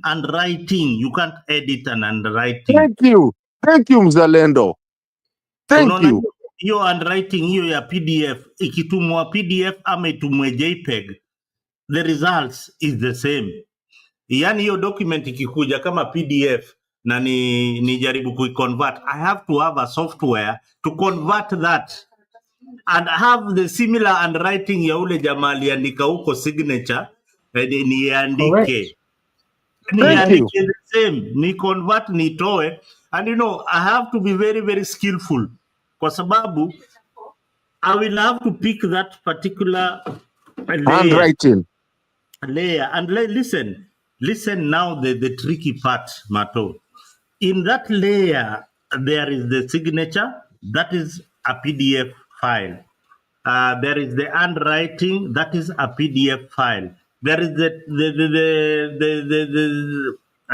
the notes that have been the sentences that have been written, whatever. Those are PDF files. So those are all layers. Anything that is different in that format is a layer. So you have to change every other aspect of that when you are sending it as a PDF layer. And you must have created it initially, not at the polling station. You must have created it as layers. You understand? So that the guy who is getting it at the other end also gets it as layers. If he doesn't have it as layers, he must have a PDF converter. If it is a JPEG, he converts it into a PDF. If it is a PDF sent as a PDF file there, he must have saved it as all those layers so as to change it. So that argument in the courts, that's why that lawyer for IBC said, you guys, you don't really understand what PDF is, you know. Exactly, and this is it's kind of like it's kind of like Mzalendo, like you just said. It's kind of like right now, if I took a picture of my a letter that I sent, assuming I sent my mom 2 years ago, right here, I took a picture of it and I sent it to you. As that will come as a JPEG, right? No, it depends on how you will choose. What you will choose.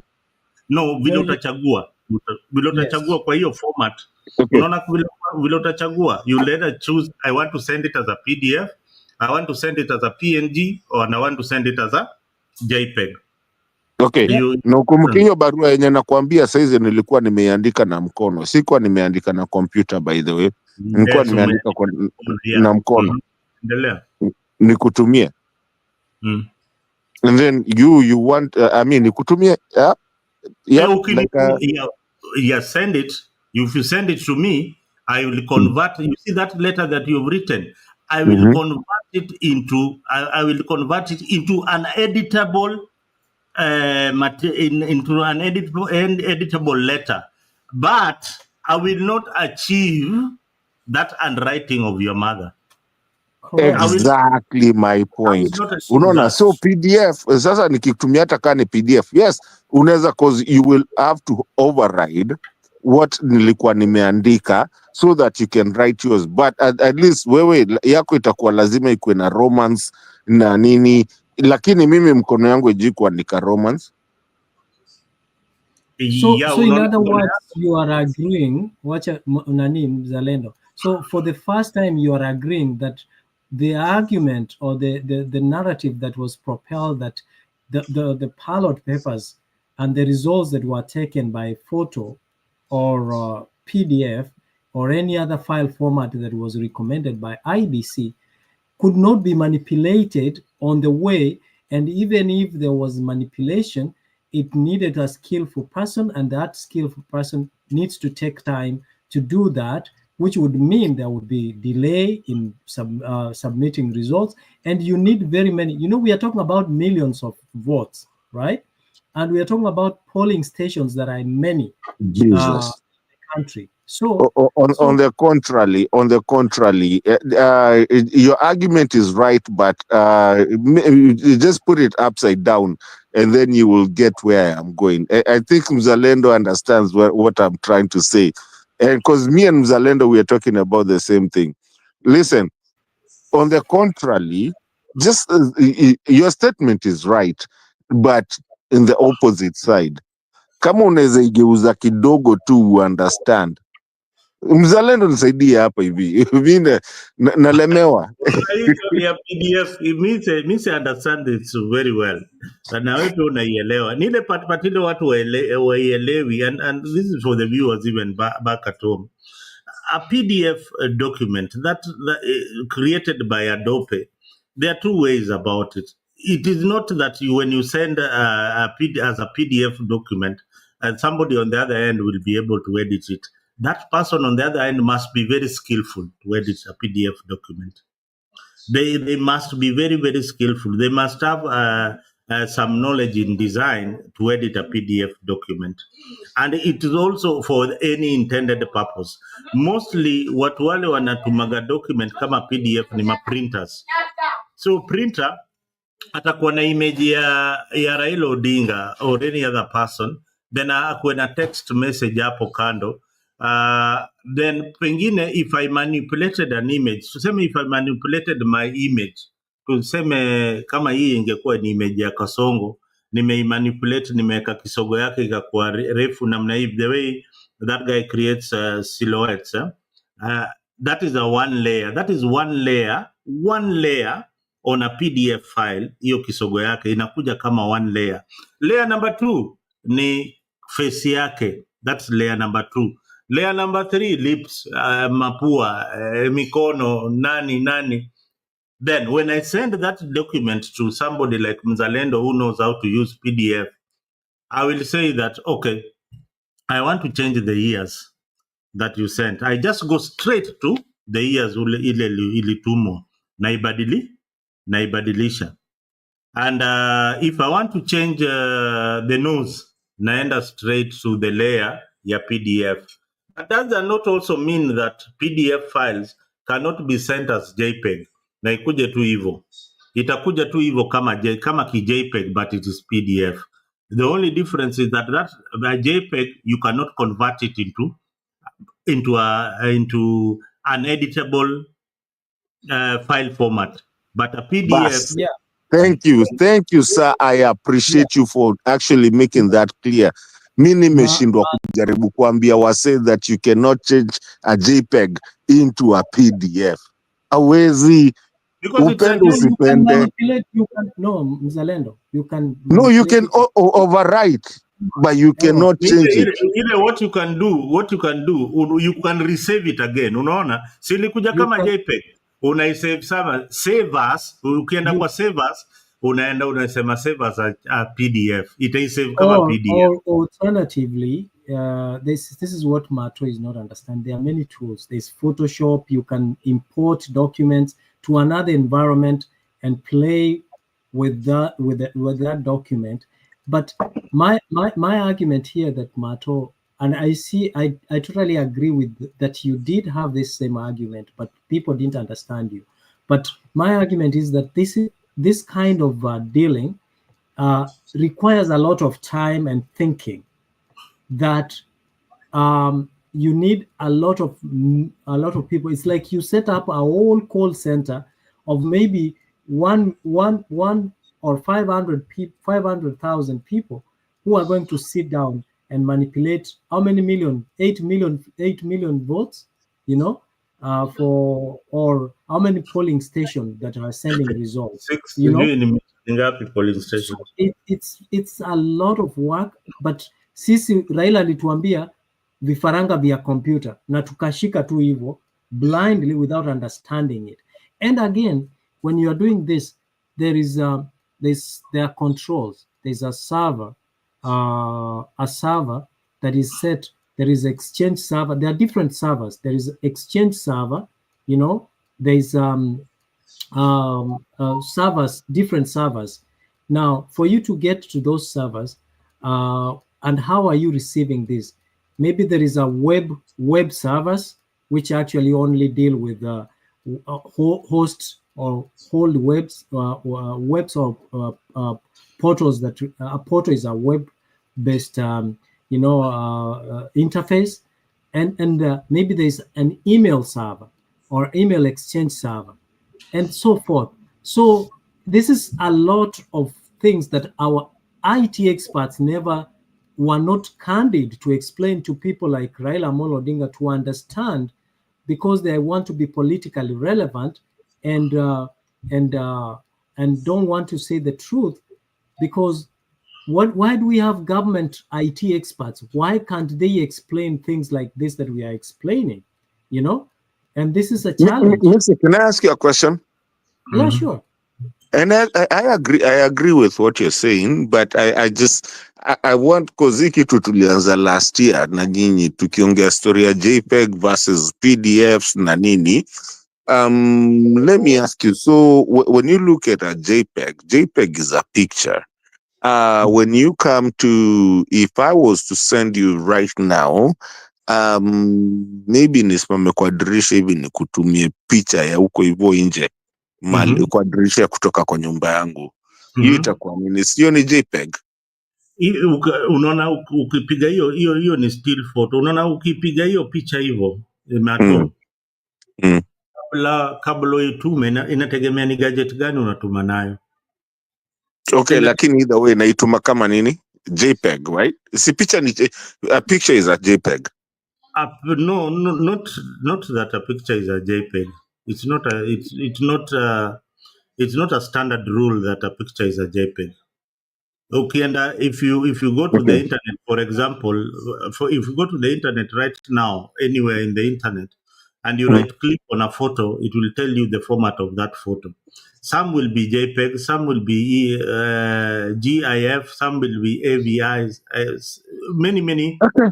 Okay, however, whichever you want to. But I know that thing, however you want it. So, but you see, our kids, hiyo gadget unatuma nayo, maybe the only way it can send is JPEG. But most of the electronics right now, the things that the gadgets, computers, and all that. When you but my question is, Mr. Chair, my question is nikisimama hapa hivi nje yenye nimesema tu nikasema wacha nikupigie picha, ama if I have a document over here, nikupigie picha tu, nikwambie na kutumia picha. Ukutasema unanitumia picha, itakwambia send. So unajua send, it sent. Yes. I have documents that have been sent. You see the phone as a message, as a message, or an MMS, right? Right, multimedia message. So unaona kama simu yangu sahi, let me just try, and there's a document that I sent right now. Nilikuwa naita huyu Kindiki yeye unikalia kama Johnny Bravo. Nani Kindiki? Ako ka sauti. Mzalendo. You know, he's trying to be masculine all the time. You have never noticed?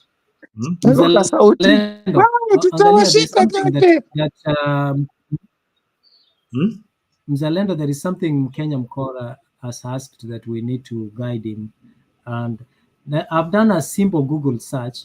Can a JPEG file format be edited? Okay, editing a JPEG file is easy as editing another raster-based image file. A designer needs to open a file in their chosen image editing program. That is why I was telling Nani. You came to the raster, umekuja sasa.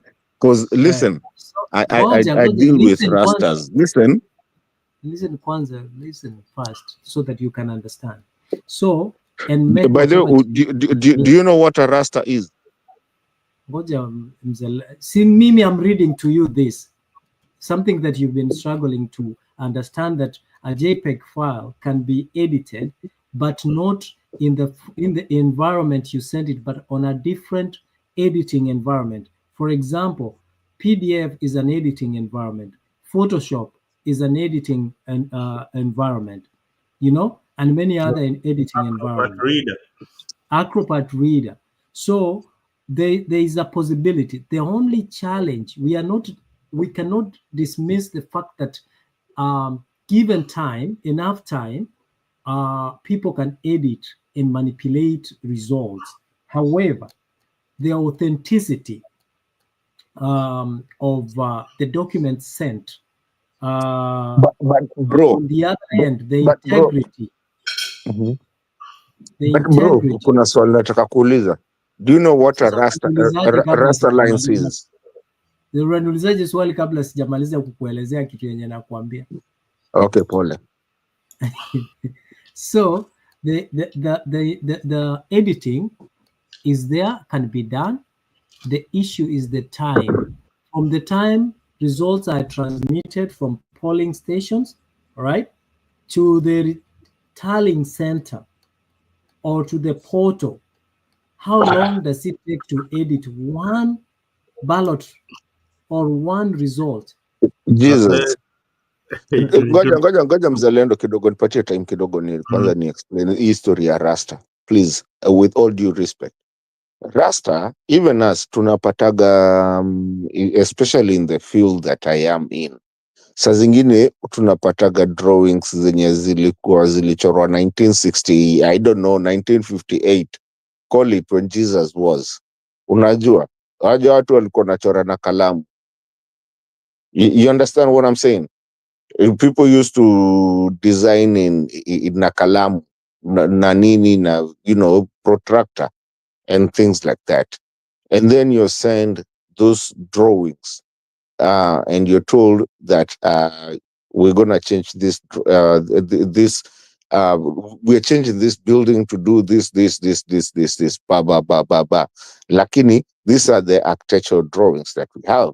Okay? Fine. Na hizo ndio wako nazo. Hawana anything digital. Then, yes, it's true. We put them inside we take pictures of them, put them inside the system. So now they are digital at that point. Kumbuka zilichoragwa na mkono. So now when there's programs, yes, to change it into digital thing that you can edit, but you can never edit a raster. So when you're doing the raster, you have now to redraw everything, because the raster, if you want to use the raster, hakuna kitu unaweza iguza, because hata ukiguza, it will highlight the whole thing. So now you have to go inside, getting in it and delete your raster, so that now there's people making money out of changing things from raster and hand-drawn stuff to become digital. Now, once it's digital, I agree with Mise. You can now change it to a PDF. But hizo zingine, hawezi, it's impossible. I mean, I've been in this field for more than almost 10 years. So then are You you can't. agreeing that Baba misled us by saying Fifaranga via computer? I agree and disagree at the same time. So let me say something. This book here, okay, is called Security Plus, right? Mm-hmm. All right. Now, it talks about the securing data, all right, and transmission of data. Now, it talks about what is called CIA, confidentiality, integrity, and availability. Okay, when you go to the internet, so how does the internet communicate? An internet communicates.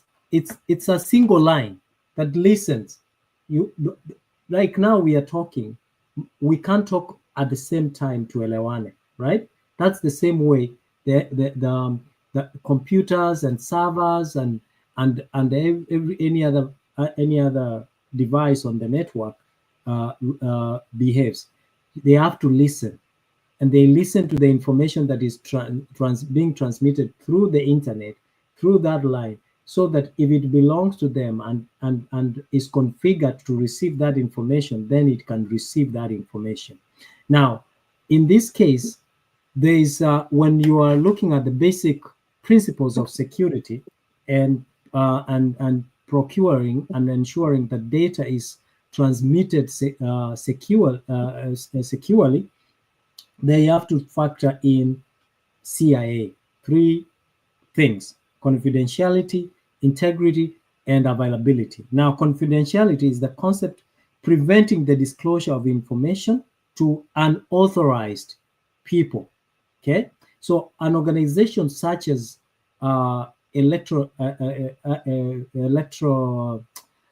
independent and electoral boundaries is a huge organization that must take care of this. And Communications Commission of Kenya make sure that you meet this requirement of infrastructure for you to be able to communicate effectively. And the other thing is now integrity. This means that the data has not been tampered with only is received by authorized people or intended people. And there's the availability, securing computers and networks, and to make sure that and computers, there are different types. There are different types of computers. Servers are computers as well. You know, even the everything, even the phones and so forth. So the idea that these elections were tampered and manipulated along the way was basically not for the good intention and good governance of the country, but was to make us think that we have been cheated in the process of transmitting the results. However, the true results up to now,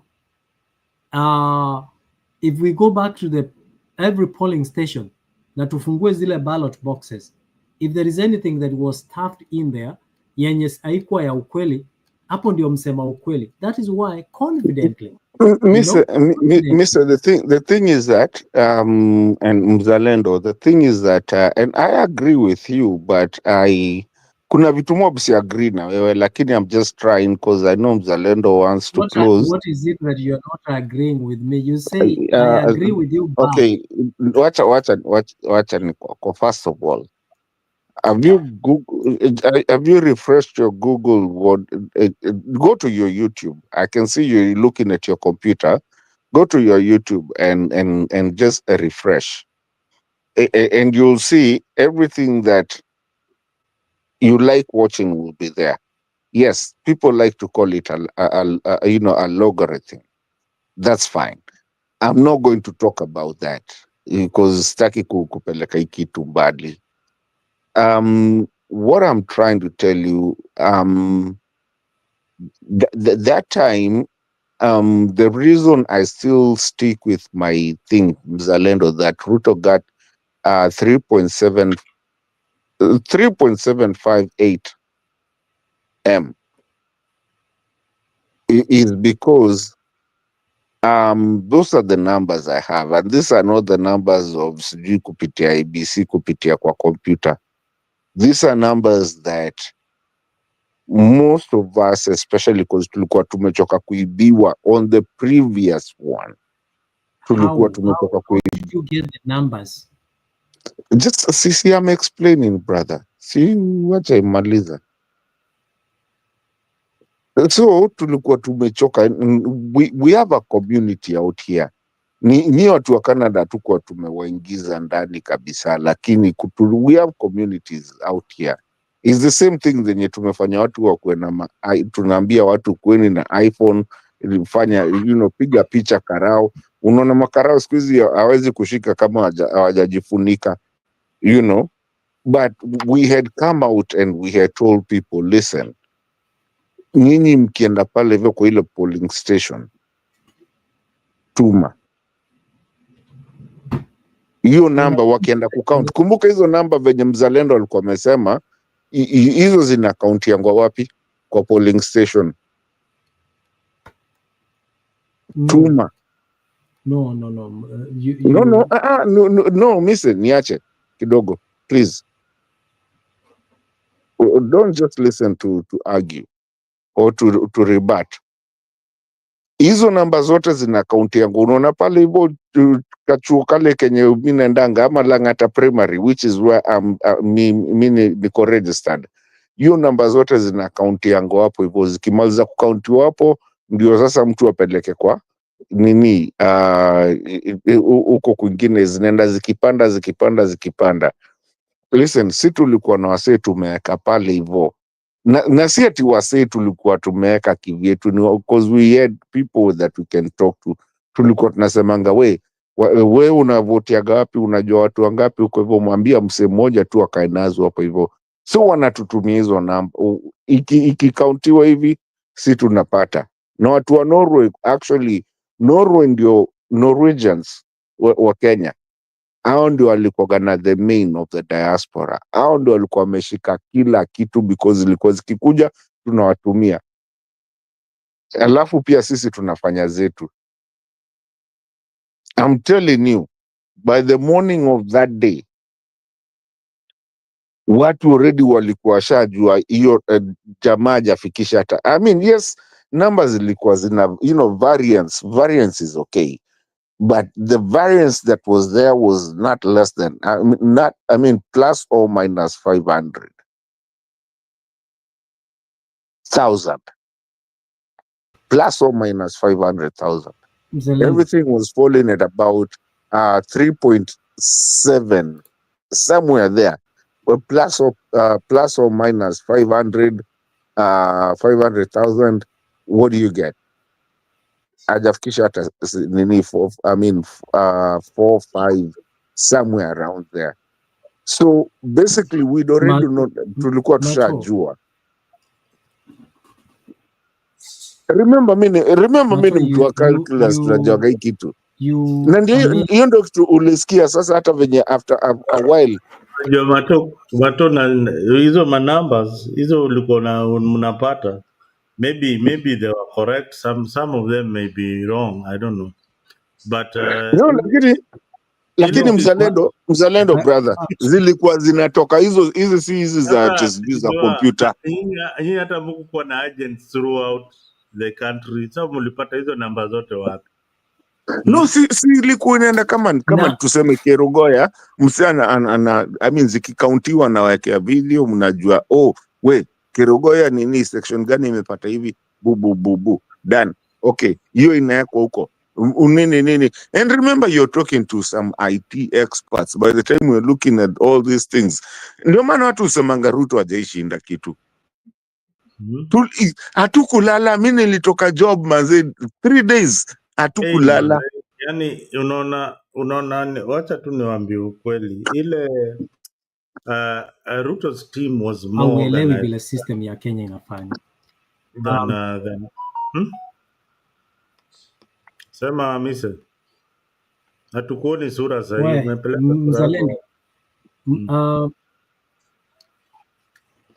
Sijui kamera yangu imeenda. Okay, here you go. But ninaambia Mato kuna kitu Mato hajaelewa. Okay, and that's what I was struggling to explain to him.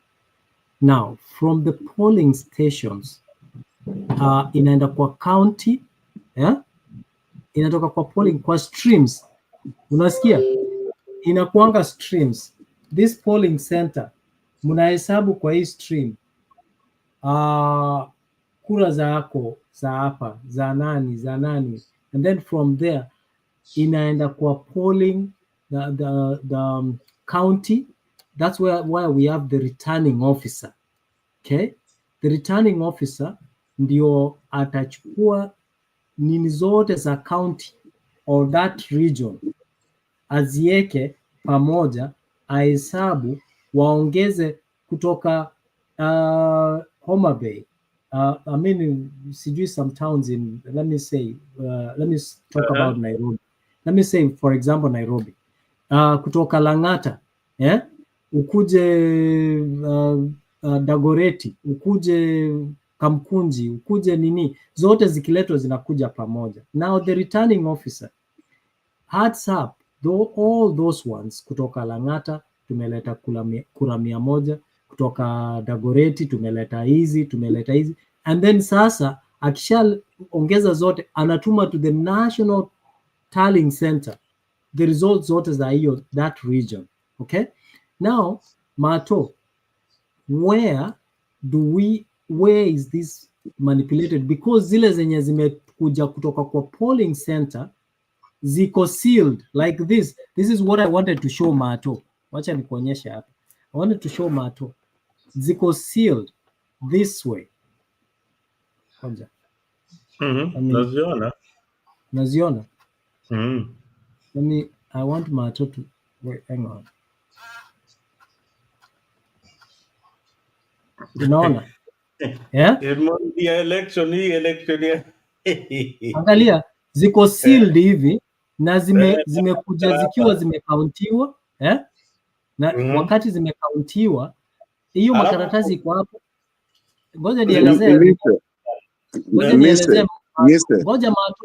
Ngoja ikuwe practical. So because mimi unajua nimekuwa kwa ballot box, I can explain to you more than wewe mwenye unaongea kutoka nje. So ndio maana huku shinda, because you're not getting this thing. Kwanza uelewe, naweza kuwa si kushinda lakini nilikuwa huko, wewe hujakuwa huko. Haya, sasa ngoja kwanza nani mzalendo, unajua tunafunza watu waelewe.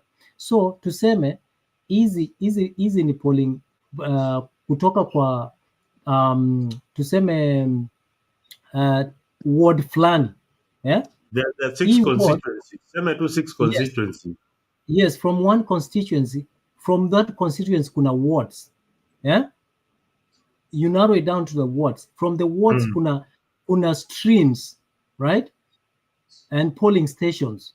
Now those polling stations, every polling station ikileta, tuseme ni Lang'ata, Dagoretti, nini, ikileta hizi zote already zilihesabiwa huko, zikasiliwa na karatasi ikawekwa hapo. What does the returning officer do at the end of it from that constituency or from that county? Anaziweka zote, anasema kura zote za raisi, ni kwa sababu ndio zinakuanga bone of contention. Kura zote za raisi ni hizi, and then wanatuma results kutoka hapa, wanapiga picha, wakihesabu, wakiadd up nini zote kutoka hapo, wanasema hii box ya kwanza iko na 1,000,000, box ya pili iko na 200,000, iko zote ni ngapi? 2.5 million. Then wanatuma now to the National Tallying Center. Then what does the National Tallying Center does? It only displays and relays what has been sent from the county constituency level. So these all issues ya kusema ati they are manipulated in between during the transmission is lack of understanding that elections are won at the polling station. So hii kitu ya vifaranga vya computer server and all that does not add up. That's where me and Mato, we are not agreeing. Now, Mr. You can show all those things zote. When you umetuonesha hapo hivyo, yes, is what you're looking at. And by the way, the day that you ran for your candidacy, maybe you might have won. But let me tell you, there's a lot of people wenye wako huko hivyo walishinda na wakushinda, ama wakushinda na walishinda. Now, when it comes, and this is where I go back, and maybe, I mean, just on a very, msimamo, you will indulge me, maybe there's a couple of people who have been saying, can we start doing what we used to call, where people would, I mean, ile kusimama kwa mlolongo. You smama there, you're counted, you voted for this and you're counted and it's done and you're declared a winner right there, right then.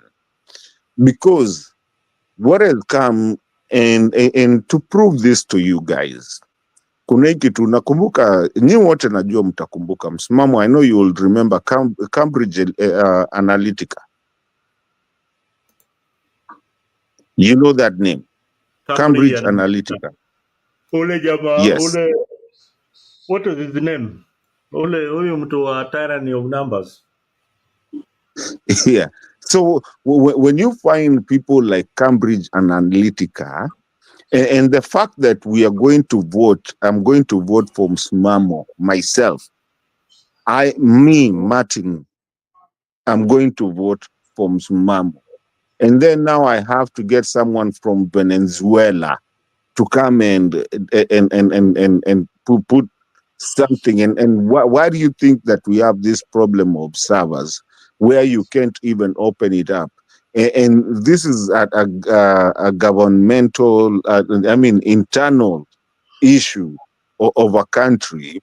And you have a country that is ni kama sisi Kenya hatuwezi fungua servers za South Africa because that rights. You have to look kuna shida kama hiyo because kuchaguana si ngumu. Kwenda pale council huko kwenyu, what we used to say MCA councillor, now we call them MCA. Kwenda pale kuchaguana si ngumu, pale tu ni kwenda mnahesabu mmalize iishi hapo hivyo. It doesn't even have to go to Nairobi, and is the same point that you brought Mzalendo about hii kitu ya Bomas na hizi vitu zenye kina Mise wanasimamia sijui tu zilienda zikakuja zilizopendwa. There comes a point where we now start actually looking at ourselves, and we are looking at ourselves ni kama hatujiwezi, because sasa kama election bado sijui lazima tuende tukaulize watu wa nje tena, wanasema waweze fungua sava. Okay, ikifika hata hizi vitu za kinadani sijui airport tena lazima tupate mtu wa nje na hawezi tuonesha the nini. I'm just thinking, then do we even have a country? We'd rather just shut down na tuseme hakuna country, there's nothing. Na hizo university zote ziende kabisa. Leo tulikuwa kwa open mic and we are almost winding up. Ile kitu ile iko ni this is I think we are all dumb sometimes. We are dumb, and the reason why I say sometimes we are all dumb. Can you imagine a practical example? I have got 5 oranges in a classroom. And these oranges belong to Kenya Mkora, the 5 oranges. And the 2 mangoes belong to Mzalendo. And the 1 apple fruit belongs to Mise. We have counted them in a classroom. We have verified. Our supporters have said, yes, Mato has got many mangoes in this classroom, and he has won in this classroom. The same fruits are carried to another destination, and they are counted again to verify that whatever was counted in that classroom where Mato won is the same. Now, the same fruits are transmitted to a tallying center in Nairobi, Bomas, to ensure that Mato and everybody else got the same numbers. Now, Bomas has to wait for this guy who transmitted the electronic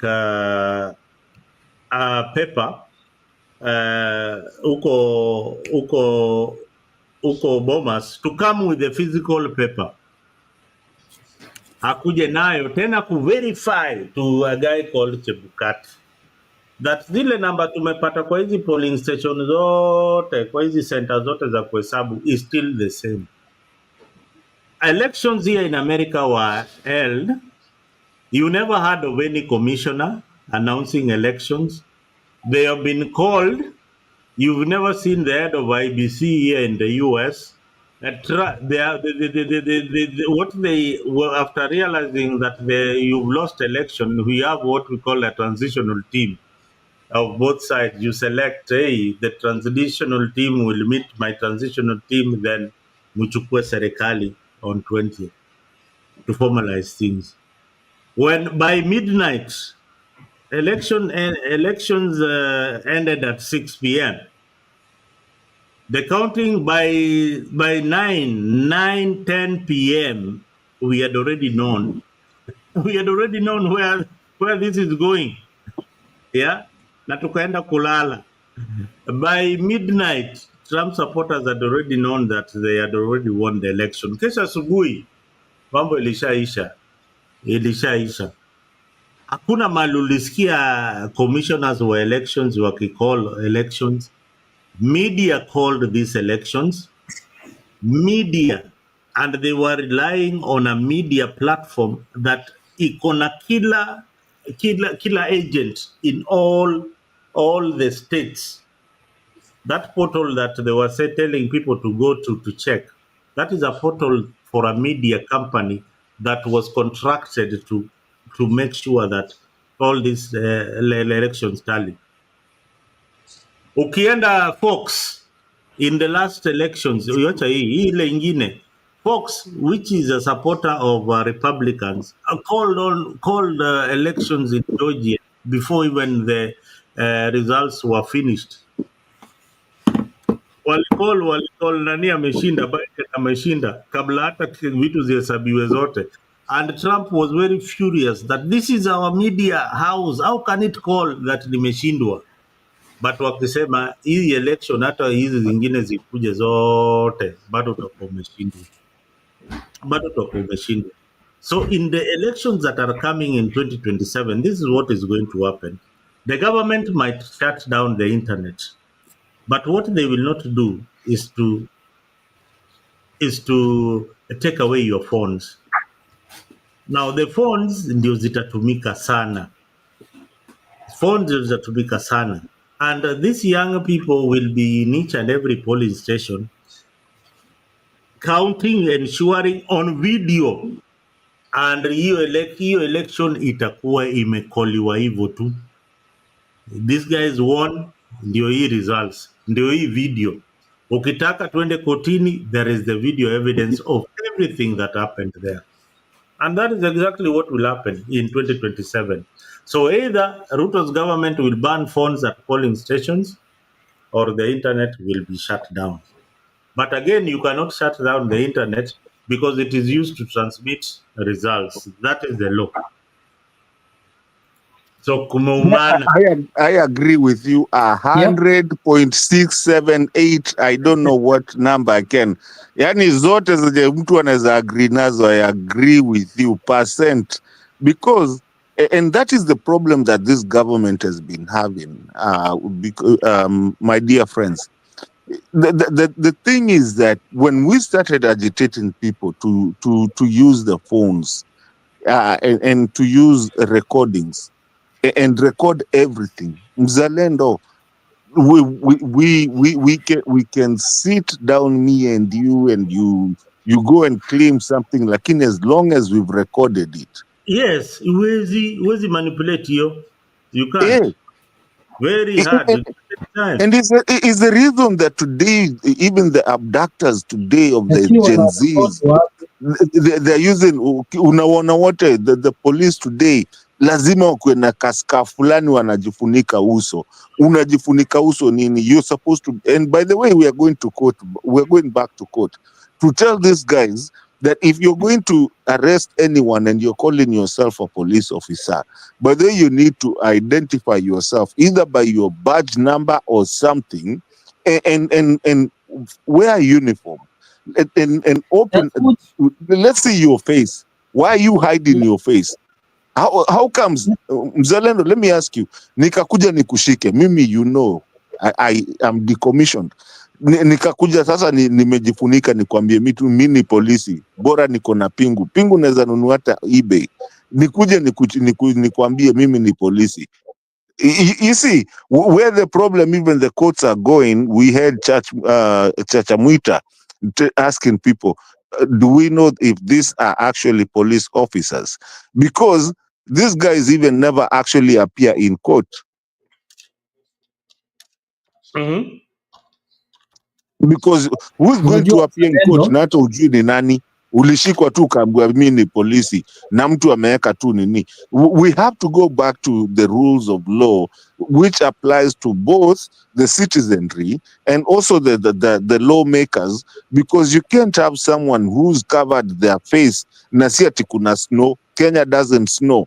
You can't put your umejifunika uso yote, umejifunika nini, hakuna baridi. And as a police officer, have you seen people, the police officers that operate in actually places that are really snowing and where it's really cold? They never covered their face because you're supposed to actually document of what they are doing. So these are the abductors. And by the way, on a funny note, Kenyans are going to a place right now that they will beat down a police.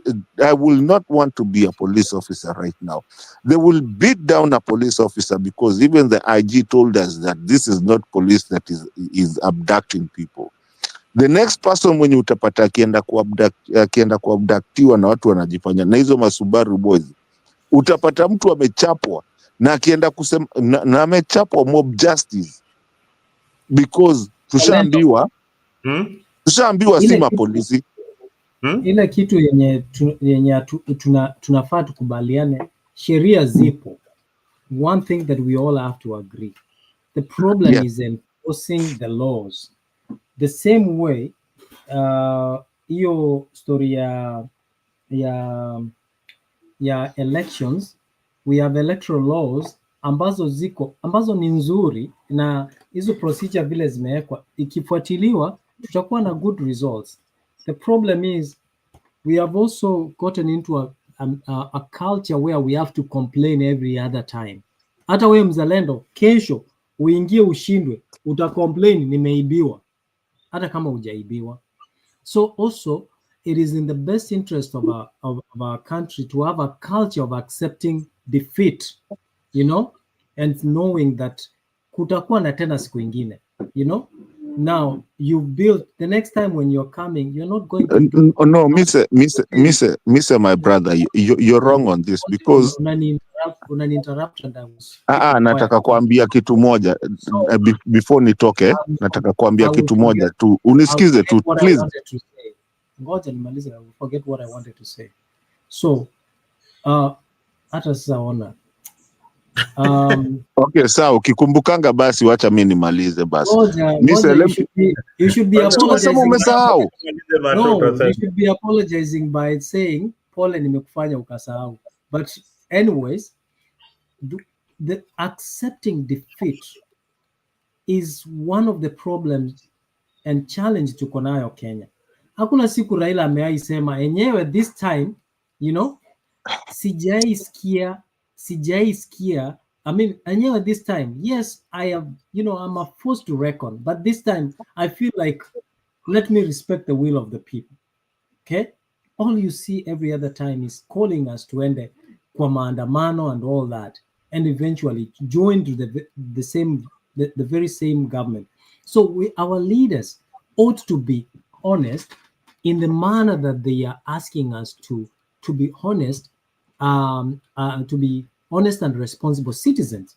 So the idea of us complaining every other time is the genesis of the problems that we are facing in our country. Because what? After elections, how much money does Kenya lose? Okay? How much money does Kenya lose? It loses a lot of money. The government, through the government, we pump in money to the police to enforce and contain demonstrations. We lose property and lives, you know, time, you know. So that is the problem that we are having in our country, and the moment, like I've told you, we've worked with Mato here, and those of us, someone like someone, no one is sincere. Even a Kure court was not sincere, you know. No one is sincere to tell us that, honestly, I've not had any IT expert in Kenya coming out and giving the explanation that the three of us figure we are not that we are not that tech savvy, but we can figure out, like, it takes time to decrypt a file format in order to manipulate it and put it back to the transmission line for it to be projected at the National Tallying Center. But tunaambiwa tumeibiwa, mtu wetu, watu wetu. and the whole nation sings to the narrative ya kutu divide instead of uniting. So we need to have that culture. Hakuna hata mimi nilishindwa, by the way, mzalendo na si nani Mato, you are right, niliibiwa na niliona, kwa sababu mimi I came from a country, I came from a mindset where unasema it's competition, may the best win. Mimi sikubeba thugs nipeleke huko. I didn't know that I have to have thugs. At the time when I saw thugs kwa polling stations, I pulled back and I accepted the way it was. It's a learning experience, Mr. Yeah, and again, at the end of the day, I didn't go to court to waste time. I said perhaps I should. I'm in the wrong place, and I accepted and moved on. So we should have leaders accepting defeat, because in every competition there must be a winner and a loser. We can't have two presidents. It can't be like Raila has won all through. That on a balance of probabilities, what are the chances? What is the probability that in every election Raila ndiye anashinda? Unaona? What is the probability that in every election Ruto ndiye atashinda? So this is where we are having a problem, and we have been driven. Even the most educated people are actually are now have been driven to be delusional and even believe the lies of the people who want to propel a certain narrative. That's why we are lagging behind as a country. When ukiangalia in America, when Joe Biden waliona is not competent, people pulled back, even those who were in the same political party. They said, no, we don't think you are fit for office. And the donors said, we are going to pull back the donation to this political party if we can't have someone who is competent. When will we get there to say Raila right now, or Ruto, or Uhuru, why we can't fund this political party? We can't continue supporting you because we don't feel you are heading this political party to the right direction that is to the benefit of our country. What? That insincerity ndio inatusumbua mzalendo. Mimi nakwambia Mato amechange opinion bana. Mato si mtu wa ODM tena. He left there. Sasa anatafuta chama. Ingia kwa inject movement ya Morana. Inject tukudunge. But anyway, Misa, we have done almost 5 hours of this particular edition. We have learned a lot. We've talked about the abductions of many Kenyans, and at least I believe that by the end of the week, this other young man will resurface somewhere in Naivasha, walking alongside the road that amewachiliwa na serikali. Sasa unashindwa. Me, the only thing I'm wondering is like this guy called Bitok, the guy who is abducting Kenyans. So ye jioni anarudi home anasema vile ametoka job amefanya kazi mzuri sana. Ama hao mapolisi wanaua hao young people, like the Kevin guy who was killed, his face sijui wameweka acid na nini. Unaenda home unasema manzee, nimetoka job, nimefanya job mzuri sana. You come back to your children, you have killed so many Kenyans out there. I mean, it is sad that it's happening in our country, that we have such vicious people among our neighborhood. Unaishi na watu kama hao. You see somebody anatokaga job kila siku, kumbe jamaa ye kazi yake ni kukuua hawa Gen Zs. It is very very sad. Mise nimeona Kenya Rebel pale chini, nimeona Gypsy Kona, nani. Merry Christmas kwa wale wote wako hapo kwa comment section. Today we had a very very good show. There were so many people. 59 people are still watching.